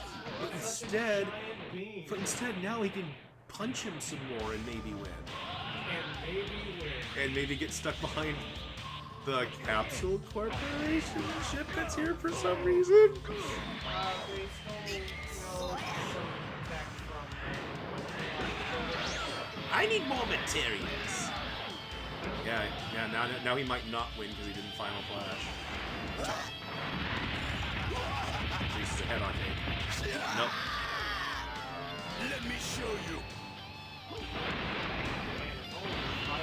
Oh, good thing you used Spirit Breaking Cannon again. Man, if only he fired a beam when he was at range. I'm going to finish you off. Goodbye, Frieza. Vegeta, Spirit Breaking Cannon! My signature move! Frieza reveals he has an even more monstrous transformation. And then another, and then another. And this is my next transformation. This is my next transformation. I just come from a race of people that are really good at metamorphosis.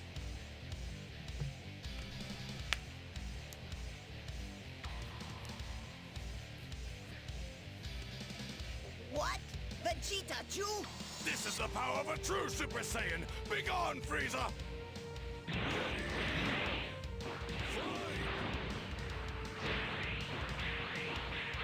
Ta. Ha. Ta.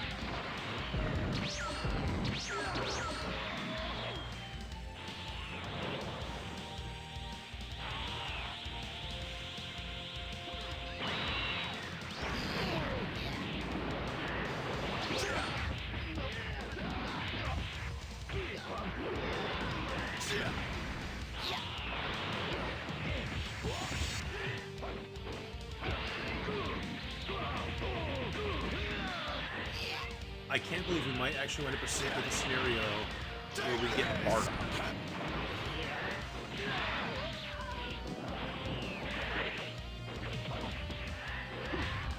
Well, technically, Bardock is Oh yeah, he went to the past because he never died, so I guess he can't bring back Bardock.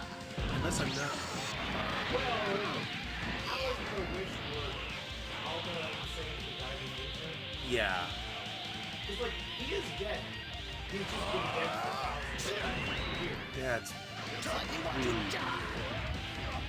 He's dead in the afterlife Bardock. Bardock stands up.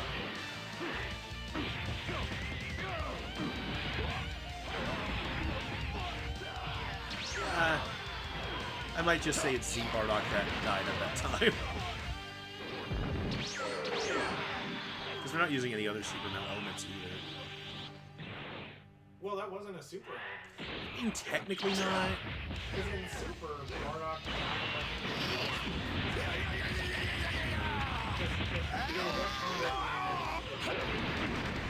That's when they retconned it? Was the Broly movie? Goku's mom. And they're actually kind of... Yeah, I saw that, because I saw the Broly movie. Looks like you want to die. So, wait, did Bardock still die in the Broly movie then, or? Yes, but he just died when the Saiyan planet exploded. I'm going to finish you off. Oh, so they Goodbye, retconned it Frieza. again? Yeah. Okay, well, I'm going to use that canon. Any case, barely Frieza, Vegeta beats Frieza again. Then Frieza reveals that he has one last final super awesome special chocolatey fudge-coated transformation. Did I turn my mic audio down? It's hard to hear you. No, I didn't. Is the game just too loud? Did my mic become weird? Let me test something really quick. This is the power of a true Super How about now? Saiyan. My mic should be Be gone, normal now. Frieza. Maybe I was just too far away from it.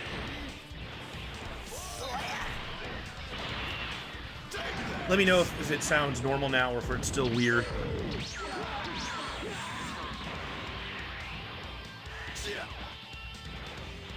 Well, maybe Vegeta will just beat Frieza by himself. He just had to go all the way up to Super Vegeta that beats Cell.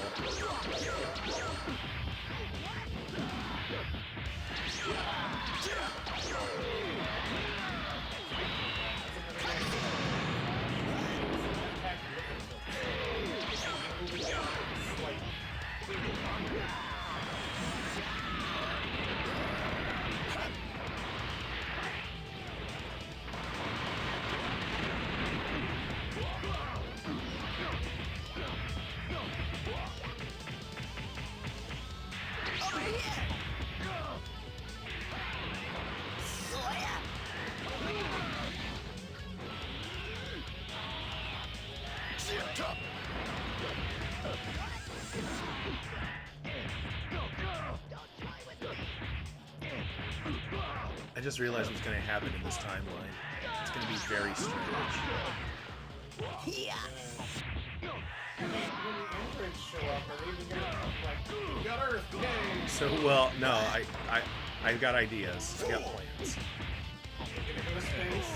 No, they have no reason to go to space. I have ideas and plans. I wonder if... Let me show you. So that then you could be like, yeah, see, this is what I was predicting. Now. Take this. I'm going to finish you off. Goodbye, Frieza.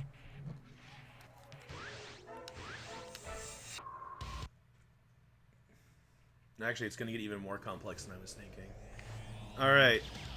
Any case, even in his final form, Frieza is unable to overcome the power of the Super Saiyan Vegeta. And in one last desperate attempt, Frieza goes absolutely full power, no holds bar, to take on Vegeta. But 100%. Well, that's what I'm talking about. That's what he's doing now. My mom texted me something about sandwiches. Oh, no students. Those are interchangeable. We'll see. Vegeta She's wondering if I can get, This is the power of a true Super Saiyan. Be gone, Oh, okay. Frieza. Alright. Just checking my text messages. Oh yes, the ultimate attack. I might die this time. Yeah, that's weird that they stopped in Budokai. They would name attacks. They would be like, this attack never had a name. It was just an energy blast this character used. Well, let's make up a name for it. And you know, sometimes it was funny, is the thing. It was always funny, I thought. Like how they gave Raditz all these like weekday-based names, like Double Sunday, Saturday Crush, and you know it was cute enough that I liked it. And then they stopped doing that in Tenkaichi, instead just started naming moves after like quotes. So now Raditz's moves were like called "Be Gone," "I'm a top class warrior," Frieza, "I might die this time." Yeah. I don't know. I kind of liked when they made up moves more. Made up names. Because of Tenkaichi, Double Sunday is just the name of the thing. Yes. I think they even did, there's a dub that exists where he's called Double Sunday, an official dub. I don't remember if it's in Funimation or the Ocean, but one of them they do call it Double Sunday, and I think that's where they got it for Budokai. Yes. Saturday Crush! Or then I remember in the original Budokai, they didn't keep this up with the other ones. In the original Budokai, then everyone had like generic moves that they shared. Like, everyone has a rapidly charging Ki Blast move. Like, they called Goku's continuous Kamehameha, even though it clearly was not Kamehameha at all. And then, uh-oh. Vegeta lost. I can't lose. So Vegeta loses, and Frieza starts running rampant, and Gohan jumps in to save Vegeta, because now he cares about him or some shit. Well, this is the tyrant that he was told about. Like, this is the reason we did all this, was to beat this guy. Sometimes they won't bother to translate names like Gohan's Energy Blast Volley. Yeah, well, I remember, okay, so I remember it was funny because one of the attacks they did was like, oh, you beat up the person a whole bunch. And like Goku's was called like Super Dragon Fist. It was just beating up a whole bunch though. And then Raditz's was called Weekly Special. And I thought that was funny. He didn't say the attack name, he just started with, he would just beat you up a whole bunch, but I thought it was funny. It was called Weekly Special. Gohan's anger explodes like it did when he fought Nappa, and Vegeta realizes, oh, he has to be really pissed. That's when he gets strong. That's why he was able to beat Nappa. Brooklyn Saiyans. Because, yeah, Gohan's already doing pretty good.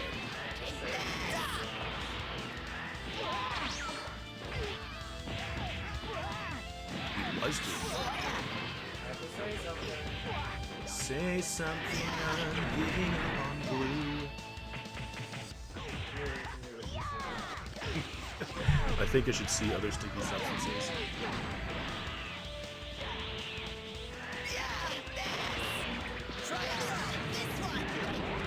I like soup. Yeah, I said something and I jinxed it. Now Gohan's just doing not as good. Over here!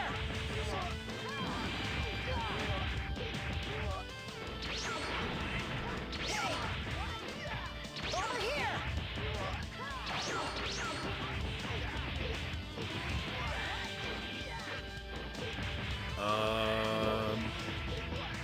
It's gonna be close.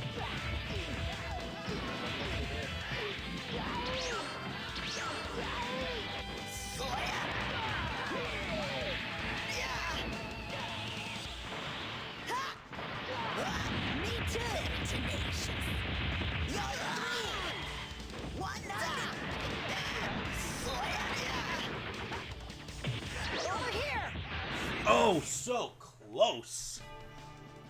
I can't fight anymore. Yep, so close. Although Gohan is unable to overcome Frieza, he's so beaten up from the fight that Piccolo jumps in to just finish him off. Which, in this context, still has to be a full fight. Because, I mean, Frieza's still really powerful. Yeah. Piccolo isn't the same. No, he's a Namekian. He's a Namekian. Now then, how about I wipe that ugly smirk off your face? So, there's still a Namekian left, is there? Two, in fact. Well, more than that, Frieza hasn't been able to wipe out the population yet. I mean, he started, and then Vegeta came in. Well, Piccolo came in and started killing all of his soldiers. And then Zarbon was, fighting back, and then Nail appeared. So actually, Namekians have stopped most of his attempts. There's still a Namekian left. Zarbon failed. Destructive wave! Destructive wave! Here!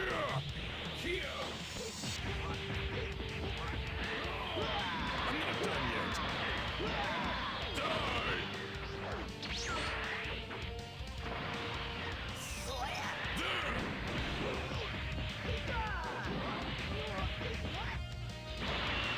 Destructive wave! Try and stop this one!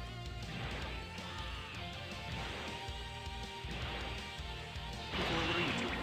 Try and stop this one! What the f was that, Piccolo?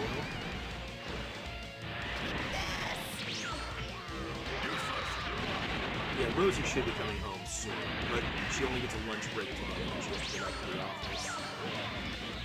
Yeah, normally she gets to work at home for the afternoons, but now she's going to be working so next week and we'll start days. Hey! I was waiting until after I was done streaming, but Cleo really wants out. She also cooked today. Oh yeah, on the tower thing.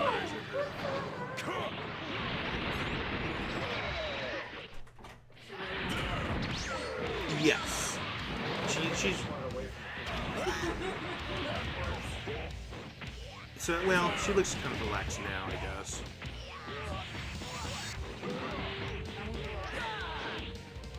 I thought. Well, yeah, I saw your text. All right, they did it. Maybe you'll think twice before you mess with a Namek. Well, Taylor took care of it. Put it in the dirty laundry.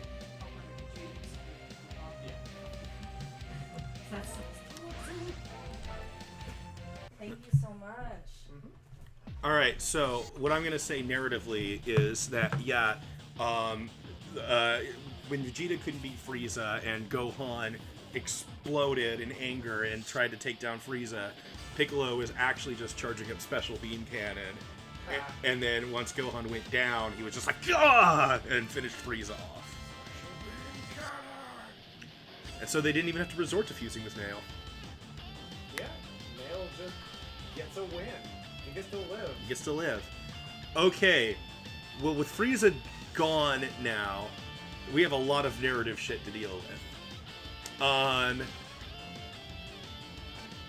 Vegeta wants to use the Dragon Ball, as the Namekians agree, as long as they can use one of the 3 wishes to restore the lost lives on their planet. So that's the agreement they make.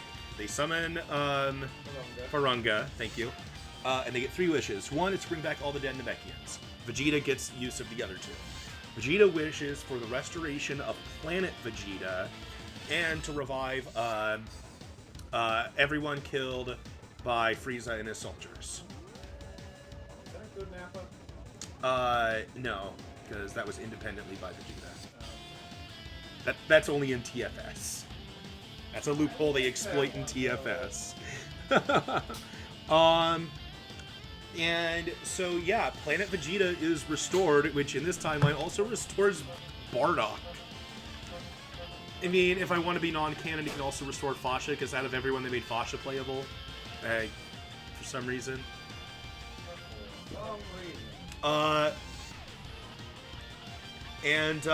Yeah, so Vegeta, of course, plans to go to Planet Vegeta, and he's going to take Gohan with him to show him what the Saiyan planet is like. He came back to Earth, and then Trunk kills him. Yeah. Trunk's chopping into a lot of pieces. Only here, I mean, there's a hole in Frieza's chest from Special Beam Cannon, and then he dies, and I'm pretty sure they just blow him up from there. Yeah. So probably no Mecha Frieza. Let's make sure he's really dead. Hello, Mike Capet. Welcome to the end of the We are playing Dragon Ball Z Budokai Tenkaichi 3, but we're not actually playing it. We're letting the computer play it, going through the fights of Dragon Ball. Not anymore, though. and changing the story based on who wins the fights, and it's been crazy. So Vegeta plans to go back to Planet Vegeta, taking Gohan with him to show him the Saiyan homeworld. Be like, you are a Saiyan warrior now. The way you fought against Frieza is befitting of a Saiyan warrior, so you're going to go there and train. Meanwhile, Piccolo decides to stay on Namek. Learn about his people. Exactly, kind of the same. Nothing for him on Earth. He and Vegeta make a vow of understanding and friendship. Vegeta and Piccolo are basically best friends in this scenario. And they allow Pilaf to go back to Earth. There's nothing there, though. He wants to rule it. Yes, ruling a dead rock. That's right.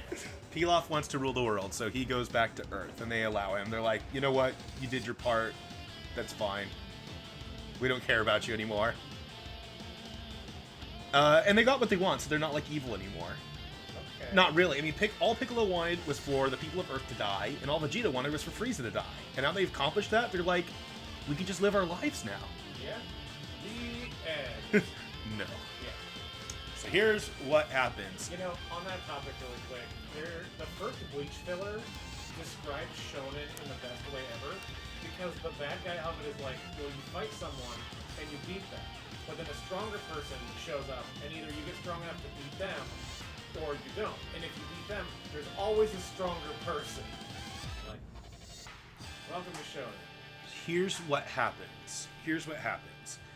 Everyone kind of goes their separate ways. Piccolo starts just living a normal Namekian life, sort of. He lives as a warrior and kind of rivals with Nail. Okay, because otherwise, I feel like that's really boring for him. Yeah, he's going to just continuously fight and rival with Nail. Piccolo and Nail have a Goku-Vegeta relationship. Okay. Vegeta goes back to Planet Vegeta and declares himself the ruler, and he will have to do a honorary fight against his father as per tradition.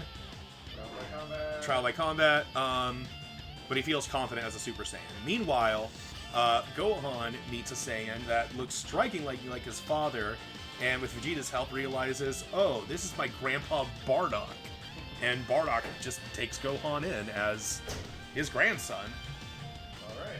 Alright. Vegeta must fight against his father for the throne. He's like, I revived this planet, I beat Frieza, I deserve to be king. And King Vegeta's like, I will step down if you can defeat me in single combat. You must show me your power, son. So we're going to use the generic planet setting as Planet Vegeta. Okay. Wow, I'm really excited that we got a scenario where Planet Vegeta comes back. I came close to that once in another one, but now it's actually happened.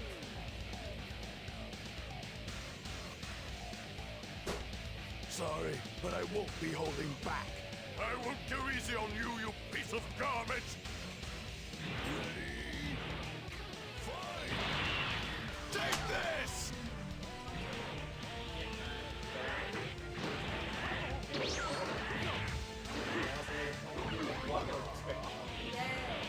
Equal opportunity.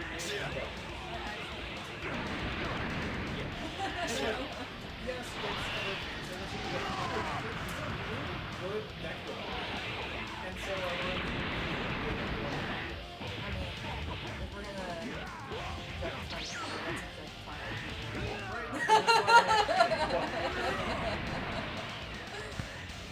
Hi, how's it going? also, promos are really forward.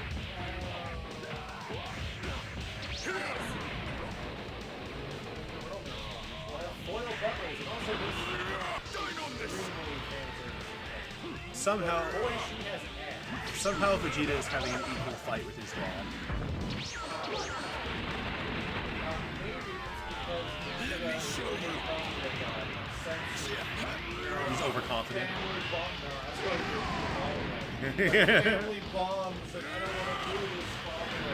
It's completely uncharacteristic. Yeah, that does make sense. There, he launched Big Bang Attack in his face.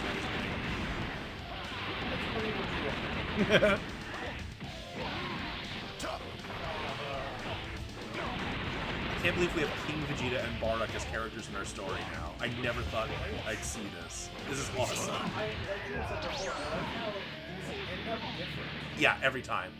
It makes me want to do more of them, but I've already done 4 this week, so I was like, okay, maybe next week I'll stream some different things. Yeah. I've been so distracted with this, I haven't played any Paper Mario in a while.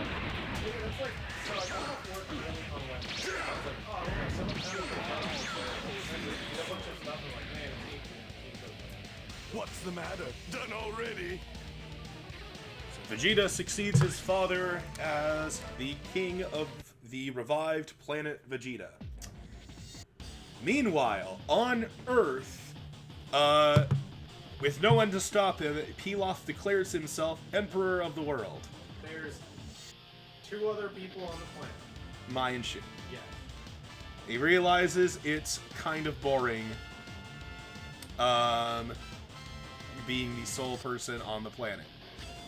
So, what he does is, once the year has passed, but there's not much time left, he collects the Dragon Balls. Actually, wait. Kami's there still. Kami's and Popo are there too. Kami and Popo are there, but they haven't intervened at all. Because they never even met Goku and his friends. It's like, well, let's just watch this dead planet, I guess. Yeah. Maybe they revived all the natural Oh, they're like, we're just gonna let the planet grow. So Pilaf collects the Dragon Balls because he's bored of ruling a planet with no subjects. Okay. And he wishes for everyone that was killed because of the Saiyans on Earth to come back to life. Which includes Nappa. Which includes Nappa. Nappa is back to life too. Also includes Grandpa Gohan. He was killed by a Saiyan on Earth. A good point. Or because of a Saiyan on Earth. So the ones that were killed by Yajirobe come back to life too. So the only ones that do not come back to life are Yajirobe, because he was killed by Devilman, and Raditz, because he was killed by Piccolo during an independent time. Right. But yes, everyone else from the story comes back to life. Okay, so that throws off what I had typed down. My theory was, Boo Saga, Babidi goes to planet Vegeta to get power, because he knows that Boo Vegeta's... isn't there. He has to do it on Earth. Does he have to? I Can't think he take so. the energy? I thought it was just more convenient. No, I think he has to. Otherwise, he could have gone to Namek to revive Boo. Well... During the Trunks timeline. Yeah, because up to then the timeline was the same, so they must have wished for new Namek and all the Namekian warriors to come back. Okay, because my thinking in this was Vegeta's the one who. I think it's because Boo is sealed on Earth. Okay. Yeah, my thinking was Vegeta's the one who killed everyone on Earth, so he's like, that guy's gotta have a lot of power. So, Pilaf is ruling Earth fine. Like, no one objects to that. Yeah, because if Pilaf is a good ruler, then why not just let him do it? Yeah, no one seems to mind Pilaf ruling. The problem that they have is that Gohan is missing. The kid Gohan. Yeah. Gohan, you got old! No, I'm the other Gohan! Yeah, so they, are trying to figure out what's happened. But first they have to deal with Nappa, because Nappa has, it's like, what? No idea, and he's like, you! Yeah, well, no, I guess he remembers that Vegeta killed him. Okay. Oh. He remembers that Vegeta killed him. Wait. Vegeta killed me too. Yeah, so, no, it just, in kind of, yeah, they wind up finding Nappa, and it was like, wait, what happened? Nappa explains that as much as he explains that Vegeta kidnapped Gohan. Gohan killed him before that happened. He didn't know that Vegeta was gonna, he knew that Vegeta was going to kidnap Gohan. That's as much as he knows. Is like, yeah, they question, it's like, where's Vegeta, where's Gohan? And it's like, last I knew, before I died. Your boy killed me. Yeah, well, your boy beat me and then Vegeta killed me. Vegeta was planning on kidnapping Gohan and then leaving to space And it's like, well, where could they possibly be that we don't know? Especially since they don't know that Planet Vegeta exists again. Yeah, none of them know that. So what happens is finally, with all this, after all this revival, finally Kami intervenes. This is their first time meeting Kami, and Kami knows what happens because of his connection with Piccolo. And Kami explains to all of them that Vegeta took Gohan, killed Frieza on Namek, wished back Planet Vegeta, and went home, and took Gohan with him. And Nappa's like, wait, Planet Vegeta's back? I can go home? And Goku's like, I need to go get our son. Yeah. And so they actually work together with Bulma and Capsule Corp to make a spaceship to go to Planet Vegeta. And they're gonna work together with Nappa because Nappa knows the way there. Yeah. Wow, this story has gotten crazy. Jesus Christ.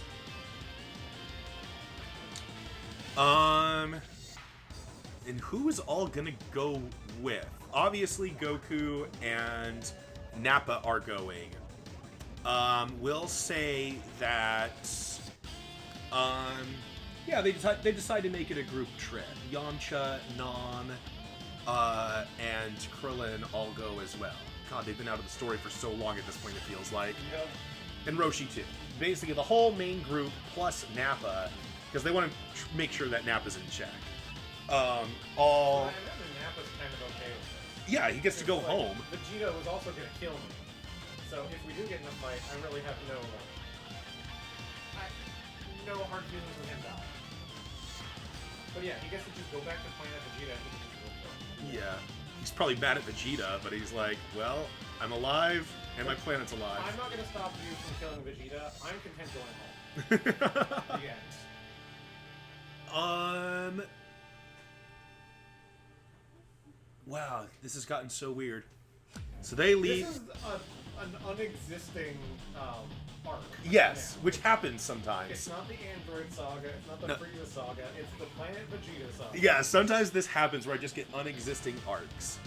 But yes, they travel to.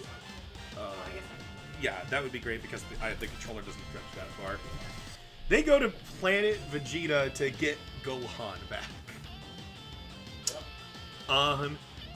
And so they arrive in Planet Vegeta, but as soon as their ship starts coming, it starts getting attacked by Saiyan warriors that are like, Planet full of warriors. well, yeah, it's like, why is our planet being invaded right now?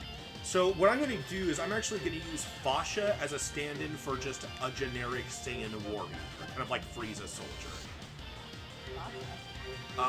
And so, She was one of Bardock's enemies. yeah. Oh, So there's not a lot of ladies. Goku has to fight Fasha. She's the second coolest lady Saiyan right now. Because there's the Universe 6 Saiyans. She's the fourth coolest lady Saiyan we see. And they're fighting on spaceship. Third is Goku's mom, and 2 and 1 are the Wait. Universe 6 Saiyans. You get to see Goku's mom? In the Broly, the new retcon Broly movie. Didn't we watch that together? Yeah, I don't watched remember it. it. There was a Commander game going on that I ended because This is exciting. I'm going to enjoy this. Like, Yeah, I did not pay attention to this. This scenario is gotten so weird, but so cool, interesting. Siri, I didn't want to talk to you. Also, speaking of stuff, I have also acquired stuff. Oh. Awesome. And then stuff I have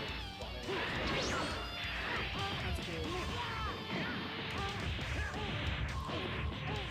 I forgot Goku should be in mid-level form right now. If he wins this fight, then I'll just make sure he's mid-level form in the next fight. If he loses, I'll let him fight again as mid-form. Because I messed up. I know. I ate it last night. Oh my gosh. Yes, it is. That's worth it. Yes, it's an incredibly cheesy scene. But yeah, it has cheese. Kaioken! Kaioken!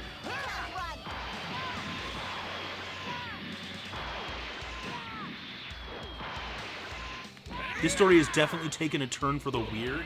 Yeah, I have such a different scenario now. I mean, I have to worry about like what the events of like 3 different planets now. Because there is going to be something that happens on Planet Namek. I've already decided that.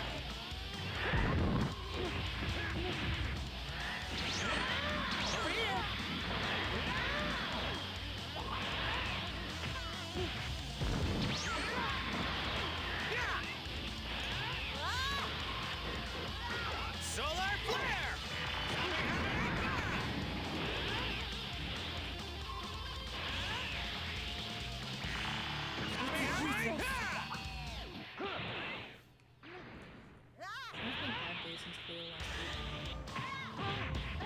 Yeah. It's like the shoulders really common. Oh, that's fine. That's good.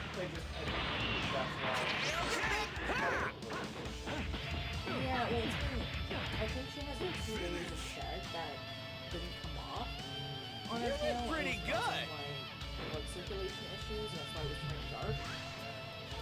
So I've been trying to get her tail to really shed all the way.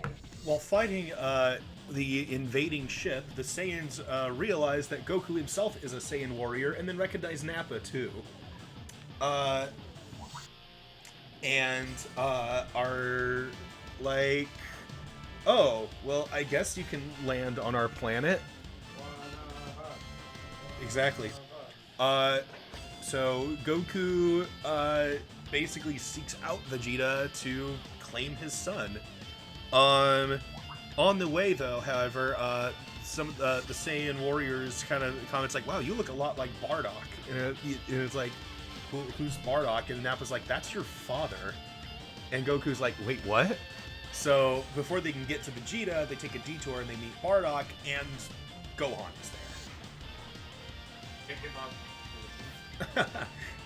there. Well, Goku winds up, reuniting with his son. Chi-Chi came too. They wind up reuniting with Gohan. It's a happy reunion, and then Goku meets his father Bardock. And they spar for fun. Bardock's like, "Do you know what the?" Did you get the right guy too? Oh, good point. Yeah, and then basically Bardock is like, it's like, "So you're my son Kakarot. Do you know what the Saiyan greeting is?" And Goku's like, "I think I do."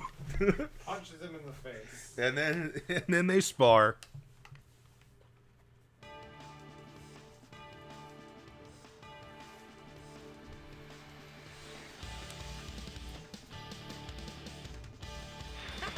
This is exciting! Come and get me! That's Goku's father Bardock. So Saiyans are basically the Krogan.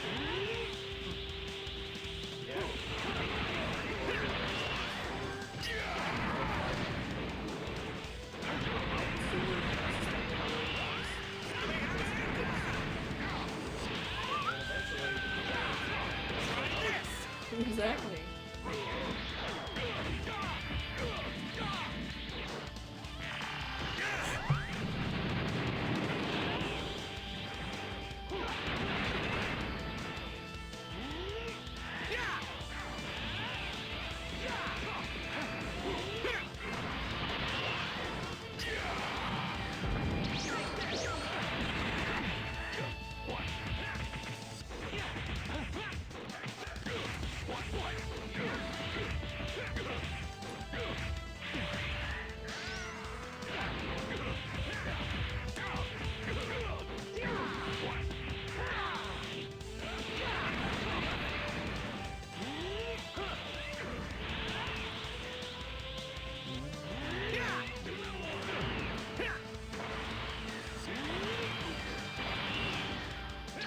It doesn't really matter who wins this fight story-wise. I just wanted to see Bardock fight.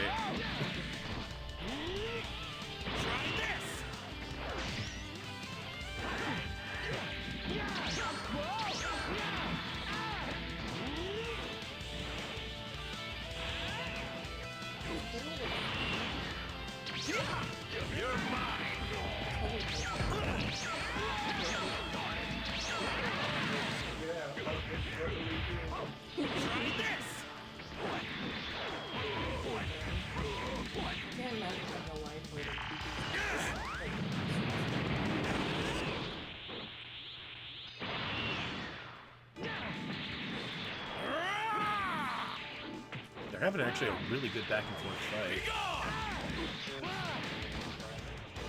I don't know. This Goku never got to train with King Kai.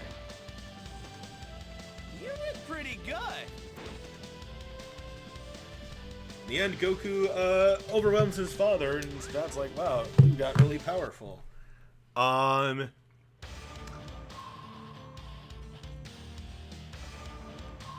So what happens is, Gohan talks about how, you know, Vegeta trained him, and they took down Frieza, and what an experience that was, and now he's been living with Bardock, and that's been great too. And Bardock's like, Kakarot, why don't you and your wife just live here with us on planet Vegeta, and you can learn the ways of a real Saiyan warrior. And Goku thinks about it and is interested. All of his friends came along with him, so they're all here. It takes a while to convince Chi-Chi to live on a warrior planet when she wanted her son to grow to become a scholar. Hey, it's not a high bar to become the smartest person on the planet. But ultimately decides that she could, you know, live here safely and happily with her husband and son and see them every day. So Goku says his goodbyes to his friends, gets accepted onto the planet by Vegeta, and Goku's friends head back to Earth, while Goku stays on planet Vegeta and learns the ways of a Saiyan warrior. Alright. This has gone so different. Goku lives on planet Vegeta now as a Saiyan warrior because he's interested in learning the Saiyan warrior ways now that the whole planet and culture is here. And mostly because they're not trying to blow up Earth. That was Goku's biggest problem before. Right. Is that they wanted to blow up Earth, and now they're apparently not interested in that anymore. And all the people on Earth got revived anyway, so now it's okay. Yeah, everyone's happy continues. Yeah, well, because, I mean, with Goku being there, they have to kind of explain to Vegeta, hey, yeah, we all got revived because of the Dragon Balls, and Vegeta's like, oh, that makes sense. So Nappa. Nappa just kind of re-enters his position in the Saiyan army, and Vegeta accepts that, and they just don't talk anymore. He's like, yes, you're my minion, we are not going to speak about our relationship. You blew me up. I'm unhappy about it. But also, you are a Super Saiyan, and I don't want to mess with that. So, yeah. Yeah, Vegeta's like, oh, so Pilaf used the Dragon Balls to revive everyone on Earth. That's not quite what I expected out of him, but I guess under the circumstance it makes sense. So, okay then. I allow it. So, you have this alliance between Vegeta, ruled by Vegeta, Namek not ruled by, but, you know, guardianed by Piccolo, and Earth ruled by Pilaf, the force that took down Frieza together. Yep.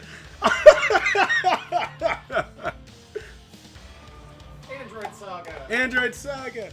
So, yeah, Goku's friends return to Earth. I would say with the amount of travel, well, they got time before the androids arrive, so that's gonna be fine. Yeah, because if they're using the ship that Bulma built, they made it to Namek in like 5 days. We don't know how much further Vegeta is, but yeah, it's gonna definitely be in time before this android saga. Meanwhile, on planet Namek, another alien force attacks. The force of King Cold, wondering what happened to his son. Last transmission was from this planet. Exactly. So Piccolo steps up to take on King Cold. We're just gonna assume that all of his nameless soldiers already got beaten by Piccolo and Nail together, and then King Cold himself is forced out. This is the first time he used King Cold too. I always forget about him. That's all it boils down to. It's like, oh yeah, I forgot about King Cold. I mean, his existence is just giving Frieza a robot body and a dying. It could be worse. I'm actually pretty happy with how this story is turning out. Unfortunately, Goku's not going to get to train as a Saiyan warrior for long because then he's just going to die of heart disease. With one blow. Do the same kind of technology. No.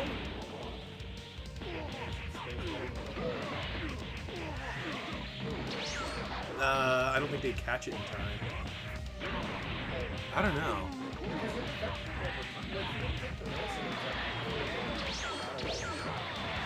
Well, I'll think about it. Blurk, heart disease.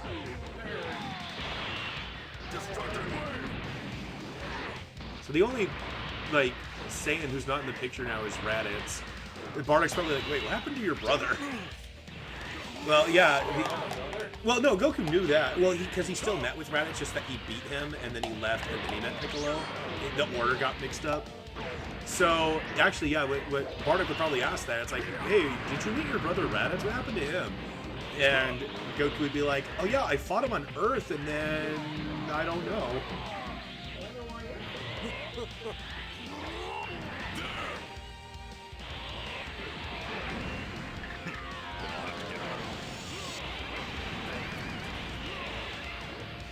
Wait, so Bardock and Planet Vegeta are still around? Yes. Well, so what happened is after they beat Frieza on Namek, the Namekians, someone's asking in chat, the Namekians allowed Vegeta to use their Dragon Balls to make 3 wishes as long as they could use 1 wish to revive the dead Namekians, which is the reason they got the Dragon Balls together in the first place. And so, yeah, Vegeta agreed to those terms. So 1 wish was used to revive all the Namekians that Frieza killed, and then then Vegeta used the other 2 wishes to revive Planet Vegeta and everyone that was killed by Frieza. And so Planet Vegeta in this timeline is now fully restored. Finish. Wimp. What's wrong, Rosie? In any case, Piccolo easily dispatches of King Cold and kills him. So that's the end of the King Cold saga.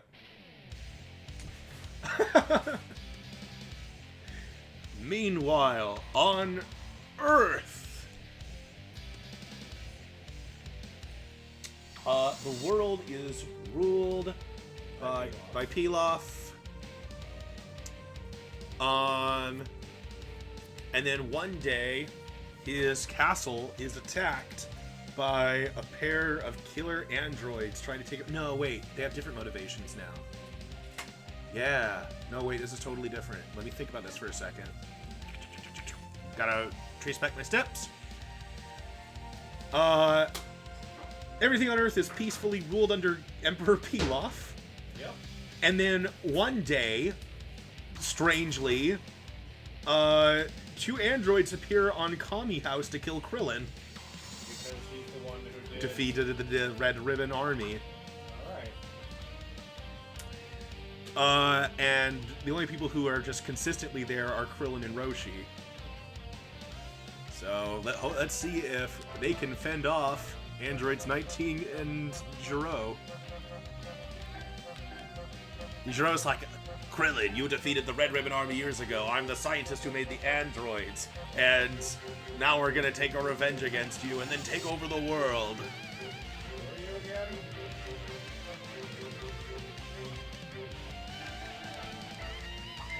This is weird. I've had this happen before where Krillin beat the Red Ribbon Army, but then he's always dead by the time that this would happen. But now he's alive again because of Dragon Balls. Mm-hmm.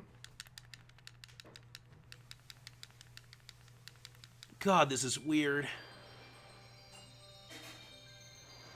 Because who even knows if like Goku and the other Saiyans are even going to become part of the story? The only way I see them becoming part of the story is if Boo wins on Earth. Right, and then that's how Namek and Vegeta get re-involved. Or maybe, like, Pilaf has a way to contact Vegeta and Piccolo. They're, like, all connected still. Like, they, like, have a way to stay in contact. No, he didn't. But with his technology, Pilaf might think of a way to contact Planet Vegeta. No, but I don't think Vegeta would. Oh. I don't think Vegeta would. Okay, I see what you're saying.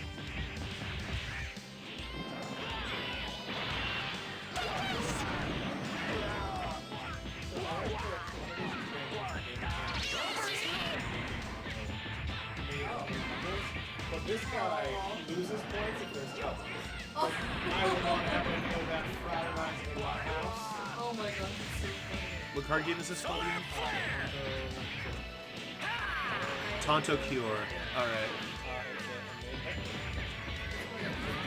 Right, I just wanted to explain it on stream because they can't see it. Now with buttons.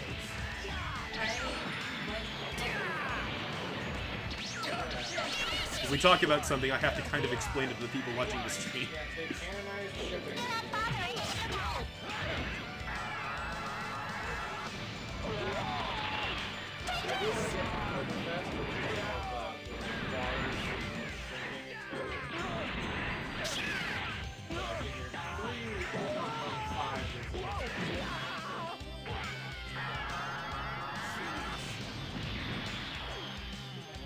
No! All of that training for nothing! Then another one of the cards gets more points if you have the guy who doesn't like apples and she looks like she likes him. Oh my god. I think I hear the story.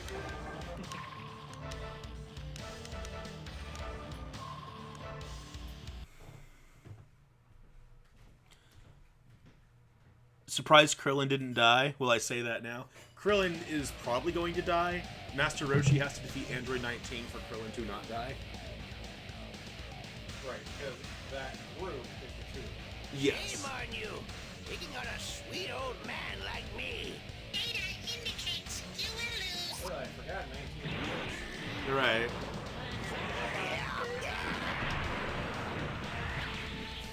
When do you have to go back to work?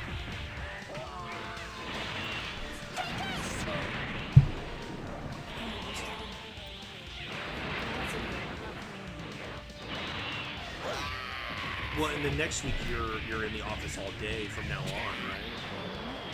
So I have to return. And then, are you doing lunch at work? Or are you coming home for lunch? Just gonna come home for lunch. Okay, cool. I mean, it gives me less time to have my lunch, but there's just something about being able to eat in my own house that makes me really happy. Because of the events that have happened, this is winding up being one of the longer alternate universe streams too. Because just so much has happened.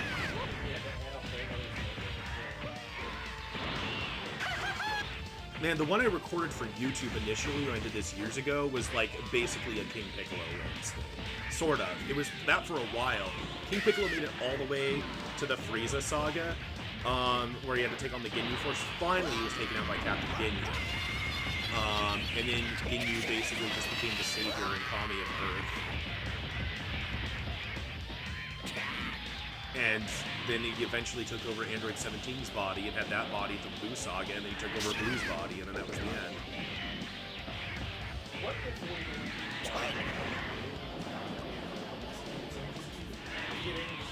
Oh god. What a monstrosity. Also, Master Roshi's doing really well against 19. Use Lightning Surprise. I haven't seen it in so long. He doesn't have that move.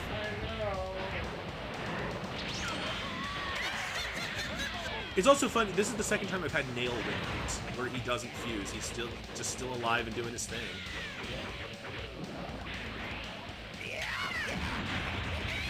This is, I think, going to wind up being one of my favorite alternate universes already, just because it's been so different. Oh, come on, you're like a hit away. Oh my gosh, Roshi! They don't call me Master Roshi for nothing, you know! Alright, so this is how I work this. Jiro, realizing he can't overcome Krillin and Master Roshi with his Android 19, tries to retreat, but he gets pursued by Krillin and Master Roshi.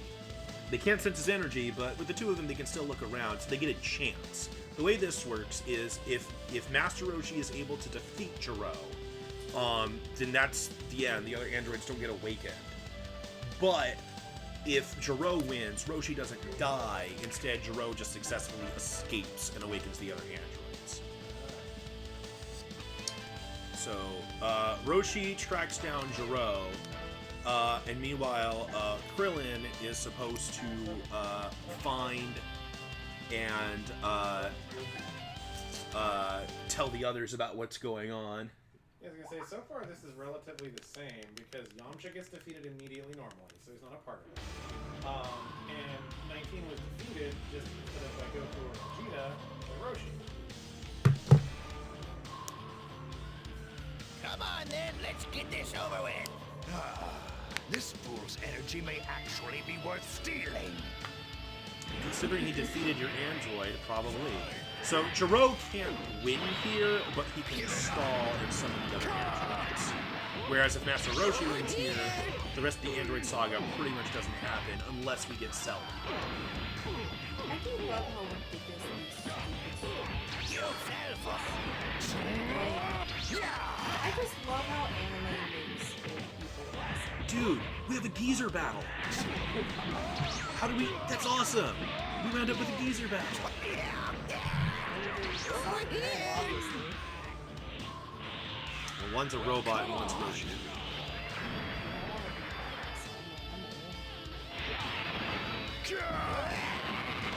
Oh, right in the face! Sure. So you want to become a Roshi? I'll become Roshi, you can become a Roshi. Got it. I gotta start working a lot more if I'm gonna be like Roshi. There wasn't a lady who started bodybuilding when she was 60. And she was It's, in most cases, I mean, unless something else has already hindered you, it's not too late to start something. I mean, there's a woman who's on Android when she, like, got her own. Nothing really once again, as you said, like, circumstances that way. That directly are prevented. Like, if you get, like, a split of the body. You know? Yes, that would be an extreme example. Well, Roshi couldn't stop Jiro. Can't you go easy on an old man? Jiro gets away and awakens. Oh, you gotta go? Alright, have a good day. And awakens his androids and is like, I was no match for the powerful Krillin. Now you will do my bidding for me. And 17 is like, nah, I don't know about that. And then he attacks Jiro. I have never had this fight, well, maybe one in an unrecorded one years ago. But recently I have not had this fight occur where Jiro wins. In which case, if he does win, then 17 would be like, well, fine, I guess I'll work with you for now.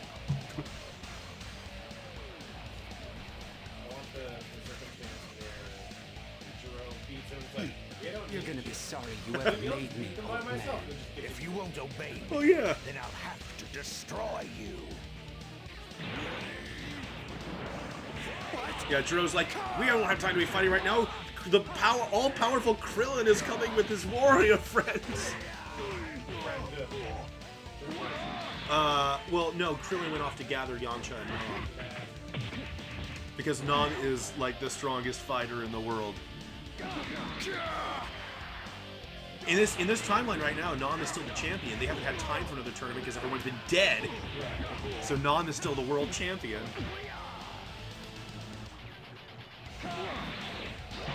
Meanwhile, Nail's brother, Fail, creates more Dragon Balls on another planet, but they only grant half a wish. What? So, yeah, so you wish for someone to be revived, and it's just their body. I would like $1 million. You get $500,000. I mean, that's still pretty good, I guess. I'll just, do some good investing. Yeah, you wish for every Namekian to come back to life. Half the Namekians come back to life.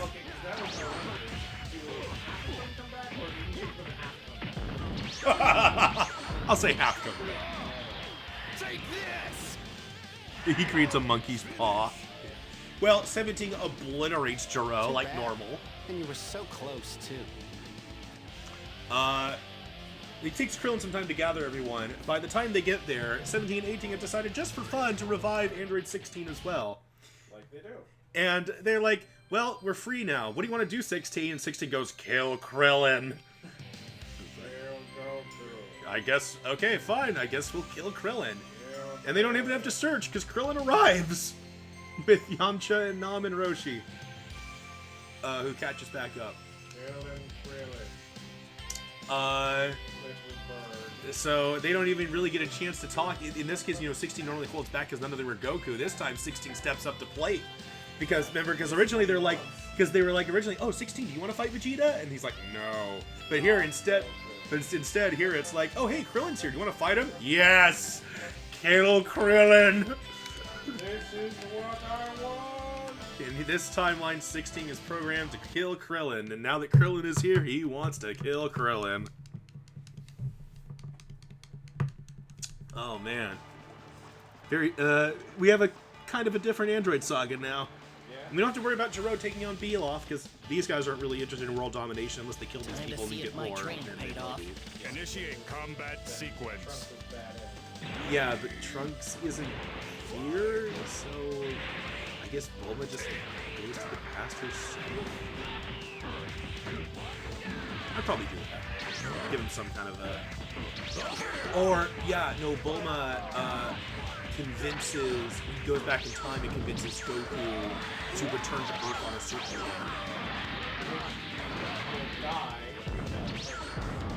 She has to go back to the past again and be like, return to this day and also. Yes, exactly. So we'll just say that, like, yeah, because of time travel is weird, she does both. She's be like, yeah, I came here once and you died, and you died of a heart disease? It was bullshit? Like, our savior has arrived.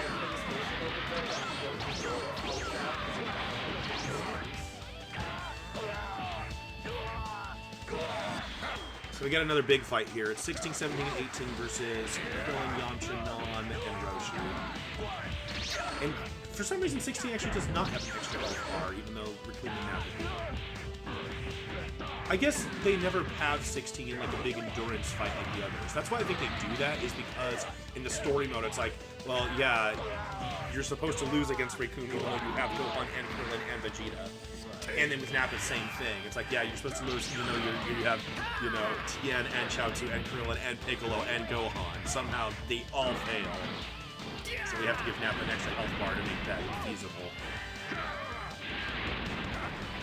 Krillin's not too far behind. He might still win this fight against 16. And 16 can't find him because of Solar Flare. Search system activated.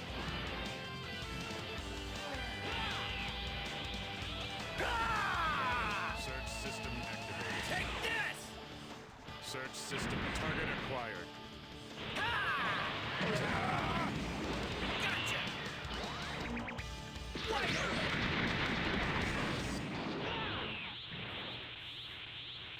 Search system And then he used his ultimate so that he lost track of him again. There, Krillin defeats the robot laser killer. No problem. Well, yeah, Krillin defeats 16, and then, not out of camaraderie or anything, 17 steps in because he's like, oh, Dr. Gero is right. This guy's strong. I want to test my power against him. I'm bored. I was made to be a killing machine to take over the world, so let me see what I can do against the strongest fighters on this planet. Test out what Gero can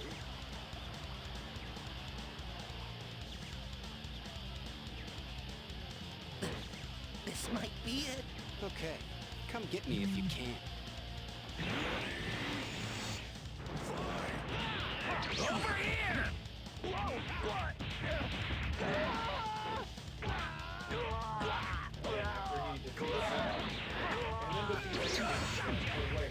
This one, yeah, they don't have to kill them if they win. So that's the thing, is if they actually beat 17 and 18, they might not kill them. They might just be like, don't do evil things.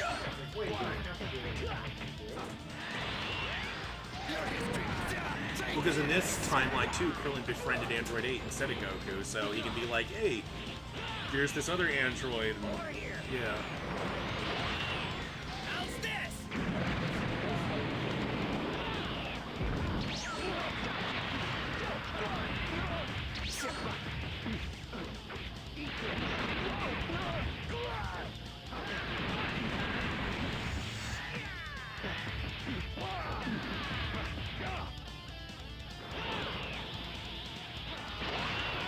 How's this? 17 was ahead for a while, but Krillin's caught up.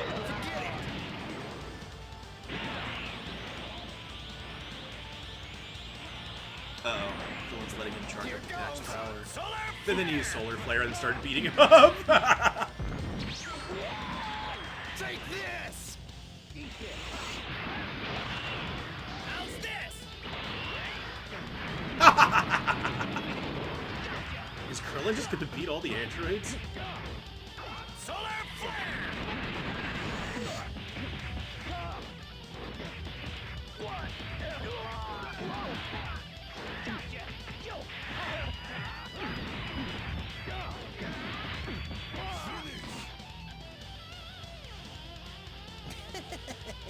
No problem. Damn.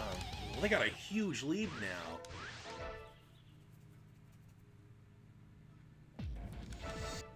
Android 18 steps in, which is going to be awkward because she's going to deliver lines to Krillin as if they're married.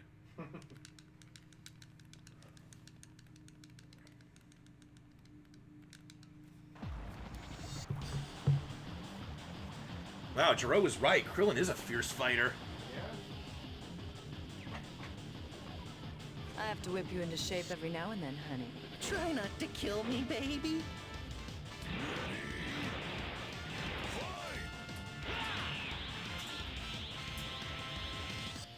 Take this!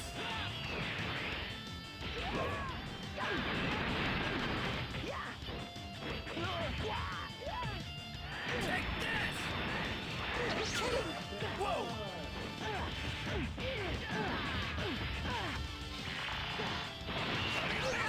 Take this!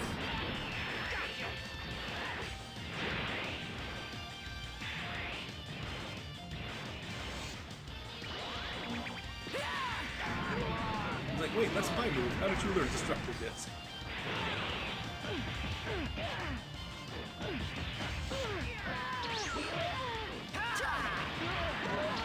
Yeah, I remember the last time I saw Krillin do this good. I liked seeing it though. Krillin, I was talking about this on stream yesterday. Krillin's always been like my main in the older Budokai games. He's really good in those games. And even in this game too, if you're doing the World Tournament stage, that throw is an automatic World Tournament win. You're a fool. His throw hits downward. Okay, so it's only automatic. Yeah. So it's not always an automatic win, but on a large portion of the stage, it's an automatic win. How's this? Wow, Krillin didn't even need to gather the others, apparently.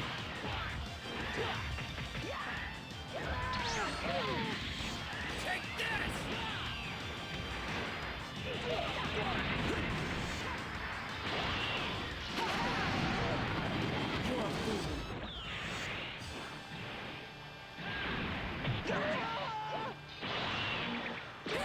Oh, maybe I spoke too soon. It's going to be a close fight now. Energy attacks can really change a battle. God, especially because you can spamming Destructive Disc. This 18 is very smart. Spam your energy moves. That's how you win at this game. That is true.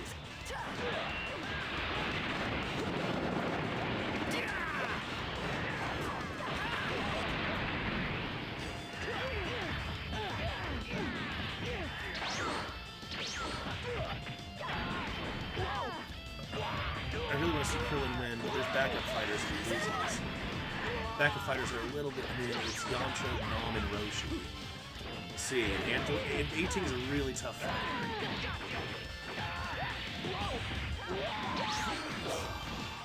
Close. No! All of that training for nothing! Alright, Yamcha, you're up. Actually, Nom would be up next because he's like the world champion. Alright, Nom, you're up. You can do it. You'll feel great. You can do it. This is got... How long have I been streaming now? 5 hours? 4 hours. 4.5 hours. What do you want from me? It's against my principles to raise a hand to a woman, but please forgive me. Oh yeah, he delivered his special I don't want to fight women line.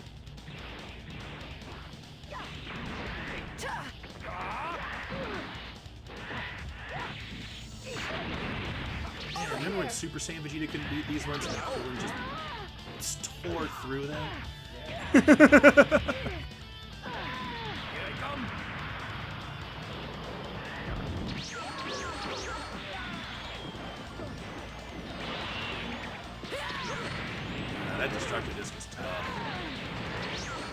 fires too, so even if you dodge... That's the thing, she has all these, like, spammy projectiles, like Destructo Disc and Infinity Bullet, that just...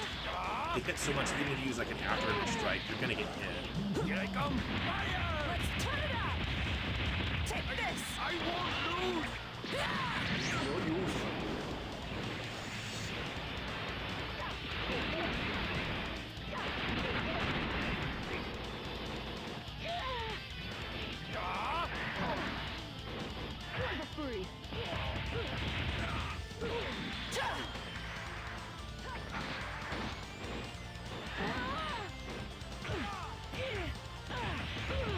Nom can do it. He's the champ. That's right. Relatively, Nom's doing well, because, right, he starts with one less health bar, so he's actually on par. It's just he's going to lose because he starts with one less health bar.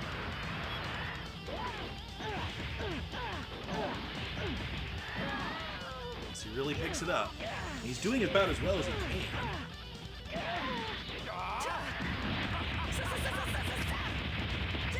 Ah, goddamn.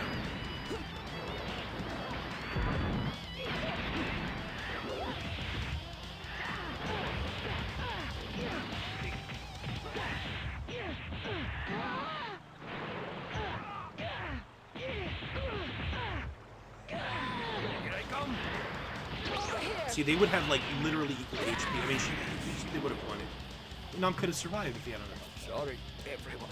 I couldn't fulfill your expectations. Yamcha time! Stop! Yamcha time.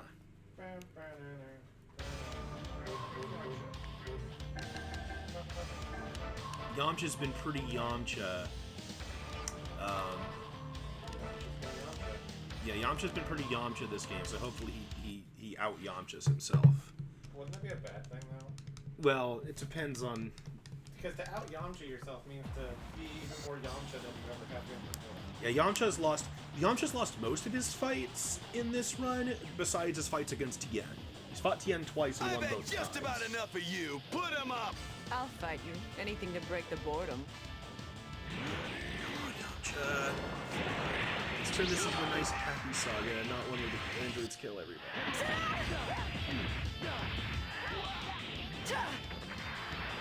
Go! Over here!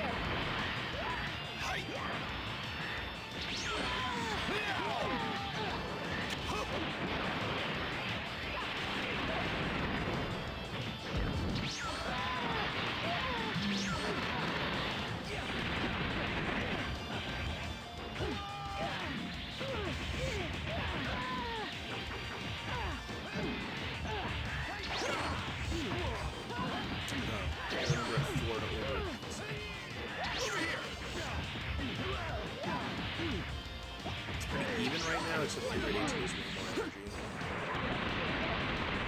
Over here! She gets to pass and charge. You're a fool. Why did she use Super Yielding Spirit when she was already at full energy?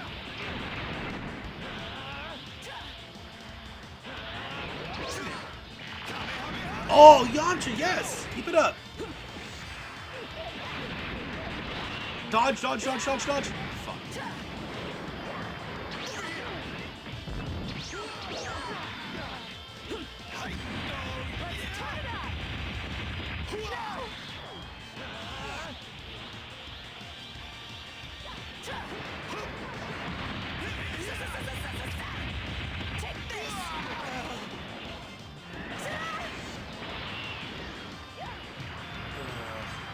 We'll think this is a non-track finish.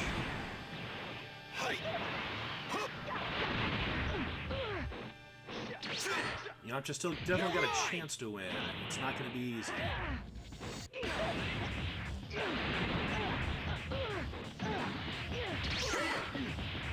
He messed that up.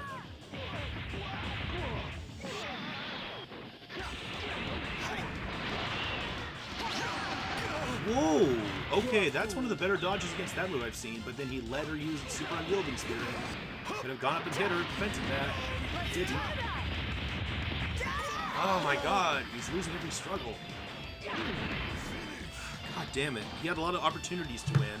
Dark, how am I supposed to keep up with that? Maybe punch. That would be a good option, Yamcha. How are you supposed to win? Punch. Oh no, wait, I was misreading my stream because I don't have my glasses. I have been streaming for 5 hours. This is winding up being one of the longer alternate universes. I'm gonna say that because of his fight against Jiro, Roshi's already in his second form. He's got one shot to beat Android 18. If he doesn't, they all die. The end. After Krillin did so much work. Yep. The rest just couldn't do it. God damn. That sucks.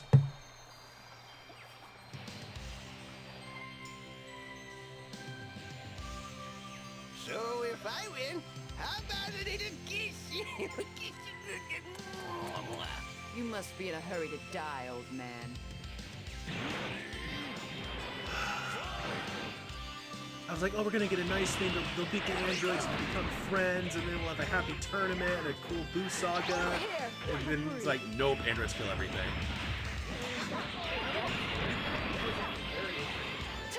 A lot of people got a happy ending. Yeah, I guess you're right.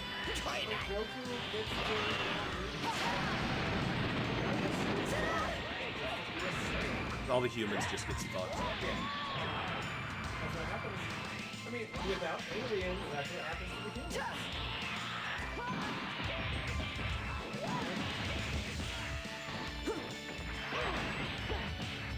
You've got to be kidding!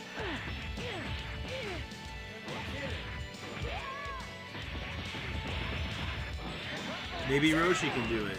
Sure. I had a scenario once where I thought Majin Vegeta was gonna kill everybody, and then Master Roshi defeated Majin Vegeta. So it can happen. It's just not looking good.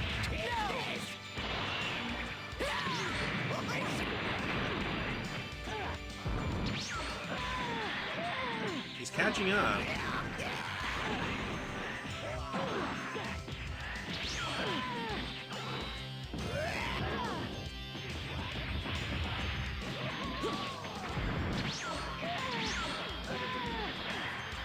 Good job.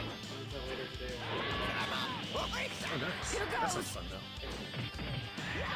With Ratchet? Nice try! Is that a board game? Pardon.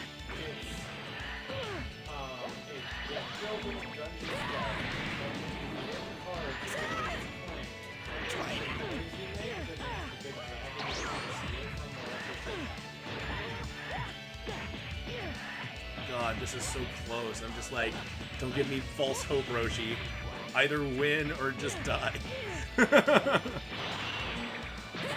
I mean, he gets hit point blank by a couple of destructiveness, and that's the end, because then he decides to pump up rather than fight. This pump up didn't even work. Why are you trying to use a blast stock ability when your opponent's right in front of you? Can't you go easy on an old man? God damn it. Well, the main Earth Defense Force dies. Yep. And so the androids take some time to recover. Now that Krillin is dead, and they're like, well, 16, what should we do now? And 16's like, our next directive is to take over the world. And so 17 or 18 are like, yeah, that sounds like a good way to pass the time.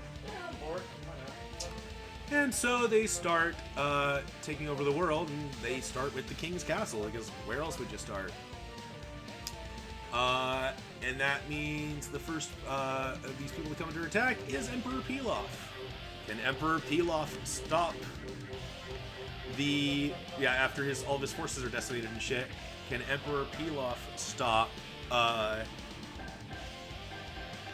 android warriors on his own? Now I'm going to say, though, while things were looking bad for his soldier, and now even though he's forced to suit up, he has also hired some professional assassins that he was familiar with to come help handle the situation. So now basically, if Pilaf loses, he doesn't die immediately.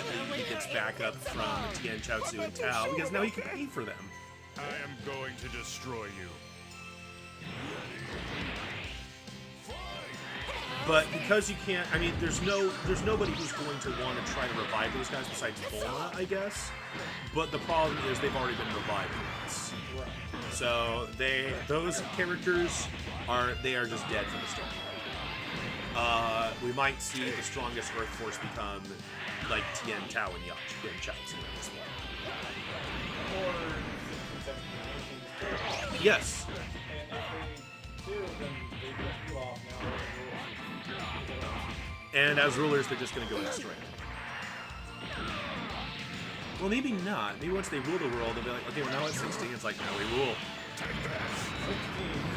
Eternal ruler of Earth. This is actually a robot who doesn't have anything.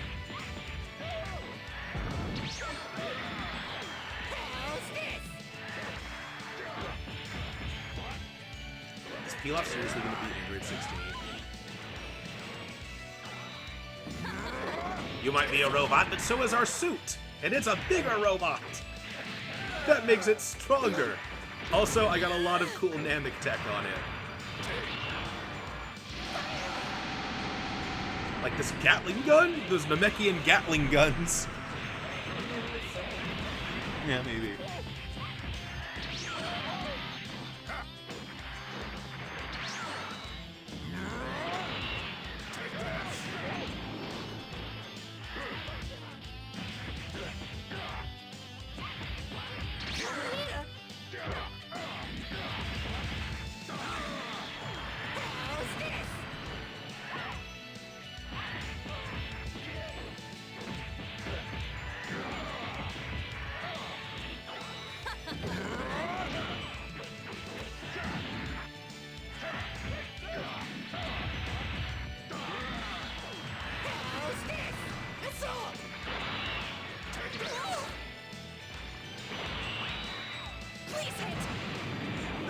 Please hit! And then it did. It's actually an incredibly close fight. Man, if only I had Pilaf fight Android 18. Nah, they still lost. Barely.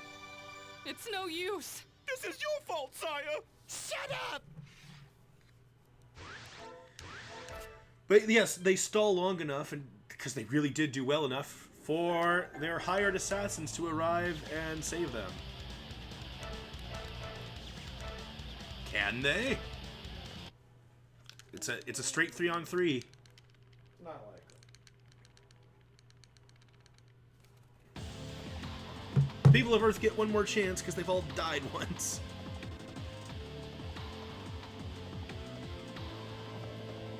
Witness the power of my cybernetic body. I am going to destroy you. Fight!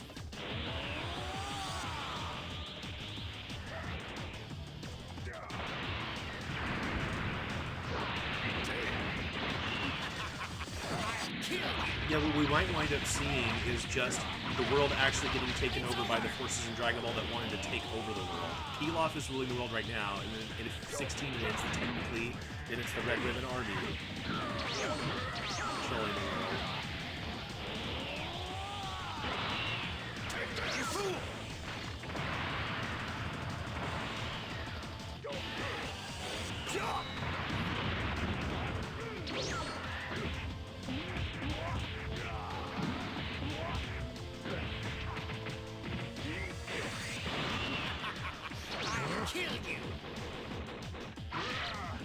I like how the Bagatao shirt just says kill you also. Yeah. Normally I stop my streams between noon and 1. This past one though, we still have a lot left of this alternate universe. My god. This is going to be a very long stream. Show me what you got.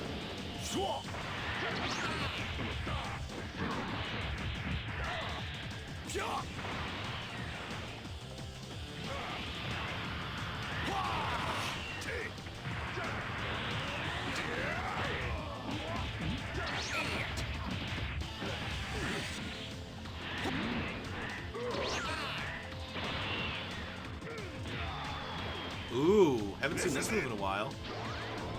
Hell Flash!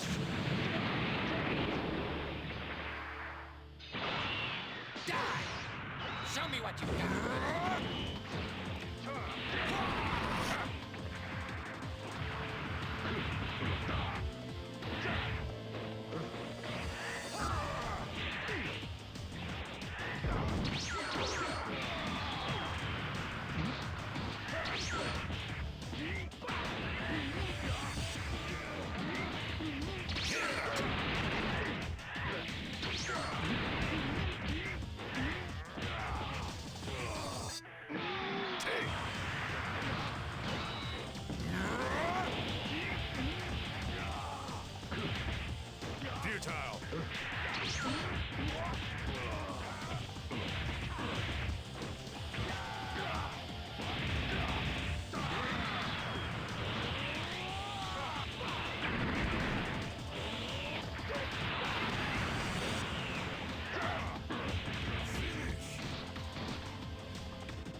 no point in killing you.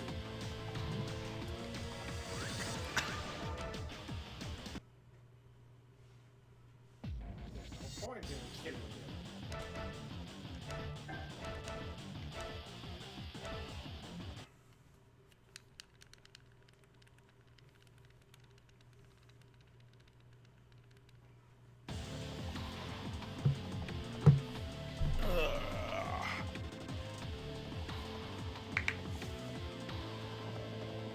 You have no chance Just against thinking, me. what other forces are on bringing me Earth down. right now? I'll shut you up. Rayleigh, Ader, Devilman. What? I had it in my run from yesterday, I think. Yeah, basically, Ader, 17, and 18 just all became friends. And then they were the force that fought Majin Buu. And they came so close to winning. Take this!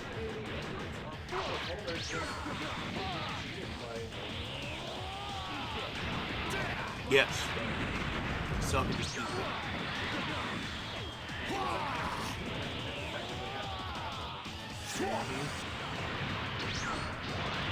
I'll finish you off!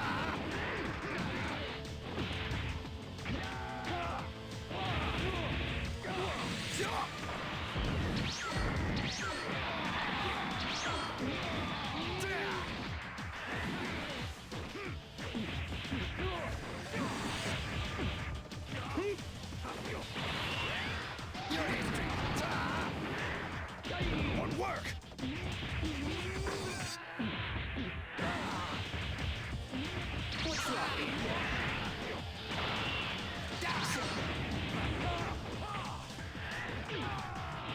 Take this! Your history! Time to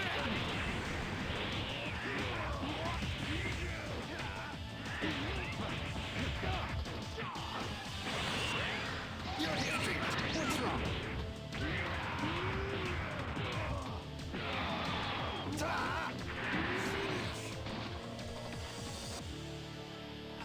Impossible! I am Cyborg Tao! Tien time!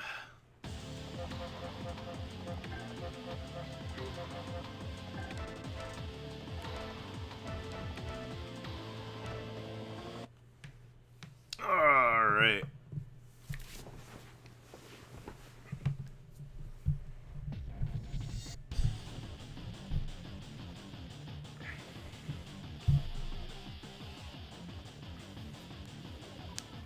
I'll show you what a true martial artist can do. Okay, come get me if you can.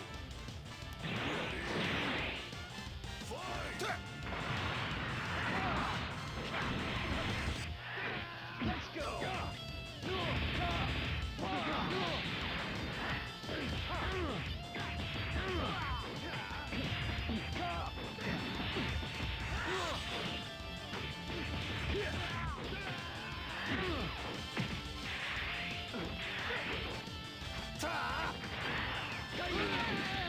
Take this! Try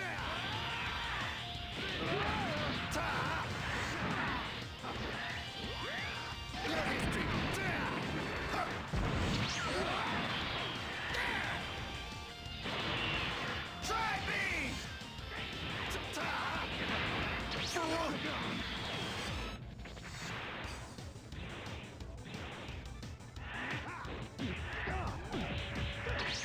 Take this! Your history!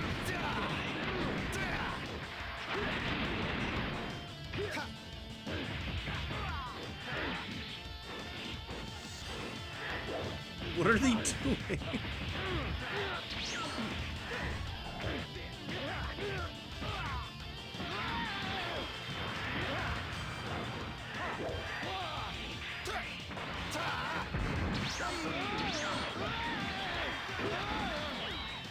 Time to finish.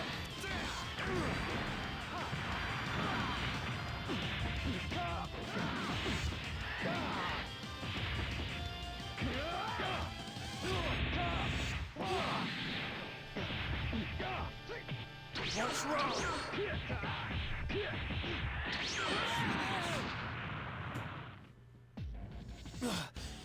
I wasn't strong enough. Well, they have a big disadvantage now. It's Chaozu versus 17 and 18. Yeah, good luck.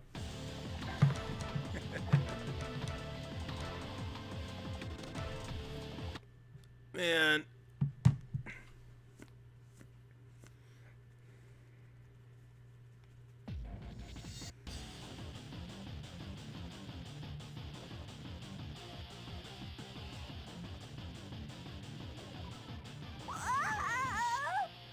Okay, come get me if you can.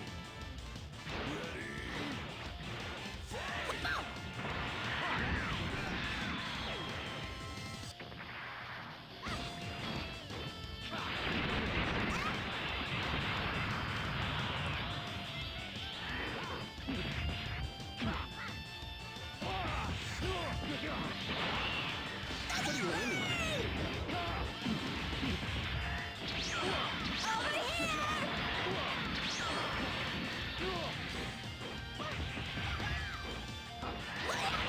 I'll finish you off.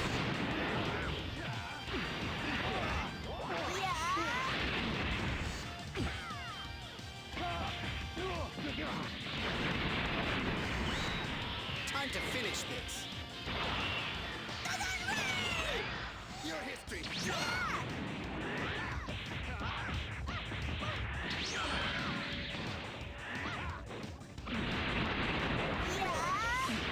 Even if he does, he still has to beat 18 too.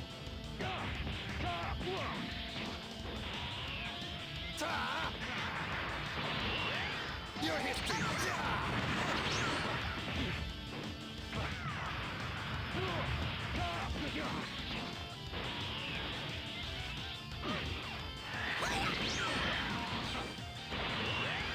Your history.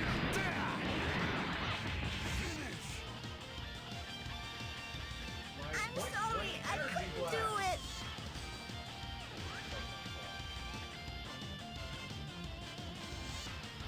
Alright, so they're unable to stop him. I've been trying to think about how, like, what's going to happen next. How does this play out? And I got a couple ideas.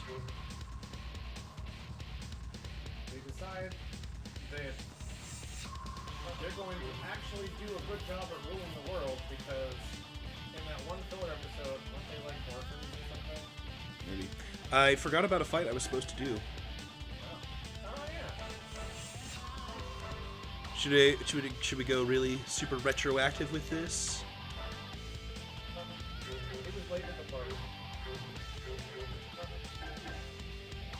Well, let's say that he was there for the fight on the mountain road, and this King's Battle stuff didn't happen yet, unless he loses here. I mean, he's gonna lose here. Well, let's find out. I'll give him a chance, because I just forgot. I'm not used to Grandpa Gohan being alive. But I forgot, he is alive in this timeline, and he was supposed to be part of the group fighting. We're supposed to bow before a match.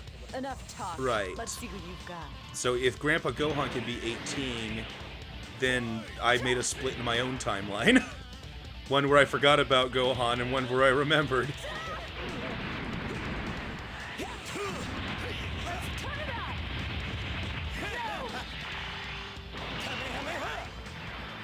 Not a bad start.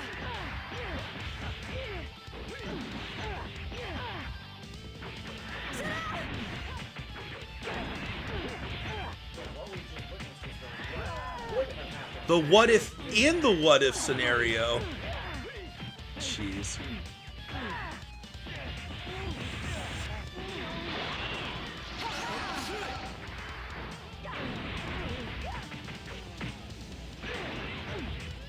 You've got to be kidding!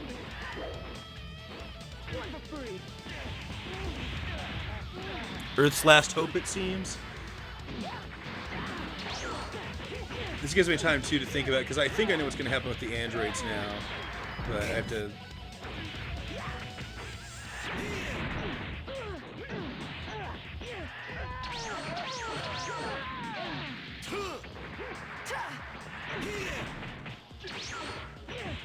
Over here!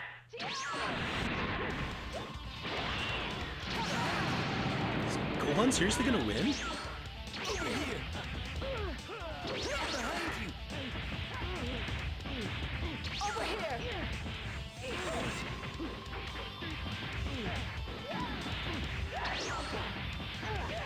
So I guess Gohan just replaced Goku in their party. You're a fool.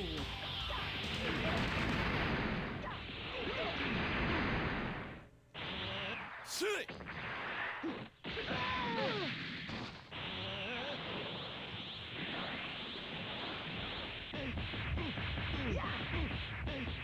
It's gonna be very close. Oh, I don't know if that's gonna be enough, but it's gonna make it very close. One hit. If Gohan punches, it changes the timeline. I like how you're like, he's not gonna win. What's happened to the young ones of today? Did you do that on purpose? I just became aware of it about 10 seconds after. Okay. So we're gonna rewind, guys. We're gonna rewind. That whole thing about the androids going to King's Castle and beating Pilaf and them summoning the Crane Hermit assassins. None of that happened. None of that happened. Instead, between the combined efforts of Krillin, Yamcha, Nam, Master Roshi, and Gohan, who is one of their allies now because he got brought back to life, the androids are defeated. And Krillin convinces everyone else that, hey, you know, I knew, you know, this other android, he didn't really want to follow what Gero did. They've just been programmed this way. Why don't we take the androids to Bulma and have her reprogram them? So they capture the androids and get rid of Android 16's desire to kill Krillin and, you know, convince Android 17 and 18 to just live the lives that they want. 18 and Krillin get married over their shared enjoyment of destructiveness. Yeah, that's right. No, Well, independently invented it. yeah, so I guess, yeah, 17 goes to become a park ranger, 18 stays with Krillin, and 16 joins... I would think Park Ranger as well. Oh, you think 16 would join 17? That's a good point. So 16 and 17 become park rangers together, but 18 stays with Krillin. The person she was once programmed to kill, she is now in love with. Well, 17 and 18 were never programmed to kill. Well, they were...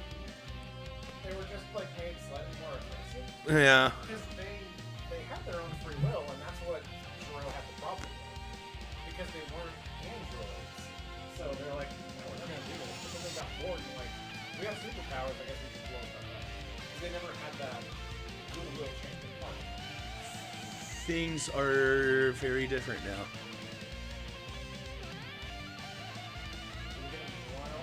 Meanwhile, on Planet Vegeta. Well, there's no events there unless I want to make something up. Meanwhile, on Planet Vegeta, Goku falls over dead due to a heart. Well, yeah, but they don't know that. Yeah, but that didn't. Yeah. Unless we want to pull the advanced technology thing. Well, no, I was just wondering if someone there, like, go. Oh yeah, this is a Saiyan heart condition. Well, that'd be weird. But I was thinking more of like, would they go and search for the Dragon Balls to transition back? But you can't wish back from a. You can't. Well, that's why they never wished him back before. Is because yeah, you can't wish someone back from a natural cause death. So, no, Goku is just dead in this timeline, unbeknownst to everyone else.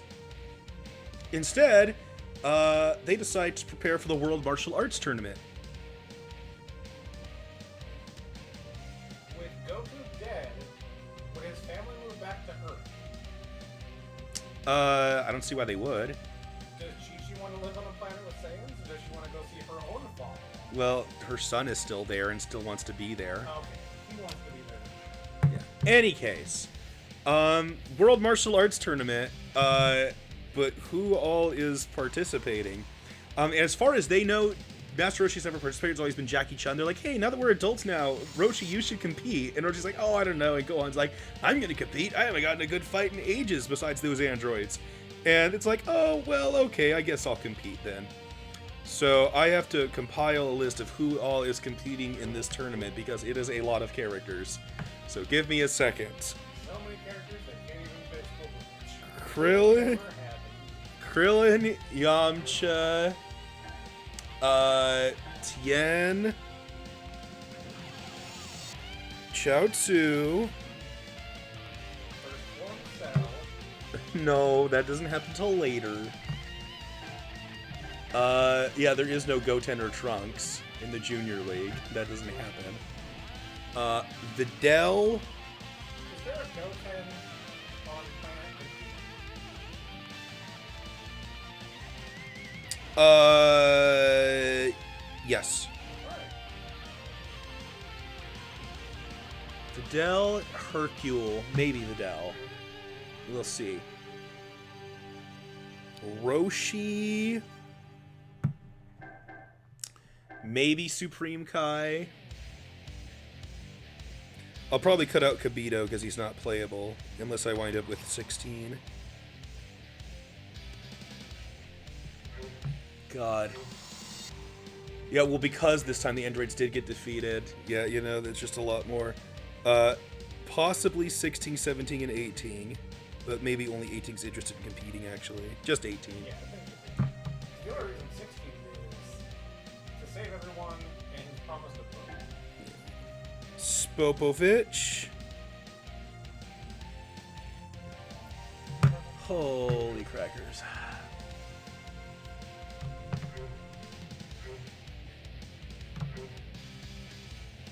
And then Tao, Nam, and Gohan. Jesus.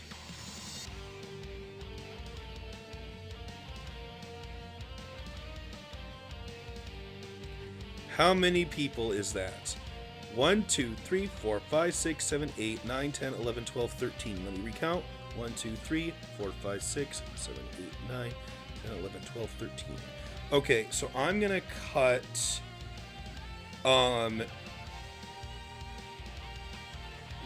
No, I'll just keep that.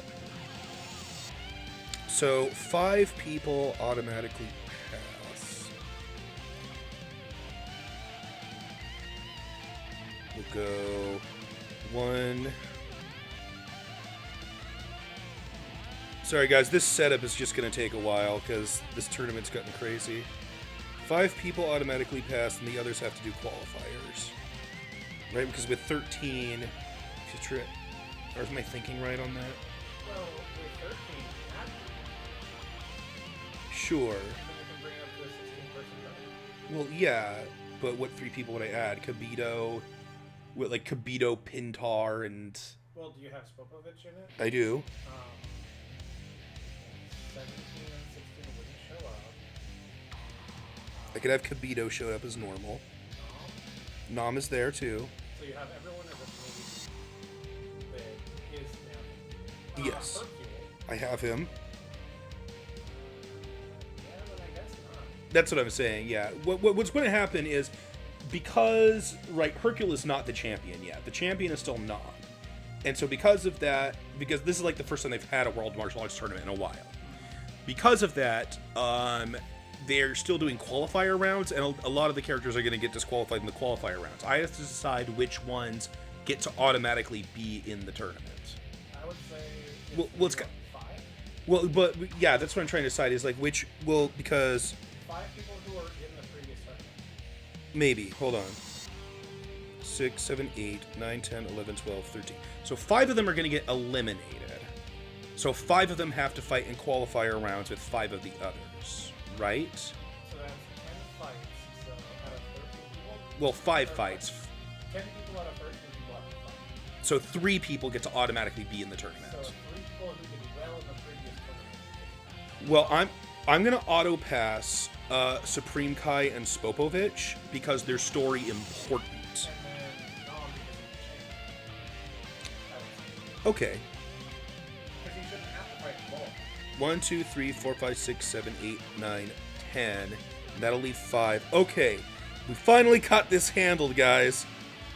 There's going to be qualifier rounds that include Krillin, Yamcha, Tien, Chaozu, Videl, Hercule, Roshi, 18, Tao, and Gohan. And we'll say, for the sake of how qualifiers work throughout the Dragon Ball series, where somehow none of the main good guys ever wind up fighting each other in the qualifier rounds, right?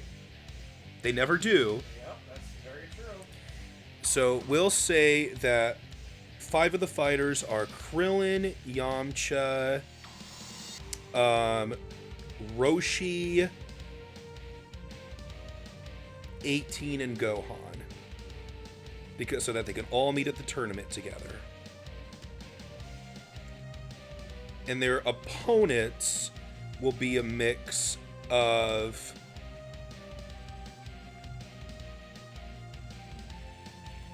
like Tao, Tien, Chaozu. So in this, Hercule is just a strong guy and his daughter who are both competing. Yes, a martial artist and his daughter that he's also trained as a martial artist. Okay, so I have to decide who fights who in the qualifiers. Chaozu can't fix the numbers in the qualifiers, so it's supposed to be more random, or I can set it up in fun ways.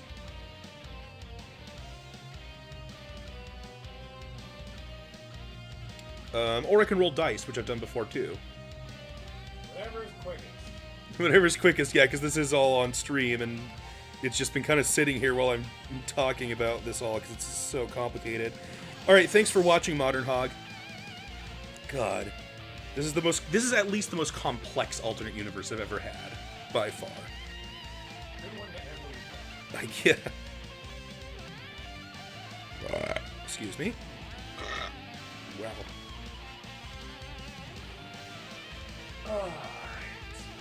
There's no such thing as a D5, right? I can roll a D10. Yeah.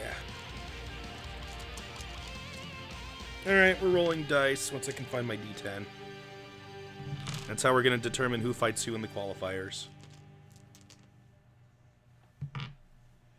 Or I can intentionally choose ones where I know they have, like, interesting dialogue matchups. I think we should just do it random, though. Okay, great. Krillin has to fight Tao, which in this world is an old rivalry. Yamcha has to... Fair enough. Okay. Yamcha has to fight... Hercule.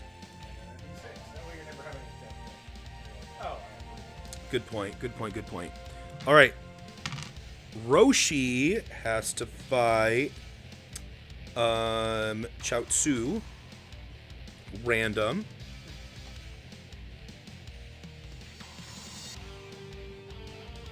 Uh, 18 has to fight... Oh, wait, D4 now, right? And then just whoever's left. 18 has to fight Videl. And that means Gohan has to fight Tien. Alright. Super! Alright. There's an intense competition this year with all the fighters that are now on Earth. With all these androids and Fighters that are left on Earth after the kind of main characters left. Goku, Vegeta, and Piccolo. And Gohan. And yeah, all the main fighters are gone. Yeah. That's so funny. It's just Dragon Ball without the main fighters now. And also Gohan is alive. Grandpa Gohan is alive. Like the 4 strongest people are just not dead. Well, but the rest of them are living life. Alright, qualifier rounds. Krillin versus Tao. There's a lot of happily ever after happening in this. Yes, it is unusual. Well, I mean, my last run was Kid Buu destroys everything, so I'm down with having some happily ever after. Yeah.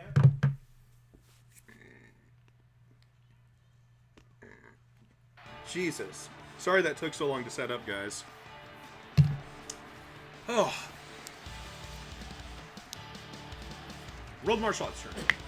This might be it. Qualifying Witness round. the power of my cybernetic body. Depending on how this goes, maybe in the end. Yeah. Well, if we get a situation where Boo destroys the galaxy, he's going to travel to Namek and Vegeta.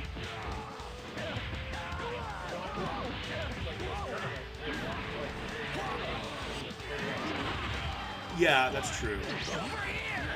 Well, then we get Cell Saga stuff. Cell Saga hasn't been ruled out. Yep, exactly. Cell can just come and absorb naturally. It's non-time travel Cell Saga. Take this! Show me what you've got. Solar flare!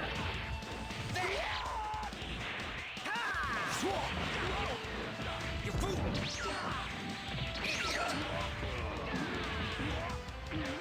Oh? Close.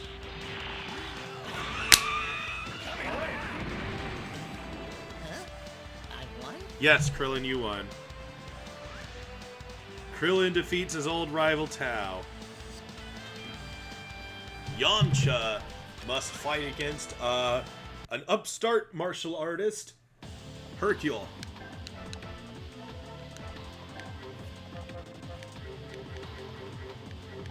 I think he's been making his rounds.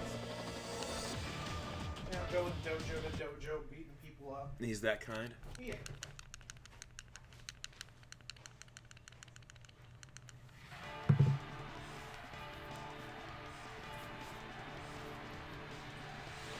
I'm getting really hungry. I normally would have eaten lunch by now. I've had just about enough of you. Put him up. All right, come on. Yeah, I guess at this point maybe I should just wait for dinner, depending on how much longer this goes. We still have to do Boo Saga and Cell Saga. This is gonna be a giant alternate universe. You're all washed up. Yeah, Cell, because, I mean, Cell's, yeah, he has to, like, he's probably going to go after 17 first, which means he has to beat 16 and 17 on his own.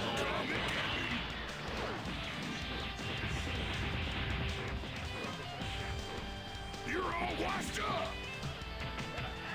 Here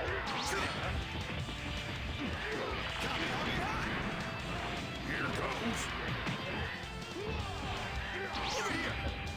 That won't work. I know this isn't much. Yeah, Yamcha didn't fall for it either. I guess he never exploded. So he just This fight's so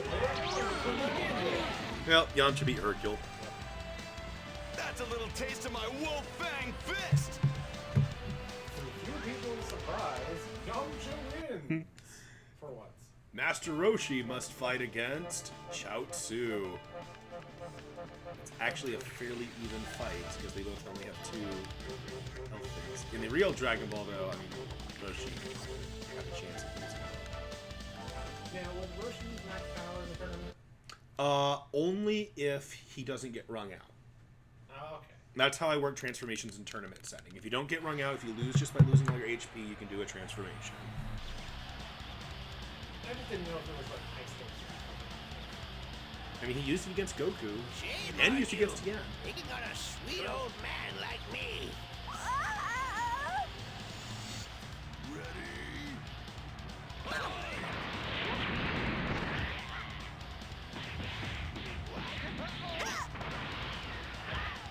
Wow. Tetsu just won.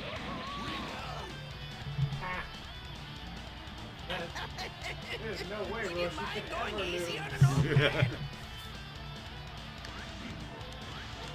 Roshi's just getting old. Android 18 has to fight Videl. Krillin's wife fights Hercule's daughter.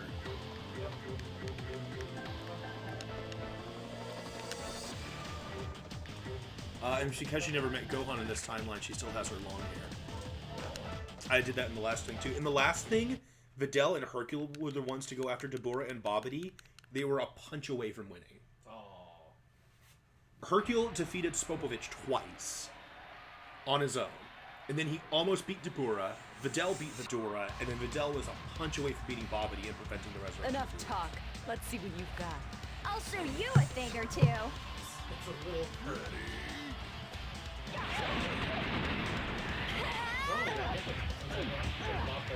You've got to be kidding! Videl is like, my father may have lost his qualifier round, but I'm even stronger than my father. the power of youth.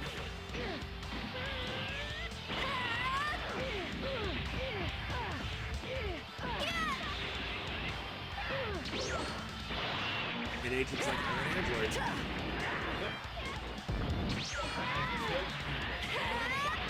Actually, this time when she hasn't.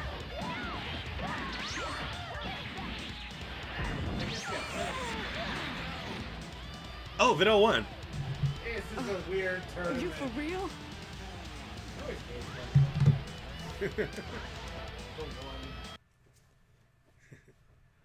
Krill and his friends are surprised at the strength of this girl. You're like, whoa. And people are like, hey, Gohan, maybe you should train her.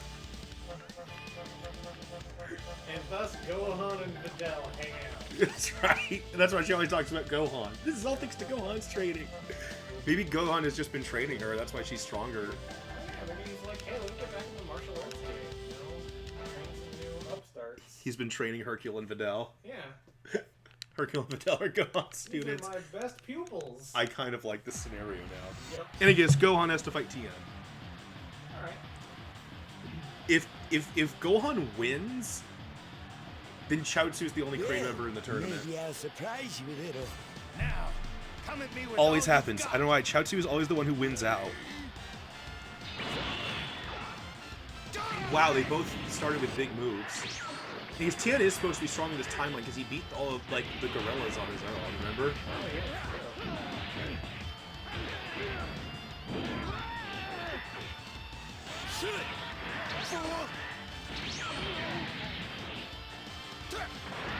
So yeah, maybe Gohan and Roshi just don't win. We'll see. Gohan was the one to finally stop Android 18 and retroactively stop the last like 10 to 20 minutes of gameplay that I did on this. Yep, Tien won. So we might actually wind up with a Tien saga. We're gonna have a Tien saga combined with a Boo saga. Okay. Well then, that means with Chaozu and Tien in, that means Chaozu gets to fix the numbers for the real tournament. So Gohan and Roshi, in their old age, don't quite make it past the qualifiers, but one of Gohan's new pupils, Videl, does. The other people who make it past are a martial artist by the name of Spopovich, who has a weird M on his head and he looks really veiny, as well as a mysterious purple being calling himself Shin. And Nam makes it past the qualifiers as the reigning champion. Now for Chaozu to fix the numbers to who fights who. Chaozu and Tien are once again specifically going to go after Krillin and Yamcha, as they do. No, they had a thing against. They had a thing against in this time when they had a thing against like Nam and Krillin. That's right. Tien wants to fight Krillin. Now we'll have Chaozu fight Krillin, and Tien's gonna fight Nam again. All right.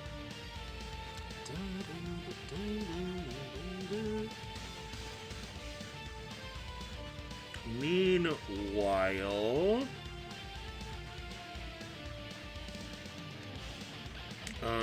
with the other number fixings, Chaozu just randomly puts Videl versus Spopovich and Yamcha versus Shin. I don't care about these things. They're irrelevant to what I'm doing. Okay, opening match. Tien versus Nam. Tien's like, basically tells Nam, it's like, world champion, I've trained many years to stop you right here, right now, at this tournament. After you humiliated me and my master last time, today will be the day I crush you.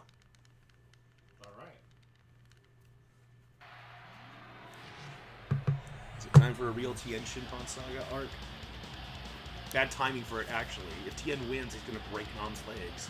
I cannot lose no matter what. No, You aren't going because to win. he disguises it as like, oops, sorry, my attack did that. So, Here I come. but then that means Nam's out of commission for Majin Buu Saga, basically. Yeah, I could do that. Satsubin!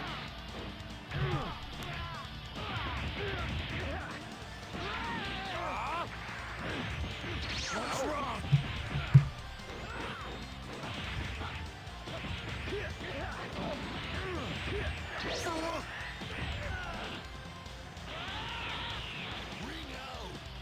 Yep, that's exactly what happens. Phew, that could have gone either way. It's a good fight, but Tien defeats and crushes Nam. The others look on in disgust and resentment. How dare you? Have to break his legs back. Meanwhile, Gohan student Videl fights against Spopovich.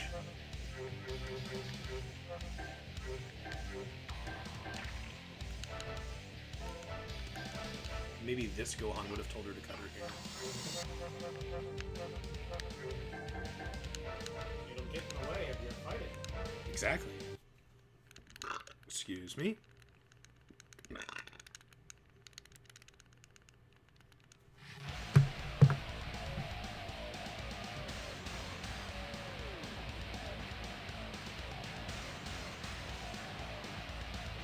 Really did it that time. I won't lose again. Back for more! Ready? Here it goes.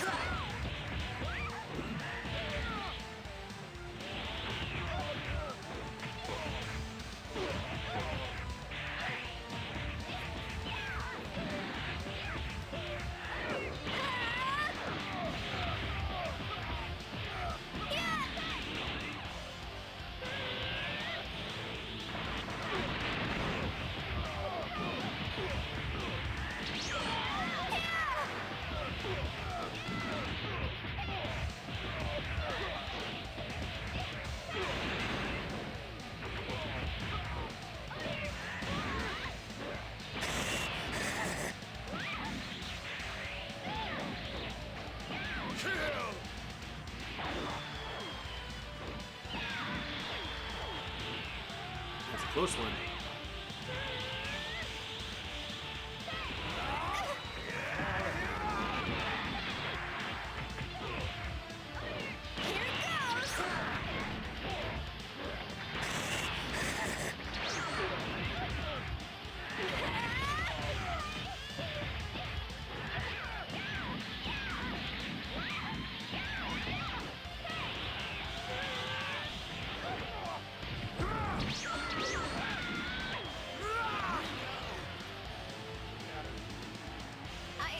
I'm not giving up. Yeah, but still, she got beaten up time doing the whole. Yeah, Spopovich just brutally beat her. And it's like, Jesus. Yeah, everyone's like, God, is this what the World Tournament's like? Did everyone just get savagely beaten? I mean, did they not remember the time a giant gorilla attacked the tournament? That didn't happen in this timeline. Alright then. Any case, next, Krillin has to fight Chaozu.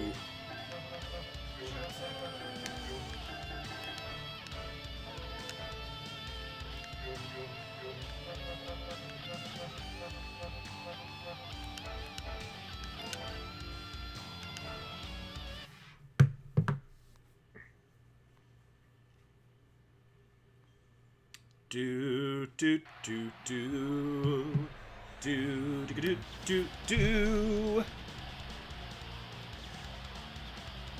Oh my God, we've passed the 6-hour mark for this stream. Sorry, buddy, but you don't have a choice. Jesus.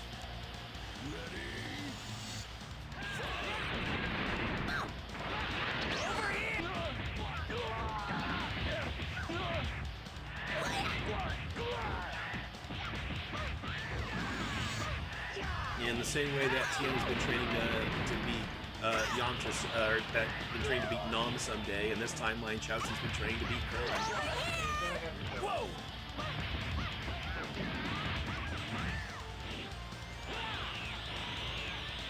And no one cares about Yamcha. He's just there. Oh, Krillin still wins, though. Huh? I won? How did that happen? Meanwhile, Yamcha faces off against the mysterious warrior named Shen. He's like, who's this guy? This guy's weird.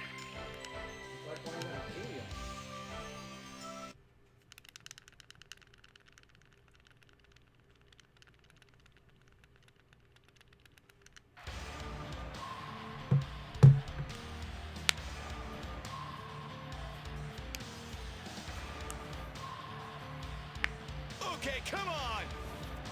You will have the honor of witnessing my power. Ready? Fight! Go! You're mine! Surprise! Over here!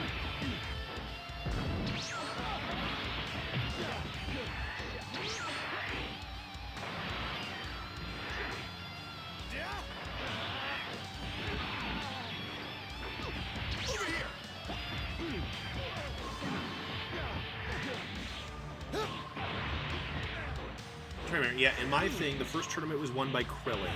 The second tournament was won by Jackie Chun, and then the third tournament was won by Nom. And in the other two tournaments, Nom was the runner-up. No chance! And this time he was defeated in round 1 and then crushed by Tien. Here goes!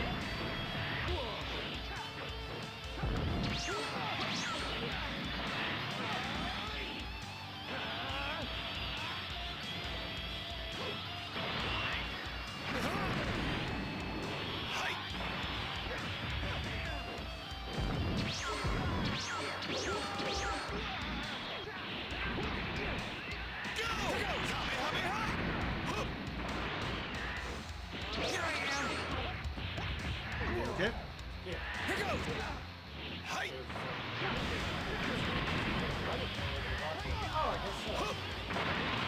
This is a pretty good fight between Yamcha and Supreme Kai. Yes! Here goes!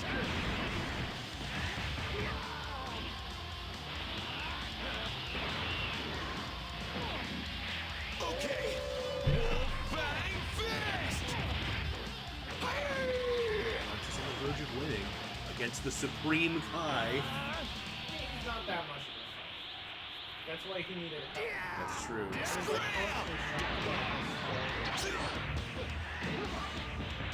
Yeah. That's a little taste of my wolf He's bang like a little fist! conceited because he thought he would lose, or because he realized it was the Supreme Kai and he didn't want to fight that. Probably that, yeah. I don't want to beat up the Supreme Kai. Because he's part kami, so.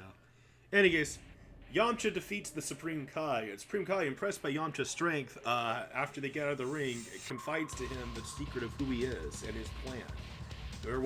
He is waiting for the warrior known as Spopovich to absorb people I could explain the whole Majin Buu lore, but it would take a while. Yeah. Basically, Spopovich is going to try to absorb energy from the stronger fighters, and then he's going to track Spopovich down and asks for the help of Yamcha and his friends. And Yamcha is like, yeah, that sounds super important. Let's do that. And so they wait for Tien to fight Spopovich to see if Spopovich can get enough energy out of Tien. Two incredibly brutal fighters fighting each other. Tien versus Spopovich. Truly the dream battle of Dragon Ball that fans have waited for. With as many twists and turns as this has had, it has brought us to this. Tien versus Spopovich.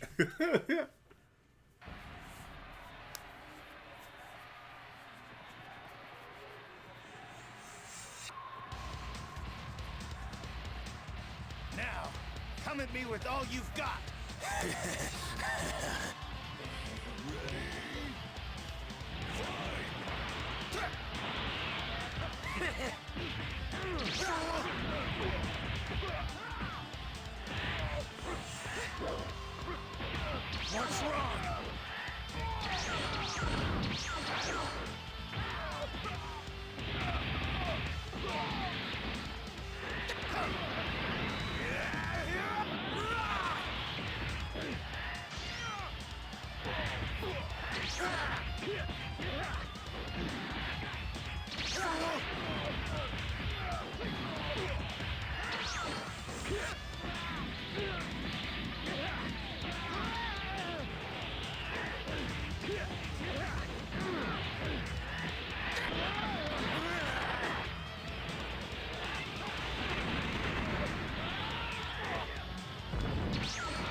What's wrong?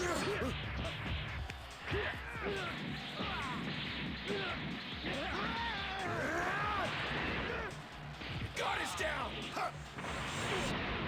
Let me fly up to you.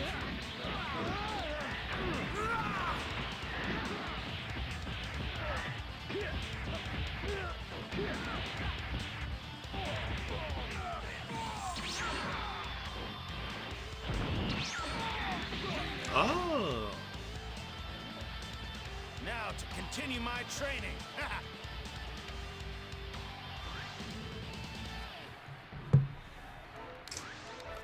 Tien defeats Spopovich, and Spopovich seems unsatisfied with the energy that he has gathered. Supreme Kai tells Yamcha that he'll probably wait now to see who wins the tournament and then jump in to sap their energy. And so for now, the tournament must continue. Does Yamcha not tell all of his friends? He tells Krillin. Okay. He's like, hey, this is the plan, is, you know, whoever wins, we're going to let Spopovich drain them and then go after him. Why not just stop him? Well, because then they can't track down Bobbity. That was always... The whole thing never made sense to me. Why just stop the plan before that part? Exactly, that never made sense to me. I, like, was always like, okay, why did they do it this way? Right. Supreme Kai's not very smart. No. Any case... I mean, he wasn't the first in line for the job. He's not. Anyways, yeah, because, like, when I was doing these things and we got this far, I'm like, wait, why did Supreme Kai do this again? I, like, re-look it up. Is this really what happens? Like, yeah. It's like, let's let Gohan get absorbed so that then we can track Spopovich down. I'm like, okay, but why that way? Yeah. Anyways, Krillin and Yamcha are about to fight, and as two old proteges of Master Roshi, they very much look forward to their battle. A test of strength. They're like, man, if only Goku was with us, we could have our full trio. They never go through dead. They don't. What if Ghost Goku... You want to try buddy Ghost against Goo. me? One day Don't returns hold back to the on. martial arts tournament. Oh, that's a good point, actually. But they also didn't know Goku was dead. I was thinking about doing a thing where, like, Bulma contacts Planet Vegeta and is like, hey, is Goku like back for this tournament? He used to love these things. Over here!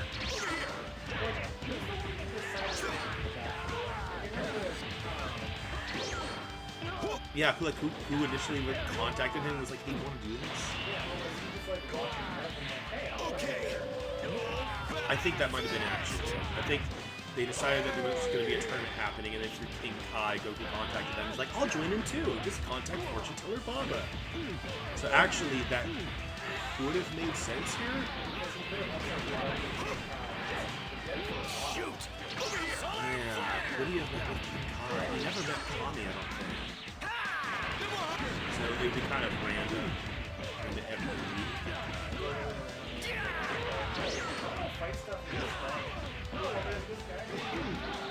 He's just probably hanging out with the dead sands.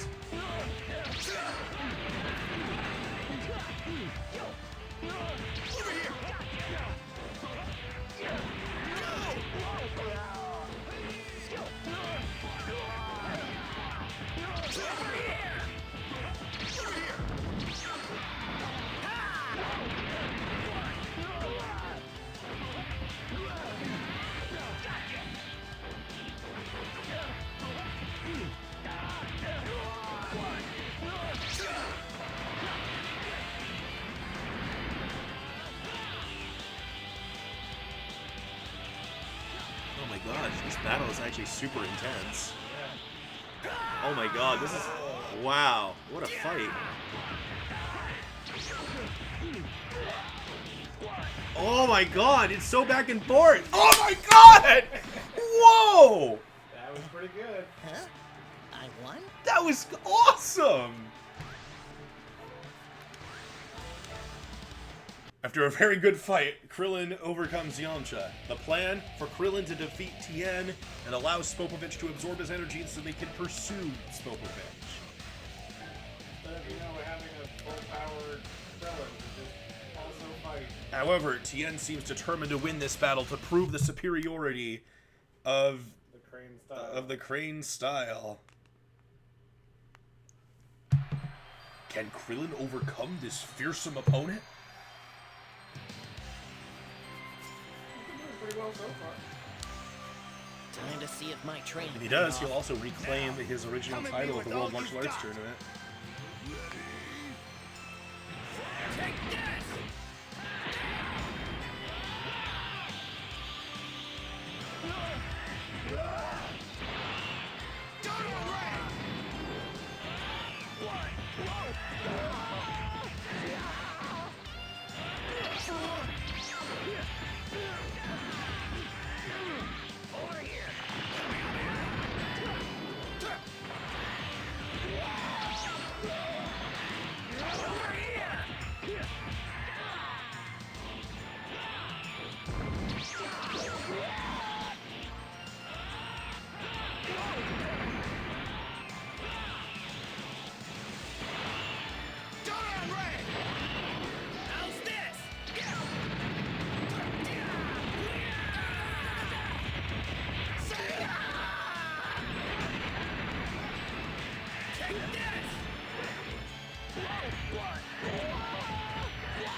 Oh!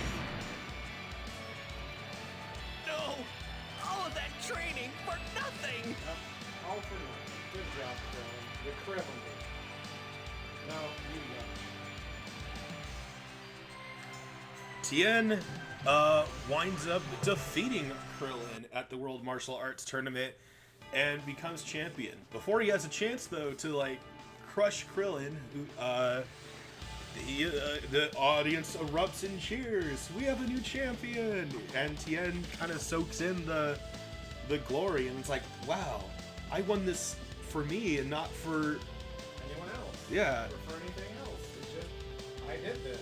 Instead, Krillin meets with Tien and decides to tell him about the plan and about the situation with Majin Buu. Tien seems surprised at first by the situation, but decides ultimately to agree. He's like, let Spopovich take his energy from me. We'll see how much he can get out of it. And so the plan goes into motion. Spopovich absorbs some of Tien's ki. He seems satisfied, and then he blasts off. Then they all pursue Spopovich together. Would he have stopped there? Because there's no way Tien had as much energy as Gohan. Well, would he have attacked more people? Maybe they just let him take their energy, though. Some of their energy. Okay. Anyways, yeah.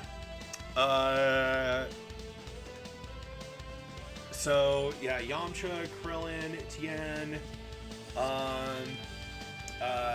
and anyone else? Say Chaozu too. Alright. They all decide to go and help with the situation.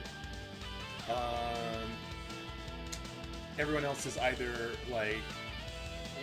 injured or yeah.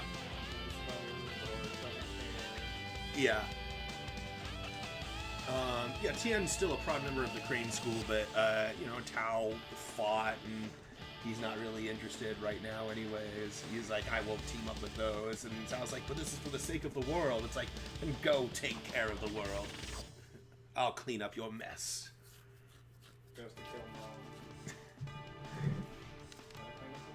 Didn't finish him. Yeah. Well, see, yeah. We're an assassin school. They got their honor back, so they don't care as much. Tien won the house, won the championship, so they're like, haha, we proved we're superior. So yes, Krillin, Yamcha, Tien, Chaozu, and the Supreme Guy, The Supreme Kai all go to track down Bobity's spaceship. They finish off Spopovich. I always just write Spopovich off because it's like at that point they've already defeated him. They really need to do it again. No. Well, they didn't defeat him. Well, Tien did defeat him in the tournament. So yeah, they just like Tien's like, oh, you thought you had all my energy? Pew, pew. Here, have some more. Try me. Exactly. And now they must fight against Bobity's forces, which with the playable roster in this game means they must fight Dabura. Okay. Who is very powerful. Yeah. Dabura, who is very powerful. That's his full name. Demon King Dabura, who is very powerful.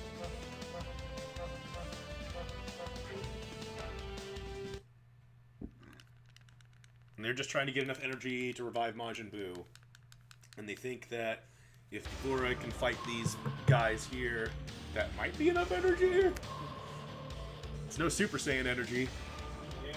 They're gonna need a lot more energy than just these four. Come at me with all you And got. unfortunately, a lot of the other fighters in the world are androids. But not all of them.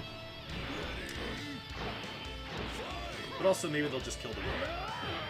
After all, they have the World Martial Arts Champion Tien and the other really strong fighter, Krillin, and Yamcha, who kind of matched Krillin. Yeah, but she knows, but she's taking care of it. She's the stronger of the two. She didn't make it past the qualifiers. I know. Also, it'd be a good strategy since they can't absorb energy from her. Yeah. You gotta keep it interesting, though. If I just had everybody go after Dabura, like, there'd be no chance. So, yeah. But like strategy-wise, send the ones who can't get drained. But they're also like, we got the Supreme Kai with us. And they're kind of forgetting, yeah, that Yamcha be? The Supreme Kai that Yamcha be?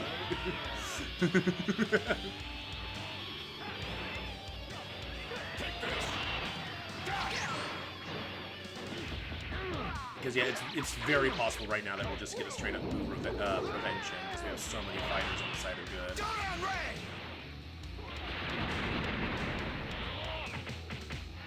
Are you wearing boot prevention?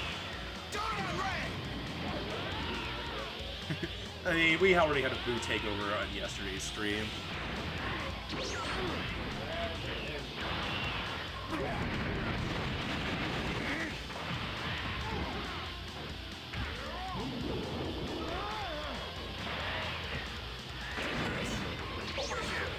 Yeah, Emperor Pilaf rules the world and he's a beloved emperor because he's the one who revived the Earth.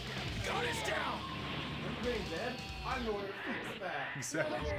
Pilaf, Pilaf, Pilaf. It's like, Yeah.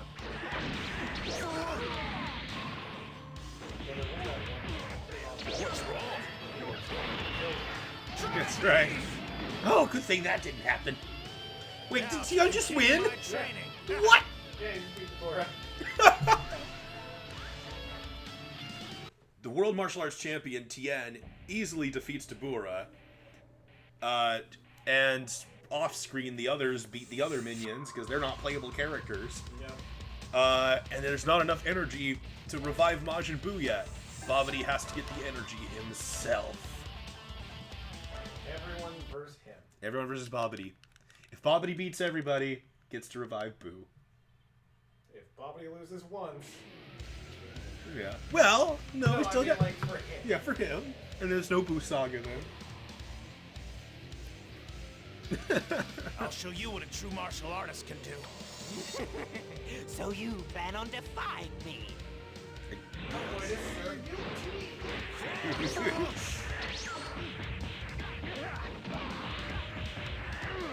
Now, whenever I do this, Babidi does deceptively well. I had this one run where it was like, okay, for Babidi to defeat Buu, he has to defeat Vegeta, Super Saiyan Vegeta, all on his own, who has won every single match in this run easily so far, and then Babidi did it. Nice shot. Like,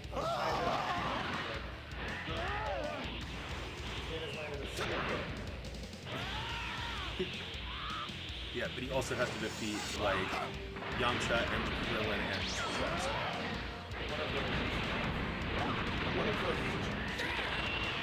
Try me! Let's do it! Doran Ray! I guess. Doran Ray! In this is a weird matchup. The name of it is actually Italian from Martian Earth. Japanese style play Your turn! I'll slice to pieces.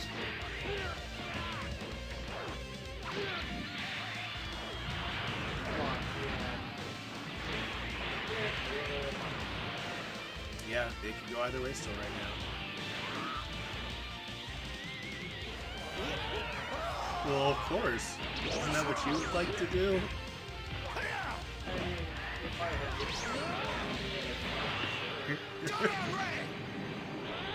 The Nuttians, who's noticed it's literally his first appearance on the show. That could have gone either way.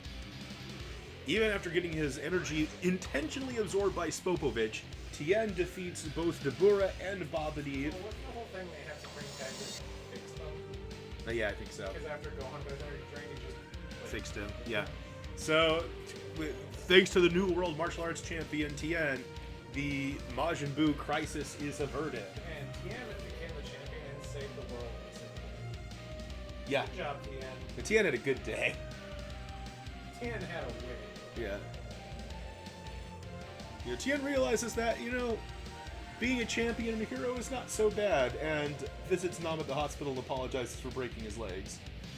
And they just go on their happy...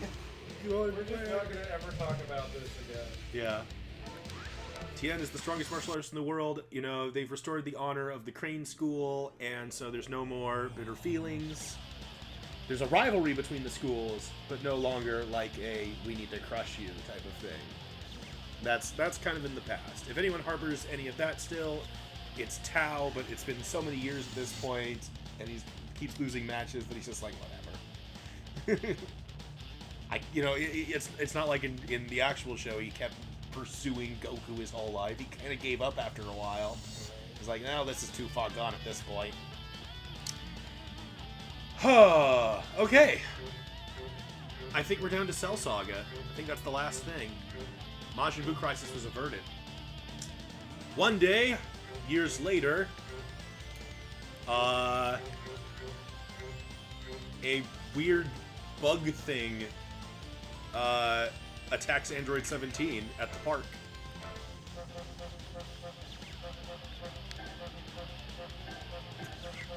Hey, what else do you say? Yeah? That's what happens. One day, a weird bug-looking thing attacked Android 17 at the park. And after 17 defeats it, he just was like... That was weird. No, he's like, you're a weird animal. You get to stay in the park. Oh my god.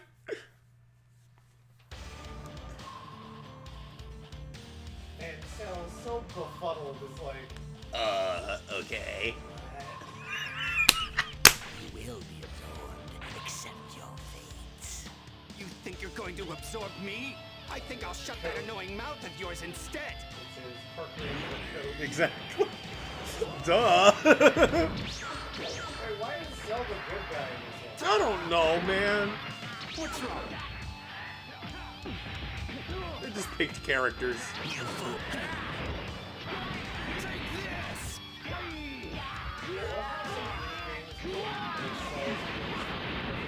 Yeah, well, I think this one does. They put only the hurt sound effects. So you have Perfect Soul, he's like, yes, I'm Cell, Kamehameha, and then he gets hit.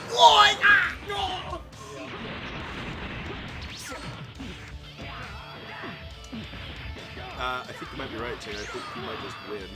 It's going to be a close fight. But then, even if it is a close fight, 16 will pop in. And up to 16. Then if he beats 16, he'll get to absorb 7 times. Yes, and Roshi, because they still live on Kong. No, they have their own house now, probably. We'll say they have their own house. So just 8. unless Krillin's off at work. If it's a work day, then it's just 18 by herself. Yeah, but if it's a work day, he's a attacked by Cell. Well, yeah, it depends on how subtle Cell decides to be while going after 18. But it's not going to matter because 17's going to win right here. Yes. And that's the end. A weird bug-looking thing appeared. No! A weird bug-looking thing appeared in 17 one day. 17 destroyed it. It was like, that was weird. Man, the Cell Saga is a lot faster than I remember. And that's the end. There is no main character to this story. Oh my god. Like, Krillin did some stuff in the beginning, and like Vegeta had his whole story arc, and then Goku went to go find his son, and then the android showed up and kind of became good. The tournament Tien got to be cool. One day the Saiyans going to conquer Earth. Just kidding. Yeah, but then it'd be a weird, like, Vegeta, Nappa, adult Gohan? Yes. Could they be the same attacking force? What a weird one. Yep. It's just everyone lived happily ever after. Pretty much. Besides Raditz, Goku. and Yajirobe. Yeah. And I imagine Goku's okay with it. Yeah. Well, thanks for watching this very, very bizarre and 6.5 hour long alternative Dragon Ball story. Yeah. Alternate timeline. This alternate timeline even had an alternate timeline. Yeah, that's true. There's no one for Videl to hook up with. Oh well. That's the end. Thanks for watching. I'm gonna eat. Bye.